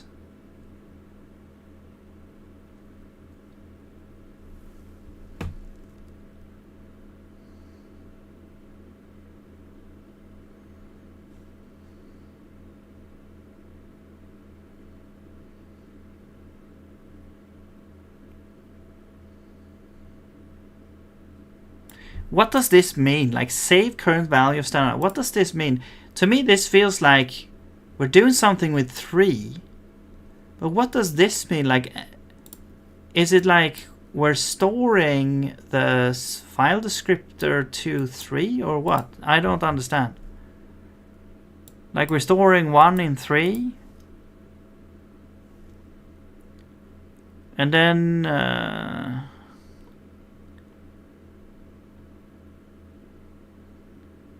2 goes to 1, or wait. Yeah, 2. Out goes to 3, and 3 is closed. Okay.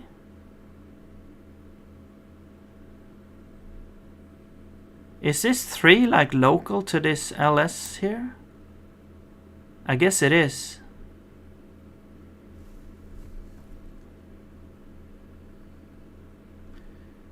So we're not closing standard out for ls. We're redirecting it to 3 and then we close 3. So essentially we're sending it to nothing. And then we grep from... Right, so we're redirecting standard error to standard out. But wouldn't this also grab standard error then? I guess not.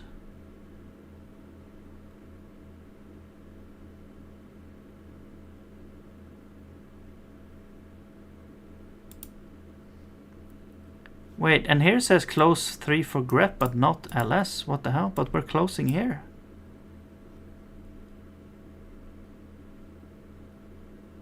I don't understand.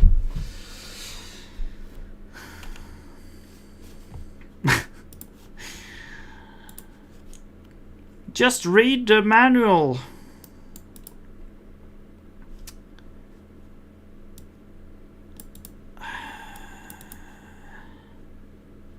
Pipe in a program with no output.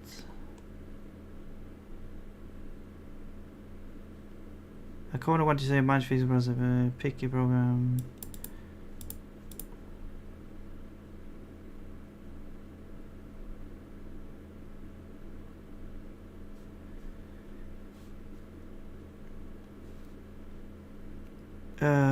Instead of closing, standard in, which allows the subshell to continue to use standard in.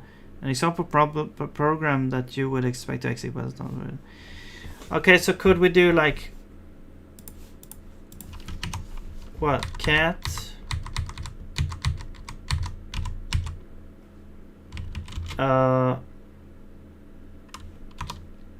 is this, no wait, 0. Is this how you do it? Wait, bad file descriptor.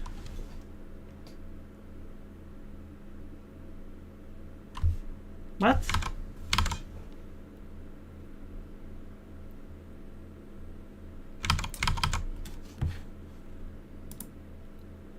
Yeah, I don't have,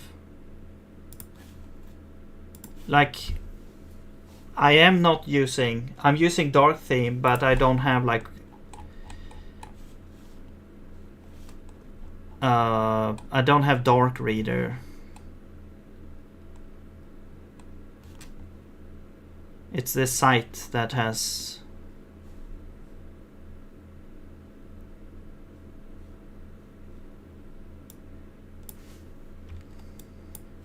So that doesn't work.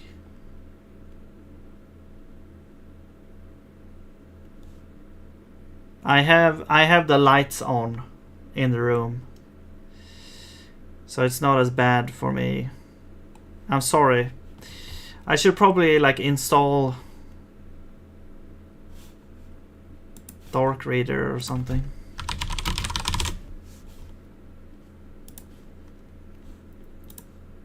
I thought I already did that. Maybe I didn't.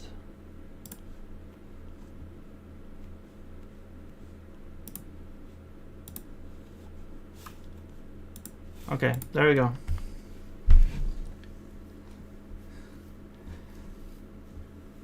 Dark Reader has been around for a while.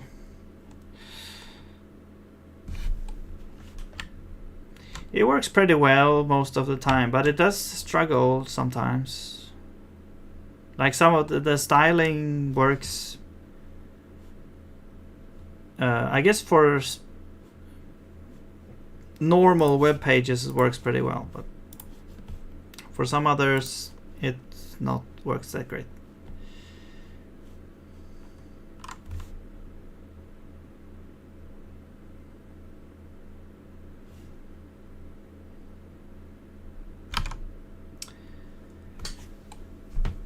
Okay, maybe I should just read this entire thing. There are always 3 default files open: standard in, standard out, standard error.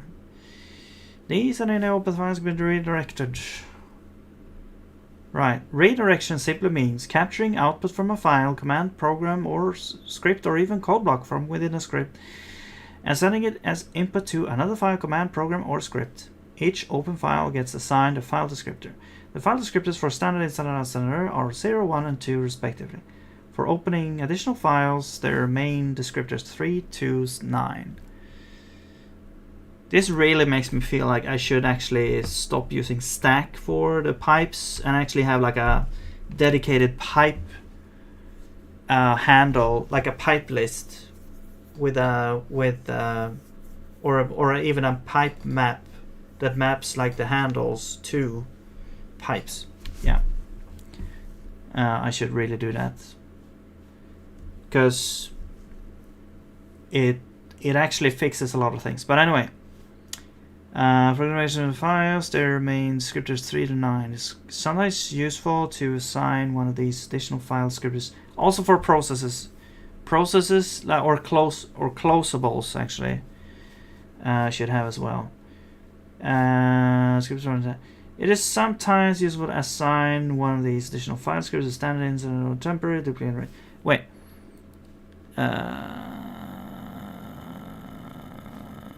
Yeah, redirection, capturing output and sending it as input.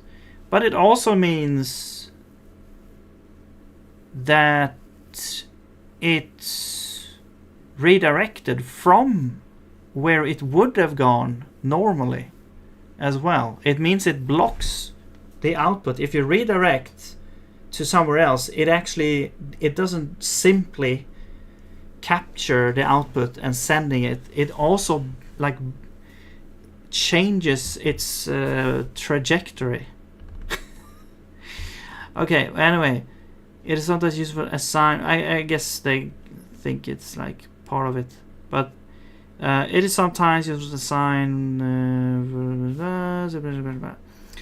Alright, reshuffling. What the hell? Redirect standard out to a file. Yes, we all know about this. And then yeah, append.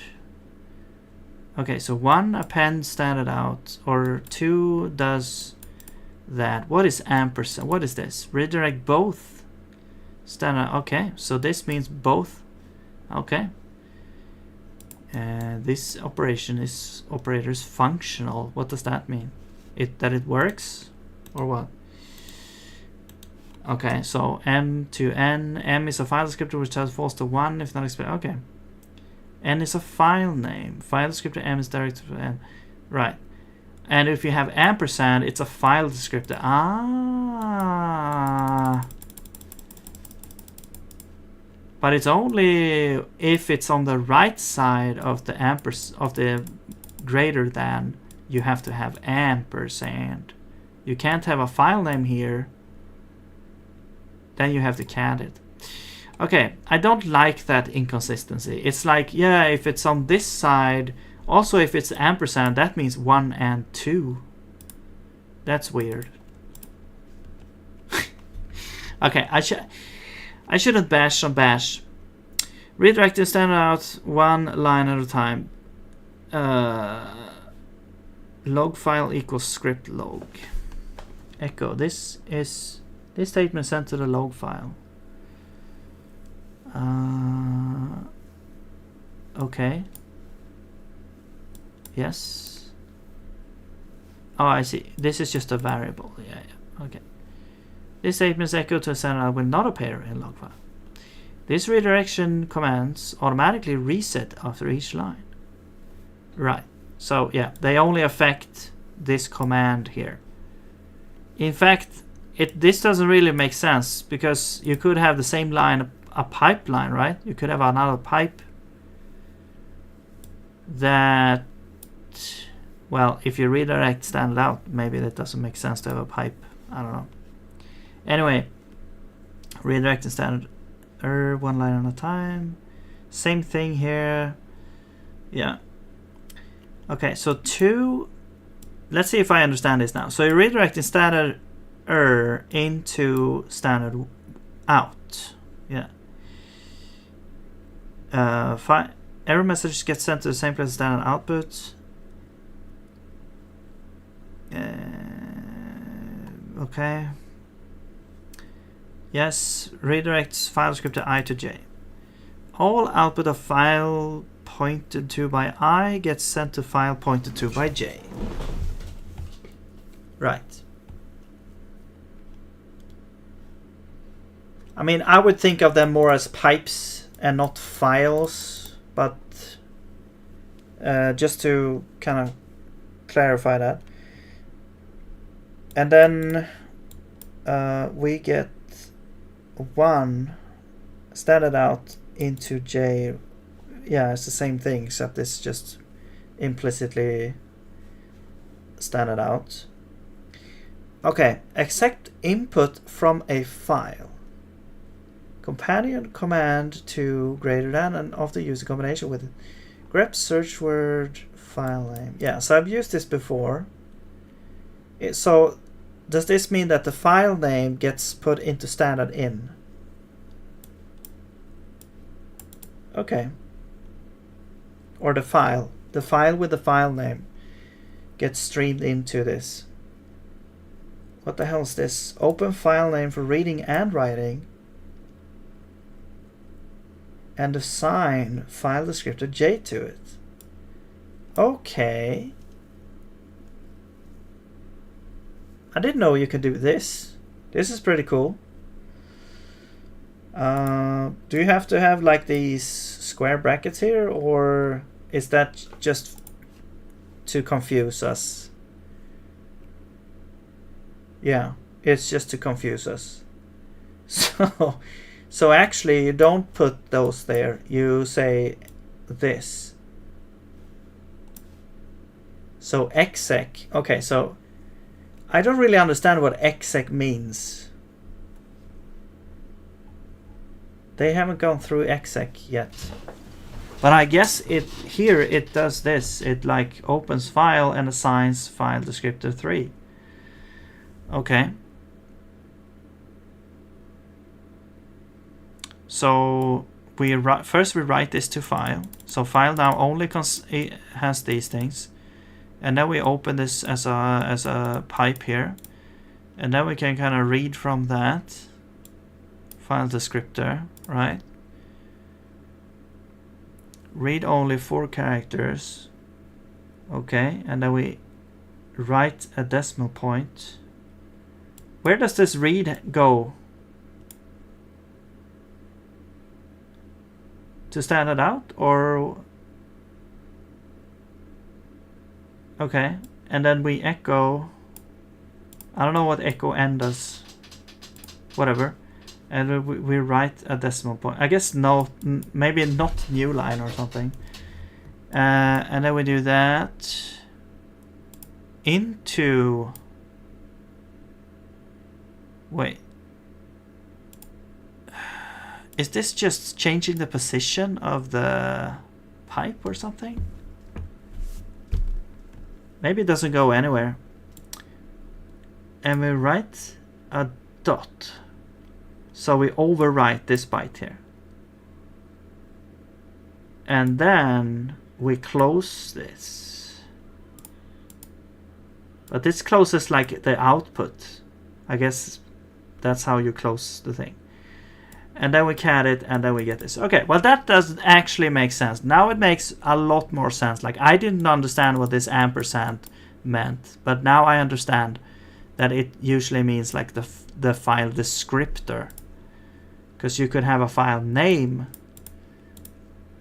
but if you have ampersand on this side, it means the file descriptor. Okay. And 3 is not magic, it actually is just a number you can use as a descriptor. Okay. Pipe. Yeah. We all know what pipe is.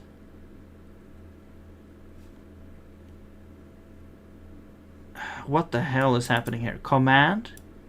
So input file is put into command, and then the output is put into output file.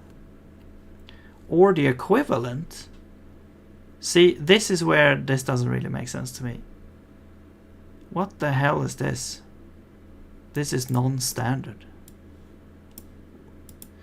I guess it's kind of like, yeah, I would rather actually type cat input file pipe into command, because that is kind of like how I see it. Like you start here and you do the command and you get some output. And then you have command 1, 2, 3. Yeah.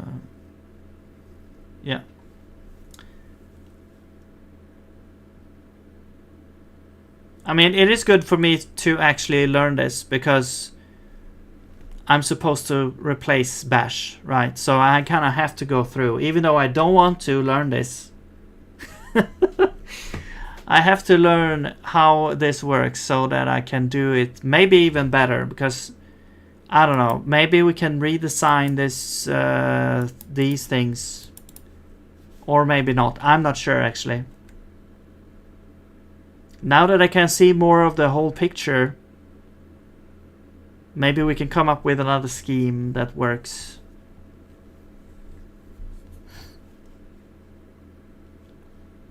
And this closes descriptors somehow.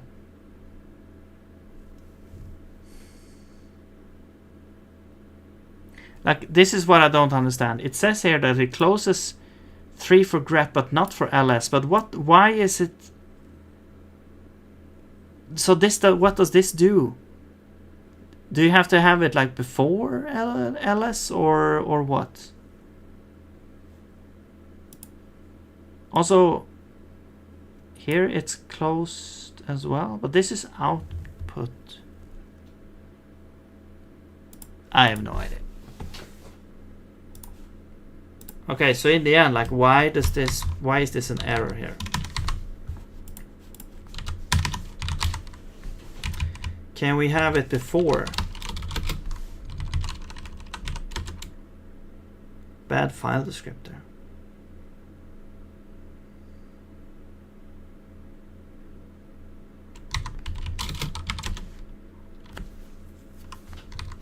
Okay, I guess if cat is like, hey, you didn't open standard in, so what are you doing? I guess that's what cat is trying to tell us.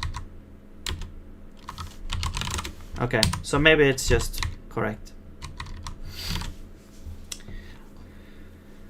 Okay, let's see, go through this here again. So we're doing that. We're cutting 2 pipes, right? We're forking these things, and I mean, I think with this,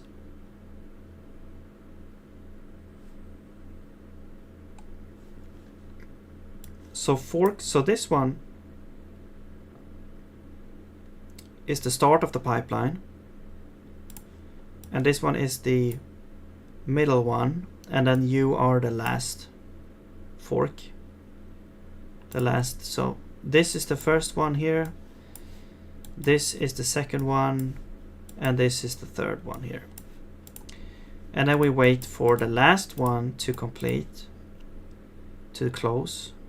We could also wait for each one, but and then we have these normal streams, and then we have, now we have like, actually instead of xx sync, this would be ref, I don't know, what is it, 3, yeah. 3, and then you would be stored in 3, and then we actually wait for 3 there. So that's what's going to happen here. However, here is like, they are actually exactly the same, except they have different argv's. But yeah, it's like, hey, we're executing echo, and then we're streaming the pipe, because it's a new pipe, so we have to stream it somewhere. So we call on this, and then we stream. And actually, I think what we need to do as well is we need to wait for that. No, we don't. Or do we? No, I don't think so. Well, I guess we'll find out.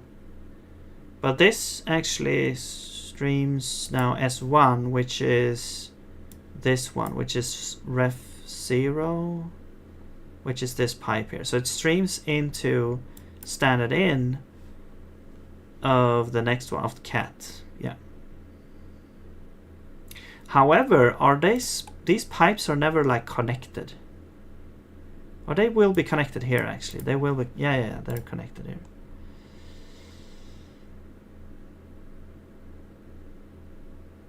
Been here for half an hour, I still haven't got number 1. What do you mean number 1?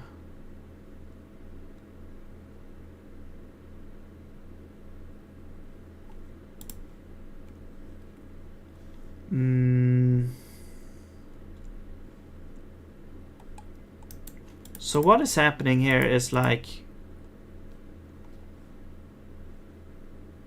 for each, so we'll take the length of the thing, and that's how many pipes we need minus 1. So we need 2 pipes for 3, yeah. And then for each thing here, so for each pipe we create here, and then we'll kind of have, so first standard in is the original, standard out is the first pipe, so this would be like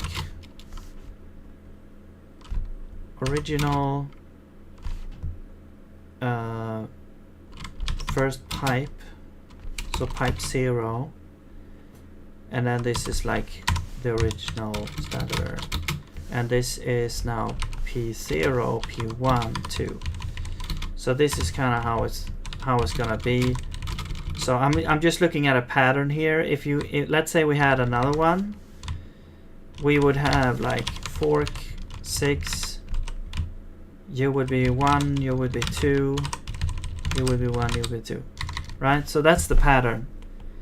We just have the original first and the first one.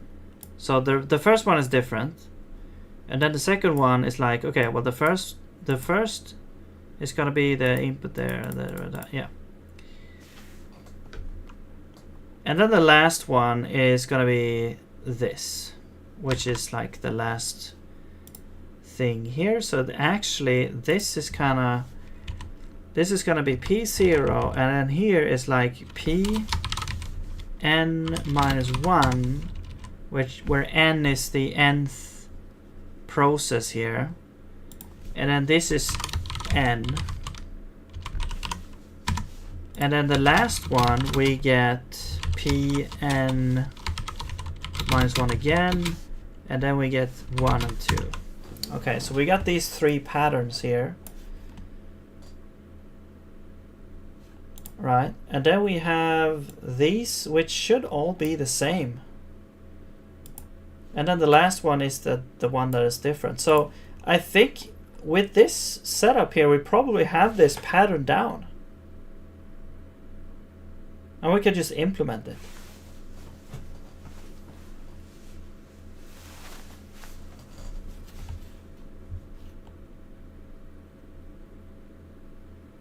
In the chat, next to my name, 2.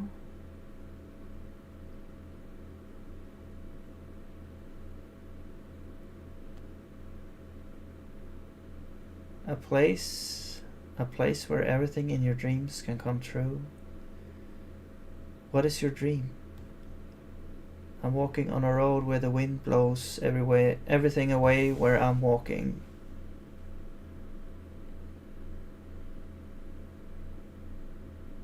On a road where the wind blows everything away. What are you thinking? I'm going to a place I cannot see, but I know. I don't know if I saw this anywhere.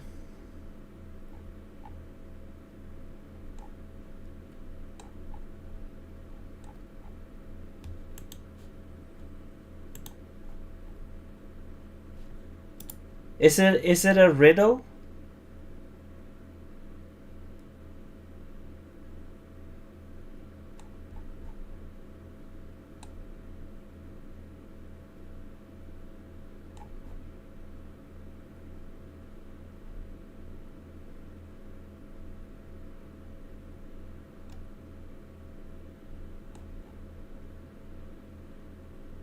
Okay.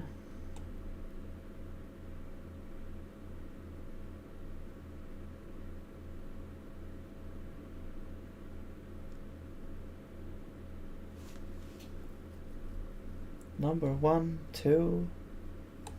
Like, what are you writing? A story or?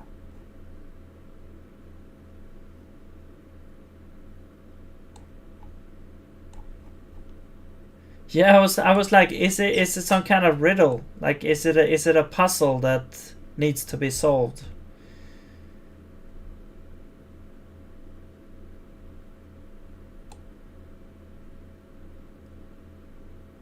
Or is it a poem, or what is it? It's nice. Actually, let's just do this. Actually, let's just do this, because it doesn't seem too bad. No, compiler also. No, I'll change that later. All right. We'll take inspiration from executable call, because we'll need to do this later. Wait, or do we actually want to do this? No, let's not do that. Let's just follow this example here. No, this one. So we need X number of pipes, where X is the number of segments in the pipeline minus 1. So we're gonna need a list of refs.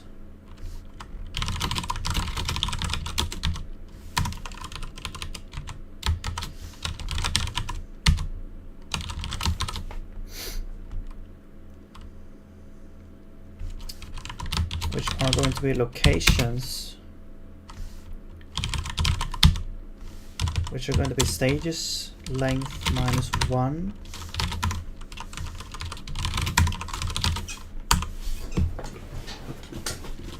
And at the end, we don't really need this list, so I will just free that.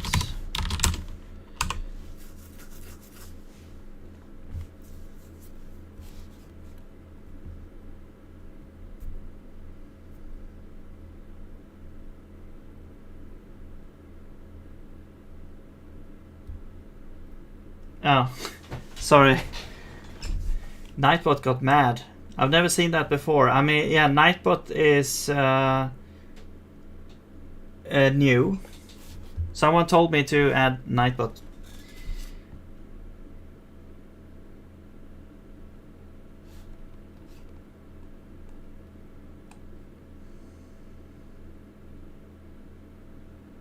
Oh, I see.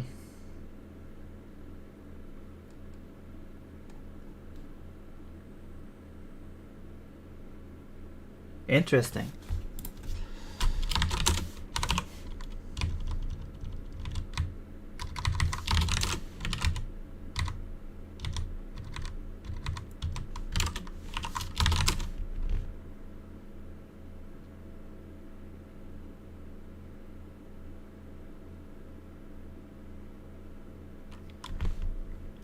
Yeah. Maybe you'll become a writer.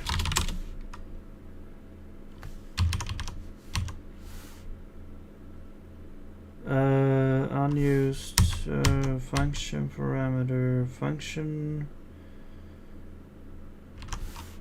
Oh yeah.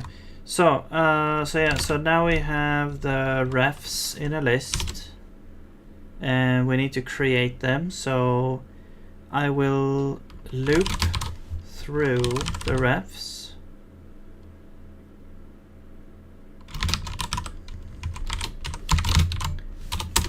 and we'll do try self new ref, and the name is gonna be pipe. Yeah, just pipe.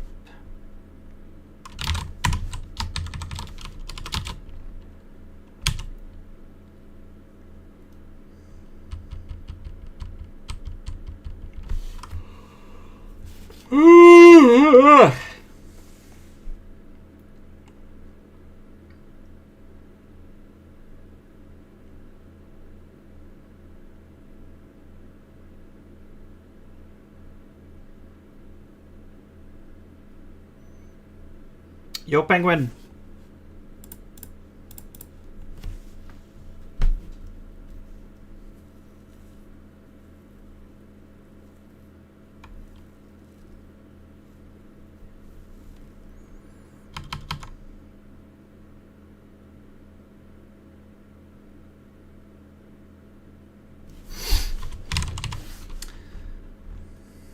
That's nice.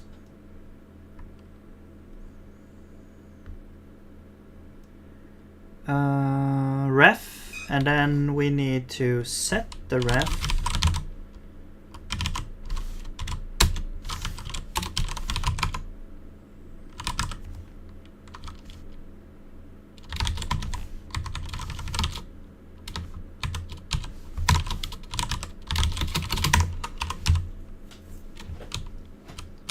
To a pipe.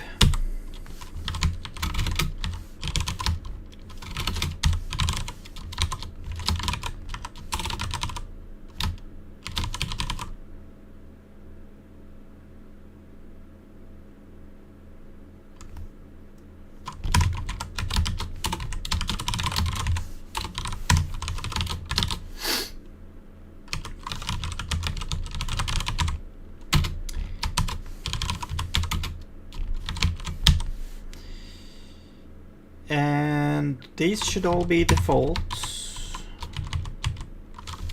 Okay. So we do ref and then set. Okay, and at the end we should have all of our refs, all of our pipes that we need. Now, for each segment, so we'll do the first one, we'll do fork. We don't need the result, so we can set null there. Destination will be first set, which we don't have yet, but we'll create it. And then we'll have, actually let's do like stage sets 0, and then standard in is gonna be thread standard in. Standard out though is actually gonna be refs 0,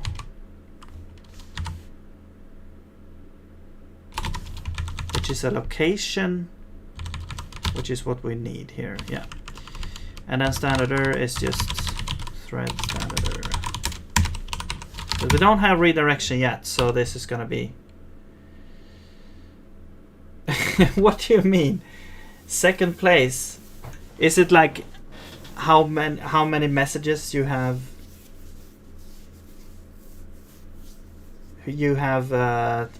written, or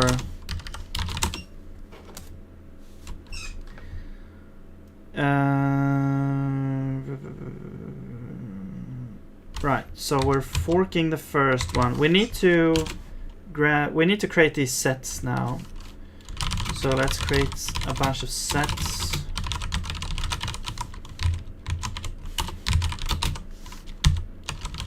We're allocating these things. And this is going to be stages length -1 again. Because the last one we could just create directly. But these ones are nice to have like this. And then we're going to do this.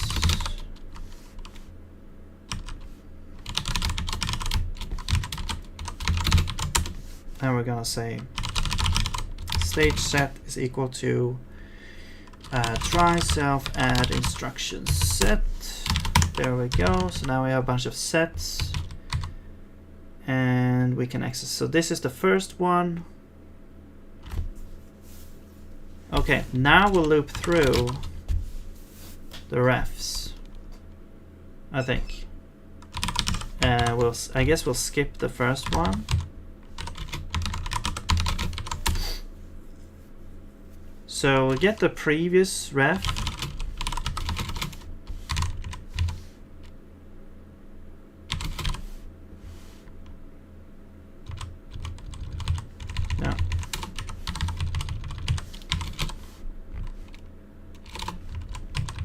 Actually, we could do this. Refs. First we'll have this to refs length minus 1. So that will like include the first ref. That's the previous ref. And then the current ref is 1 to the end. So this previous and then current.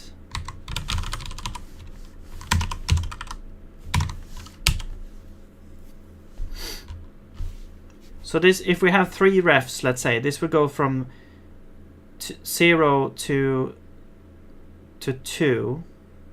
So 0 and 1. And then this would go from 0, 1, and this would be 1 and 2. Yeah. And now we'll do fork again. Except no, we don't store the result, but stage sets now need to be, oh yeah, so we need set as well, so let's add that here, stage sets, except we'll skip the first one, so we have the stage set here, there we go.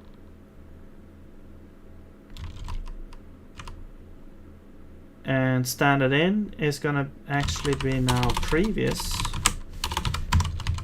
and then standard out is going to be the current, and standard error is just along for the ride.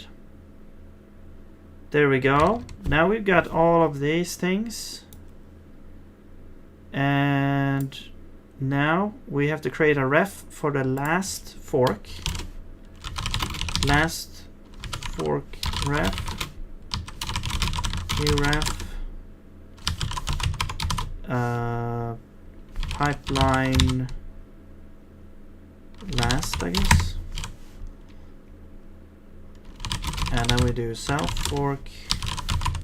Result is now stored in this ref. Destination is going to be stage sets. No, this is a new one, and last set. And standard in is going to be refs length minus 1. So the last ref, the last pipe. Standard out is going to be the actual standard, so thread standard out. And standard error is also going to be standard error. Okay, so that's the fork. And then we'll have a wait for the fork. Okay, what are we missing? Last set, right? So last set equals to add instruction set. There we go. Now, we have. Oh, are you an error as well? Okay.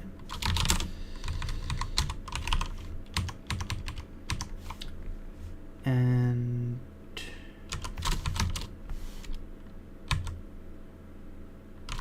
oh yeah, so this would be like init abs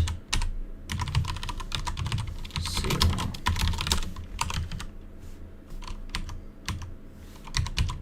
Same thing here.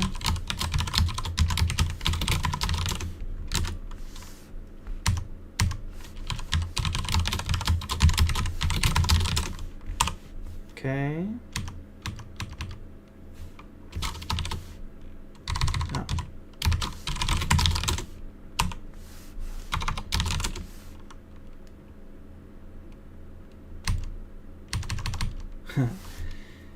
Yeah. Well, the Nightbot has like the default settings basically. The only thing I added was Discord and GitHub. Okay, so we're missing, I guess, 2 things. We're missing the set instructions, so we need to do all of these instructions. So we have two patterns. All of these, the stages except the last one has the same pattern. So let's start with those. I guess we could do it in here. So actually, no, actually we could just do it here. 4 stage sets 0 until, no wait, that should be all of them. Yeah, so we could just do it here. Yeah. We have as many sets here as we have pipelines or pipeline stages. So first we're gonna set instruction set to be stage set, and then we'll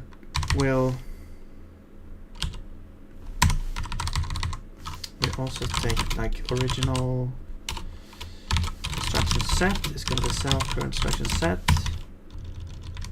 and at the end we will set this to the original set, so we'll reset that.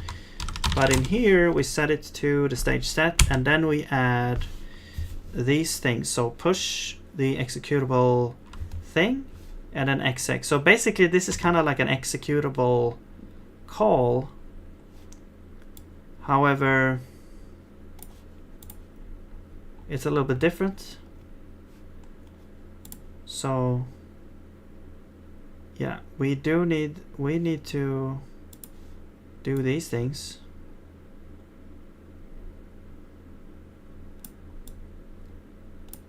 Actually, no, actually, what the hell?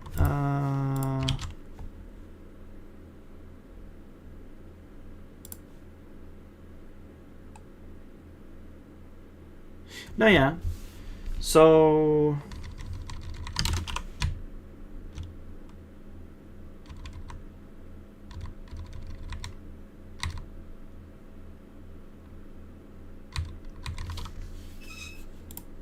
oh, also we need to free stage sets here.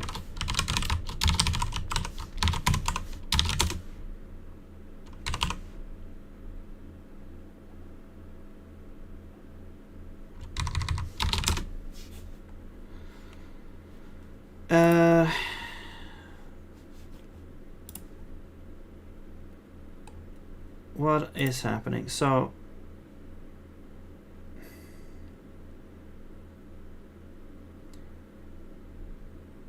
yeah. So we also need to loop through the stages themselves, and we need to compile them as well. So I need like stage results.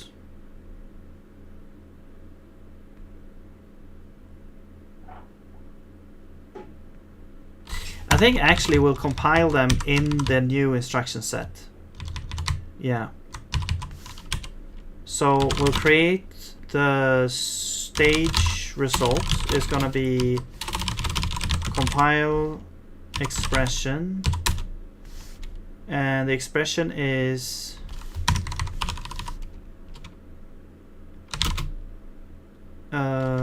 pipeline stages, all except the last one, I think.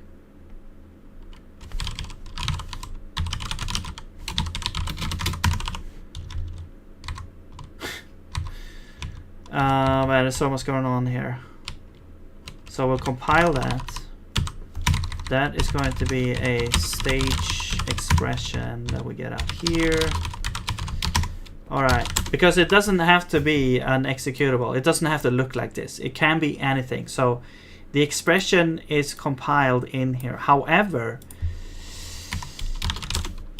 the thing is, this expression is an executable call. The executable call will then be its own thread as well, which I think it doesn't match up here, and it's not exactly necessary because it's like one too many threads, like, but it also doesn't really matter that much right now if we just want to make this work here. So yeah, that's how it's gonna be. This executable call will fork, and it will grab these standard things, which should be correct, and then because they are already like redirected, let's say here, and then creating that ref there that we can then take, so we get the thread back that we can wait for. But we also need to stream, so that's what we're doing. So we're streaming, and then we can also wait for the executable, I guess. But we do need to stream this thing here, which I think is like between standard out and standard in of the next one. Yeah. So where are we? We're here. So we're compiling that, which should be this part. Now we need to stream S1. I don't think we need to do anything with this result either. But yeah, we'll stream S1. So this would be stream, and the location is thread standard out. There we go.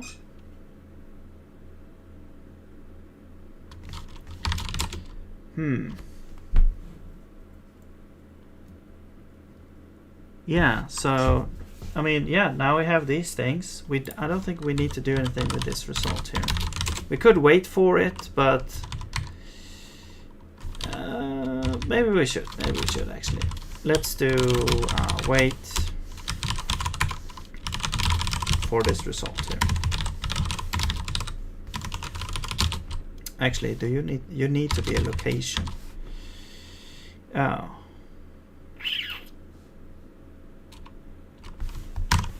Okay, never mind. I made it such a pain to do this. Okay, so now we should have these things. Now we only need the last one. So we have the last set here. So let's do self current instruction set equals last set, and then at the end we set it back to the original, and in between we will say we will do, actually now we need the result, so last result is equal to, I think so anyway, or no, we don't actually. Yes we do. Yes we do. So we're gonna do compile expression, and expression is pipeline stages, the last one, and that's the last result.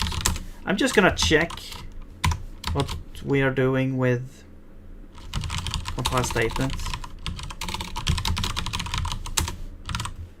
because we could return the whole pipeline as the result, as a result here, instead of waiting. Yeah,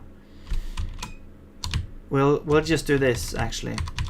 We'll piggyback on this wait at the end of the statement. So the last result is the result we then return. So we return last result, and actually we don't wait. Wait. No, this actually does wait, so that doesn't. That's fine. But then in this thing here, we wait for this, which we don't really need to do, so we can wait. Now I'm confused. No, this doesn't happen automatically.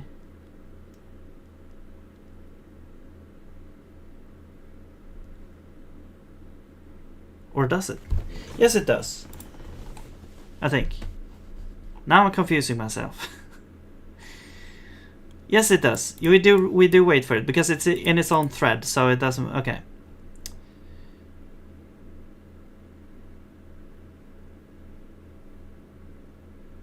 Something called stream elements that adds a point system, rewards expedited chance of doing this. It could be fun. Said it was really easy. Ah, okay. Yeah, thanks for telling me. I actually didn't know what that was. I thought it was just another like software that helped that like OBS or something.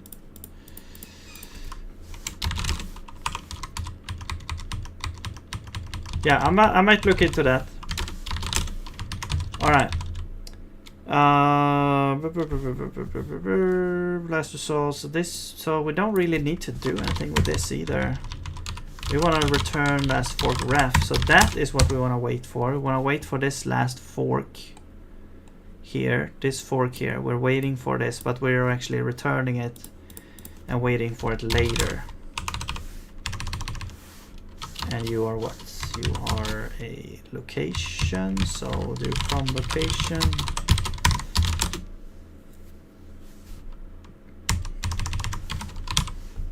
We should just have a dot from that does everything. That is one place where you could have any type. It's like when you have this dot from location from value. Also you could add from, and then you have like something that is an any type, and we'll get this here, some kind of error as well. And then simply, well, now we can check like if type of v is equal to location, then we can return from value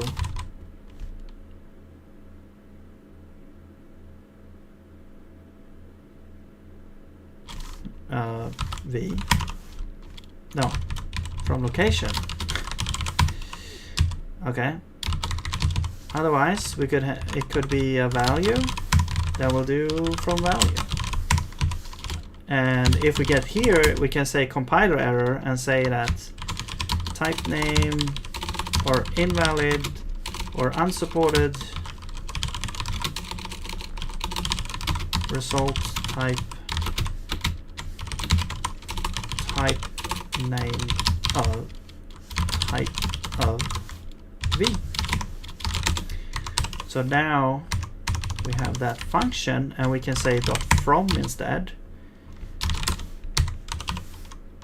And then we don't need to specify if it's from. But if you say from 1, which we don't really have, then you get this unsupported result type. And that's pretty cool. Okay. So now all of these functions we could say dot from instead of everything else that we're doing. So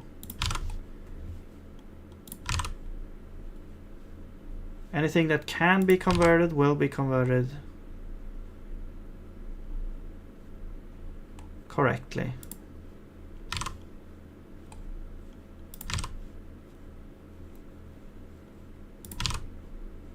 Using comp time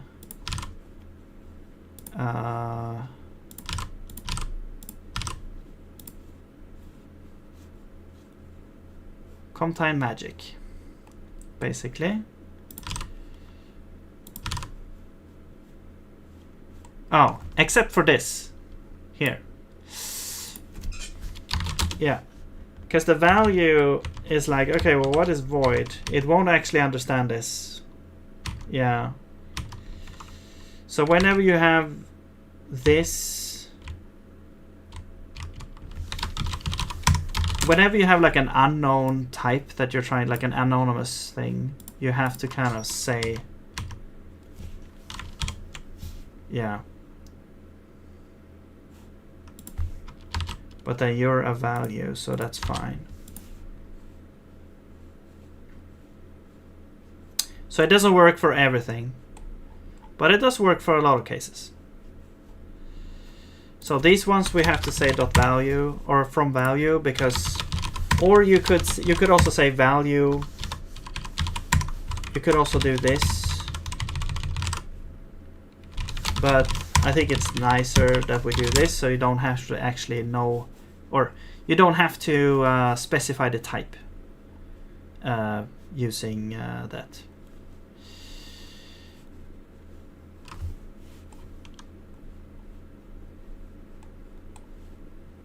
Okay. Still have one issue here. Result type, compile string literal.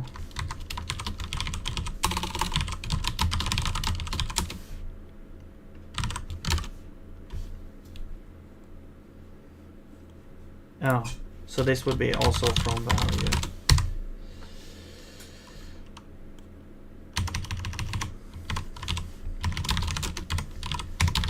There we go. Okay, back to the pipeline. So, do we have everything now? I think so. We have the last set. Did we do the last set as well? Yes, we did. It's just compile the expression in that set,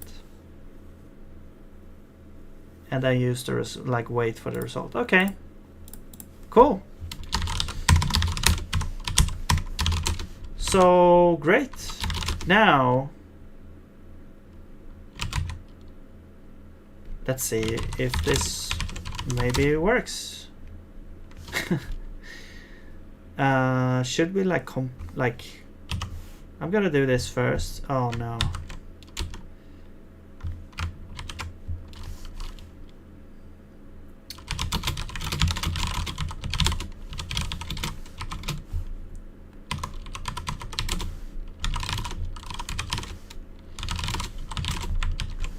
God damn it.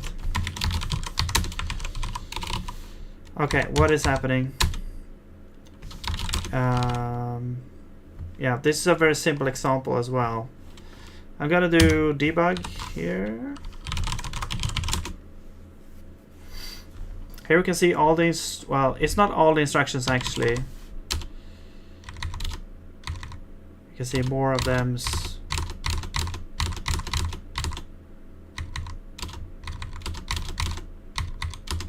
So yeah, here you can see set pipe equals to some pipe.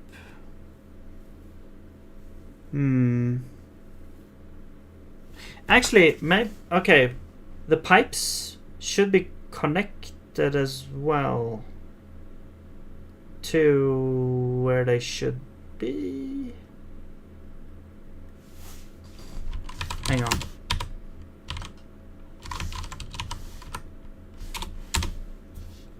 So this pipe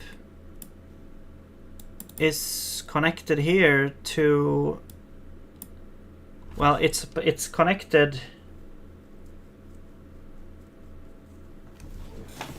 to standard out of the process.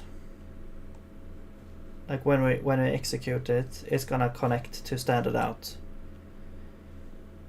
But the destination of this pipe is not connected. It only connects the source here. We have to connect the destination of this to standard out. So actually now we also need the forward function from 0 to S1. And then you would be, no, you don't need forward, but you need forward.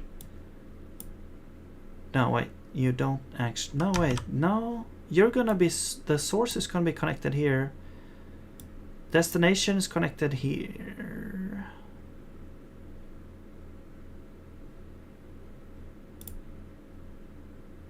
Yeah. Wait, no. This is the source, yeah. Or the source is connected in this fork. And then in this fork, the destination is connected with the standard in. And at, yeah. So it should all be connected.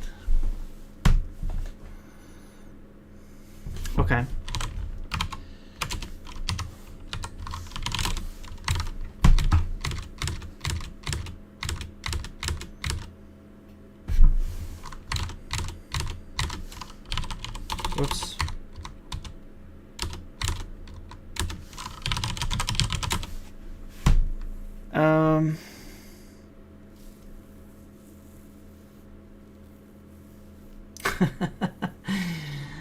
Yeah, it happens. Someone might have misclicked. How did you see that?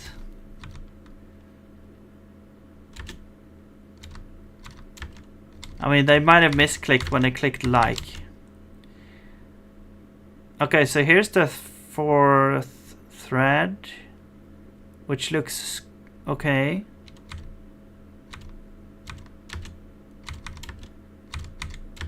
And now we're at the main thread again. We'll create the next. No, yeah, this is the last thing.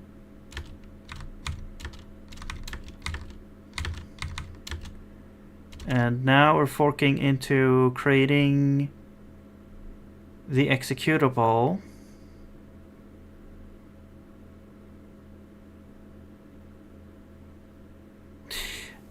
Yeah, that happens like so. Okay, yeah, that happens there. And then now we have that happening. And now we're forking. So we have a whole bunch of threads now.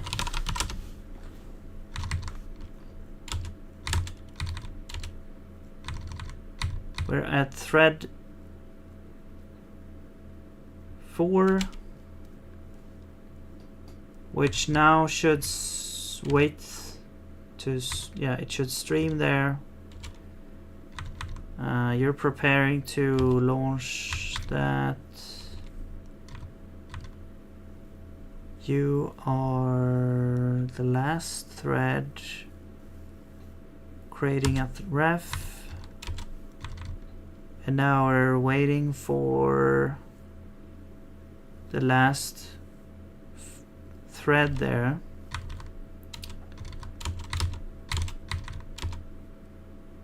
And you're streaming still.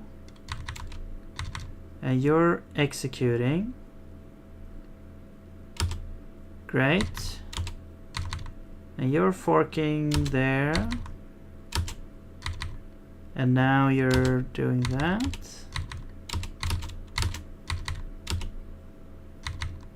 You're still streaming. You are waiting for this executable. Yes. What the hell is happening here?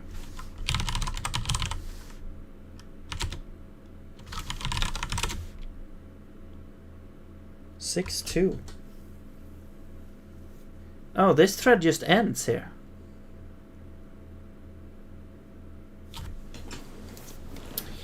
That's not great.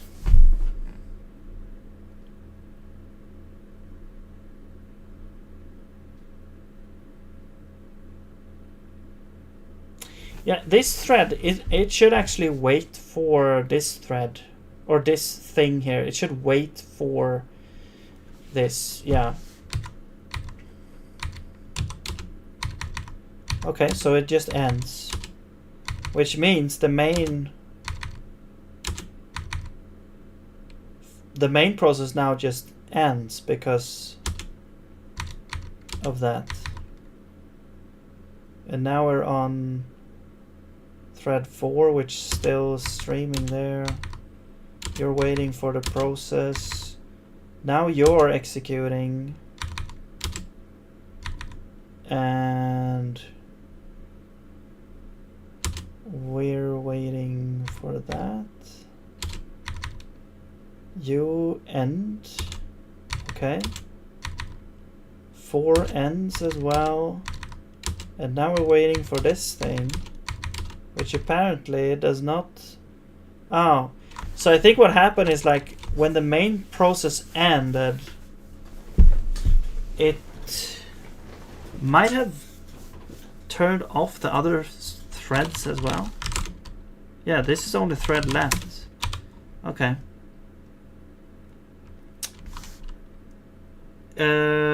Can you show librn? Sure.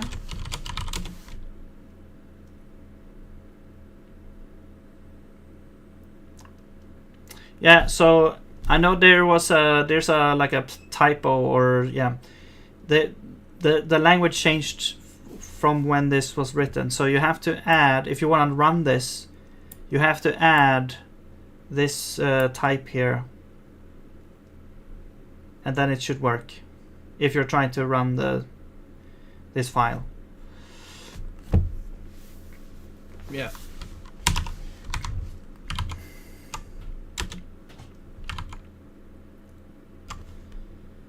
Okay. So wait, so let's go to compiler. So actually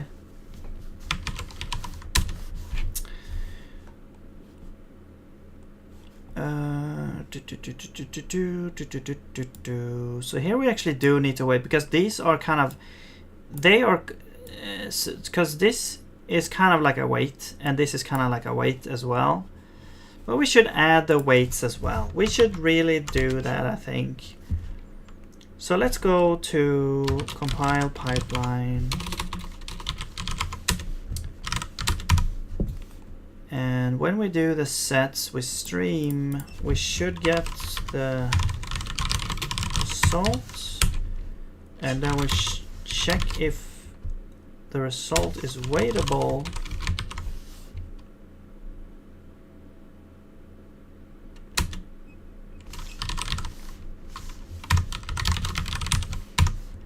We wait on it. And this is not really an unknown thread, but this is like a pipeline stage thread.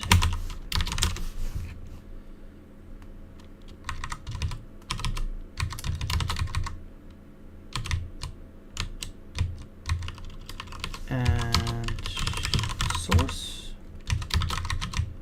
Okay, and then we'll do the same thing over here. We get the result. If it's waitable, we wait for it. And this is the last stage, so we can actually say that there.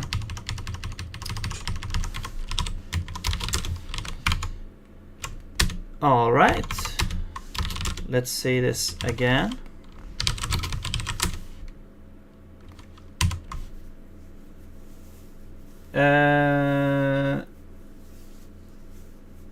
You got any video game there with Zig? I saw one was yeah, there is the.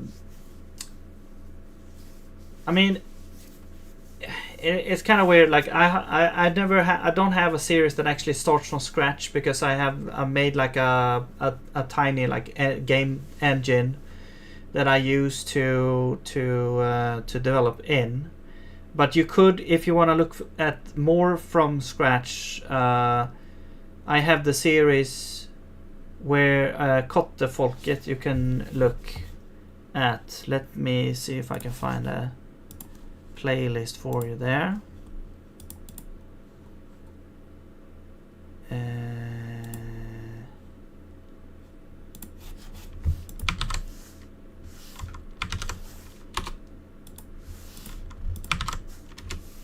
There it is.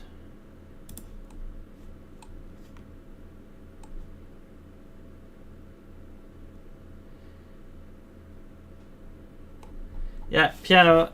Okay. This part here, this is just to show as an example that, and also test the language, that actually the result of name will be whatever is like outputted here. Yeah, no problem. So it's like, it's not supposed to be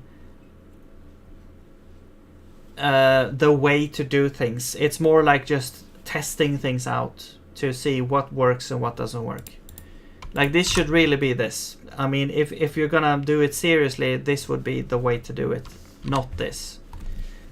So yeah, you are correct. But yeah, it's. I'm gonna probably like redo a bunch of examples and all that whenever it gets more stable here. So now I think we have the weight thing. Yes. Let's do this here.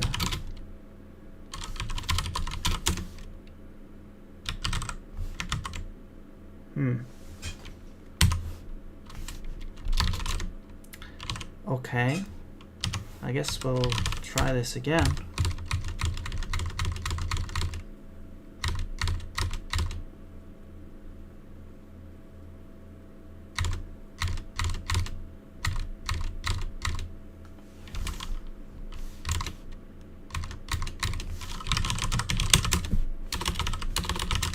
Now we can see we have this weight here. So we have this ref that the fork is gonna set to. After the stream is done, we also wait. And same thing here. And then we fork the last one. That's now on the stream part. And then we wait for the thread. You are streaming. You now execute. And you fork. And then we're streaming again. Still waiting. And you're waiting.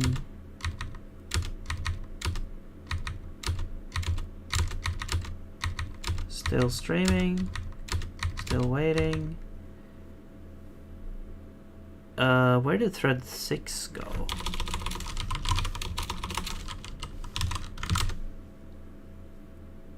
Is it sleeping or something? Maybe. Yeah. Probably. Okay, and then we do that.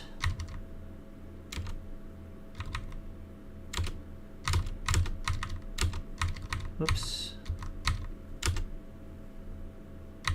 That's still waiting. 5 is now done, apparently.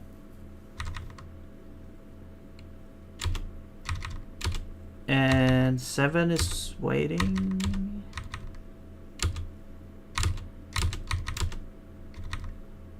Four is done. 7 is waiting. Okay. Okay.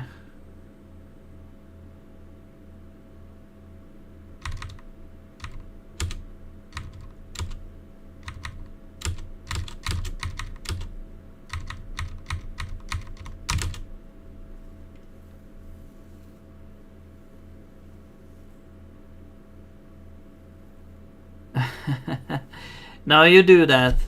I'm gonna leave here basically now anyway. I was just trying to see if I can make this work real quick, but it doesn't look like it, so... let's see if I could just go through the last thing. So you're still waiting. Okay, so now we're stuck here.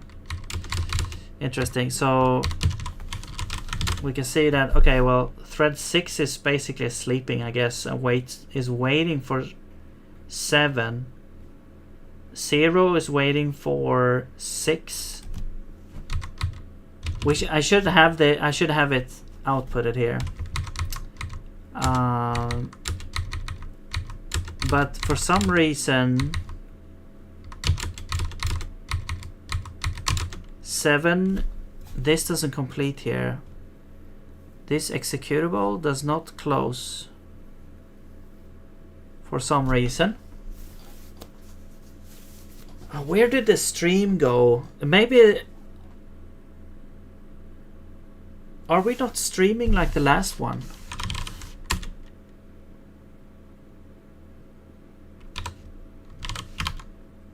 Okay, I'll check one more thing.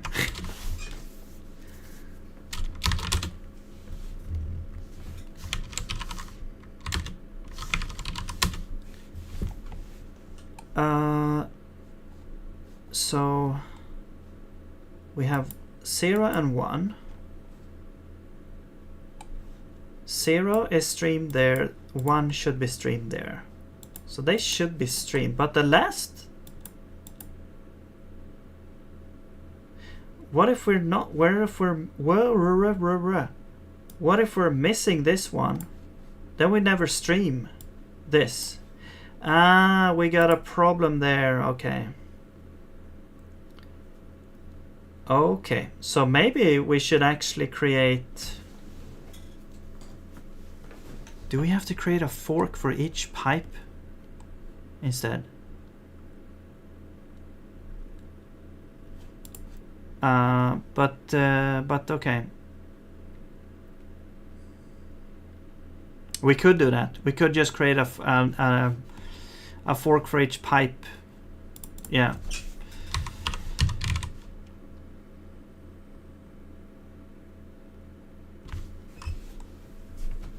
Or move things. We could also move stream 1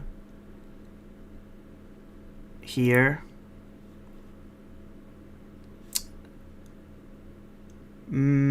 Actually, yeah, no. We could do stream S0 here, actually. We could do, instead of stream S1, we'll do like wait for exec. And then this one would be stream 0 instead. You could do this, or we could create for each pipe, we also fork, you know, something like this that will stream it. That's the only thing that that thing is doing. We could do that as well.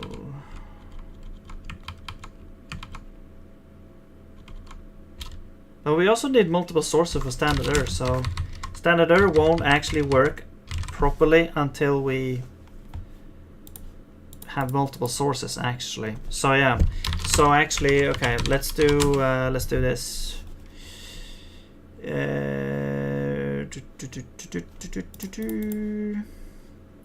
I mean, we sort of have pipes, but I don't want to add that yet. We do need pipe handles.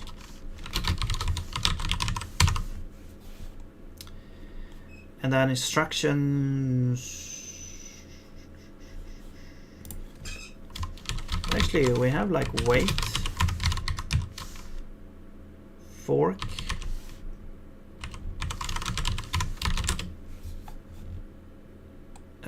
forward. Do we have forward? Compiler. I mean, we're working on pipelines. So we need multiple sources in strings.